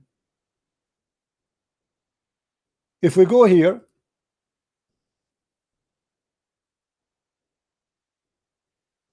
this is a book. It's called Asbab al-Nuzul, and this is the book explaining all the stories. And you will see that Muhammad, he could not respond to them except by inviting them to a cursing party. This is additional proof that your Prophet is a shish kebab. You see, when the Jews, they debated about the Messiah himself, he was asking them, he challenged them. He said, what do you say of the Messiah? They said, he's the son of David. When they said this, he's the son of David, Jesus did not say to them, okay, bring your children, I bring my children, bring your family, I bring my family, bring your wives, I bring my wives. He said to them right away, he quote from the Old Testament, if he is the son of David, then how David called him my Lord, sit next to my Lord, said to my Lord, sorry, my Lord said to my Lord. He called for them right away. He did not say bring your wife and bring my wife. Your prophet have no answer. He do not. He know. He have no knowledge to debate the Christians. So what he say? Let us do a cursing party. So you call me to show me a mistake, and then you waste my time reading for me names written in an article, and you did not even dare to give me the name of the reference. Let us go to Tafsir Ibn Abbas. We saw Ibn Abbas. We saw a book Asbab al-Nuzul. Let us see Ibn Abbas. Sorry, here it says the same thing. Your prophet did not debate them. He invited them to a cursing party. All together, and let us invoke all together the curse of Allah upon those who lie. Where is my error, your liar? Your prophet, he did not debate them. He's asking them to invite them to our cursing party. He did not give them any answer. The same as hijab when he was debating David Wood. He gave no answer. He just made fun, make mockery. This is a mockery party. This is a mockery party. A bunch of idiots, they are going together. I give you the mic, you say may Allah cut my nose if I'm lying. You give you your mic, now your turn. You say may Allah cut my finger if I'm lying. Your mic. May Allah burn my tongue if I'm lying. Your mic. May Allah make me bite my tongue if I'm lying. Your mic. May Allah close the door of the van over my finger if I'm lying. Your mic. I mean, this is a mockery, but this is not have nothing to do with the prophecy or prophethood or God. This is stupid. Especially that those who they are debating you, they are not lying, because if somebody wrong in his belief, he's not lying. You see, when a Muslim, he says to me, like, if I ask Nightmare, do you believe Muhammad is a prophet? He will say yes, but that does not make him a liar. He believes in a lie, but he's not a liar, because a liar is somebody believe in something and he say the opposite. You know what I mean? So if Nightmare, he believed in Muhammad to be a prophet, he believed in a lie, but he himself is not a liar. He told me what he believed. He's honest. He said, I believe in Muhammad as a prophet. This is his belief. So he was honest about his belief. So Muhammad here, when he said, let us curse the one who's lying, he just said something poo-poo. He's a stupid like all the Muslims when they say that. Christian, when they believe in Jesus as God, they are not lying to you, my friend. They are telling you your belief, regardless if it's true or not. Because if they are wrong, still they are not lying. If I believe in a lie, does not make me a liar. I will be a liar if I know it is a lie and I say to you it's true. That will make me a liar. Is that correct, guys? So you squeeze yourself for the last 6 months and you come back to tell me this? All the names of those who converted to Islam, they changed their names.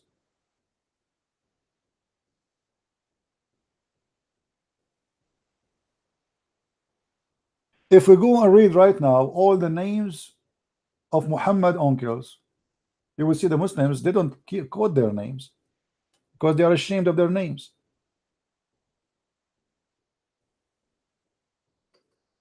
They are pagan. Muhammad father pagan. Muhammad father, his name is Abdullah too. Muhammad, he said to the Bedouin man, my father and your father in hellfire.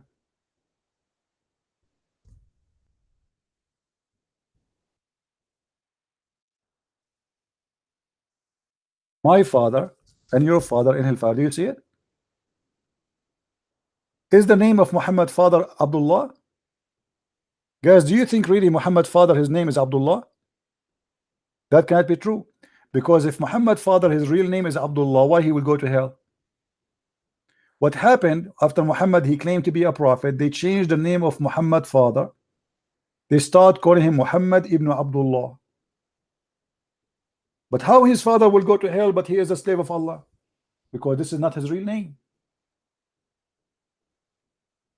In order to make Muhammad look better, they changed the name of his father, because his father name is a shame, is a pagan name. Go and read all the names of Muhammad uncles. Not even one of them is not a son of a slave of a goddess of the gods of the pagans. Abdul Muttalib, etc. All the names of his family are pagans. How his father is Abdullah, and why he will go to hell? The answer is very simple. Muhammad father, his name is not Abdullah. It cannot be.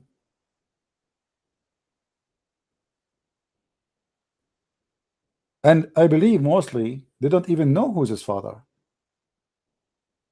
So there is a story where they say to Muhammad, you are the same as a palm tree in the middle of the desert. You have no roots. Nobody knows who you are. Mostly Muhammad is an adopted son. A woman, she gave delivery to him, because even according to Muslim stories, if we go with it, you will see Muhammad mother delivering Muhammad 4 years after the guy they call him Abdullah, he passed away. Imagine you die today and your wife, she deliver a baby 4 years after your death. Those things happen only in Islam, to the point even they are teaching that a woman, she can be pregnant for 10 years.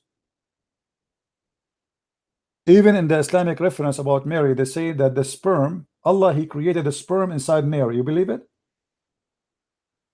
Mary, she have a sperm of Adam inside her. Allah created the sperm of Adam inside her, like she is self fertility.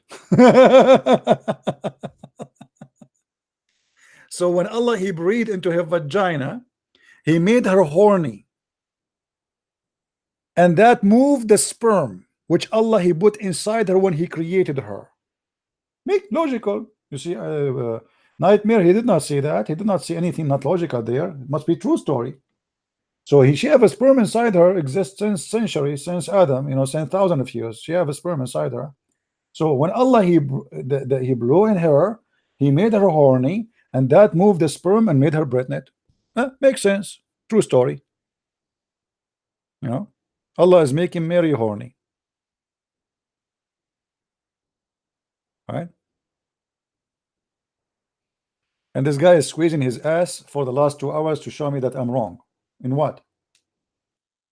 And why your prophet, he's asking them to invoke Allah to curse the one is lying? Why you don't answer them? If you are a true Muslim, all of you Muslim, you should not debate a Christian. You should do cursing party. Allah, if Christian prince is lying, Allah, cut his nose. Allah, this is what your prophet do. Are you better than him?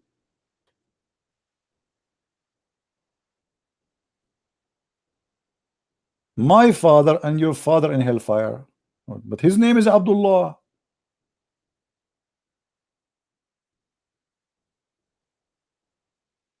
None of those names are true. Muhammad's father cannot be Abdullah. For if he is Abdullah, he have to be a believer on Allah. He should go to heaven. This is a name, they give it to him. They change their names. Same as Muhammad changed his name. Muhammad's name is not Muhammad. Who's Muhammad? The Quran quote Muhammad in many names. They quote him Mustafa, they quote him Ahmad, they quote him Muhammad. Which one is you? Why you have many names? Who are you? You are God? Moses have one name, Abraham have one name. Why you have many names? Because those are not names, those are title. Have nothing to do with the real person. He gave himself a title. The same as anyone who claimed to be a king. The second he is a king, you don't call him by his name. You call him your majesty. You call him your whatever, the emperor. You call him whatever you call him, but you don't call him by name. The second you call him by name is an insult. He will kill you.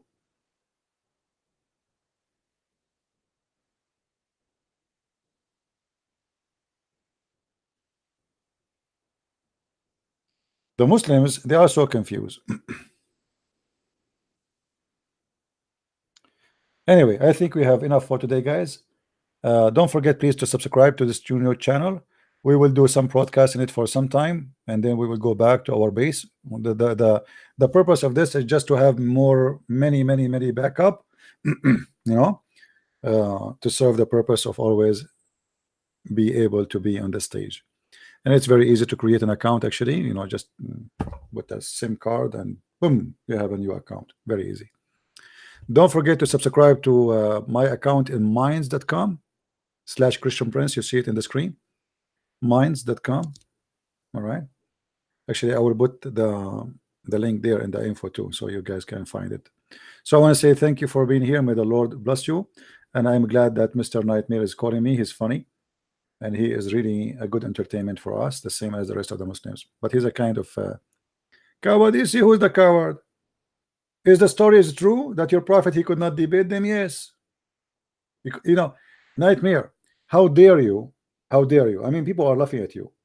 Oh, what I'm asking you for, show me the reference. You say it is down in number 6. I said to you, where is the reference? You said to me, I need to search it when it's in front of you, but yet you refuse to say it. Correct, guys? Oh, what I'm asking him for, show me the reference. Until now, you did not post the reference. Look, after 20 minutes talking to you, until now, you did not say, I was reading from this book. Why? Because you're a potato. This is what you do. You search on the internet about people speaking about that topic, and supposedly you are going to refute me, but I get you busted right away.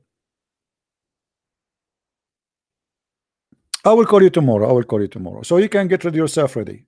You promised me to call tomorrow, Nightmare, but tomorrow I want you to bring me the reference. All right? Get ready. Don't tell me I don't have it now. What, do you want me to find it now? What do you find it? You said it's number 6. Click at number 6, you will go down.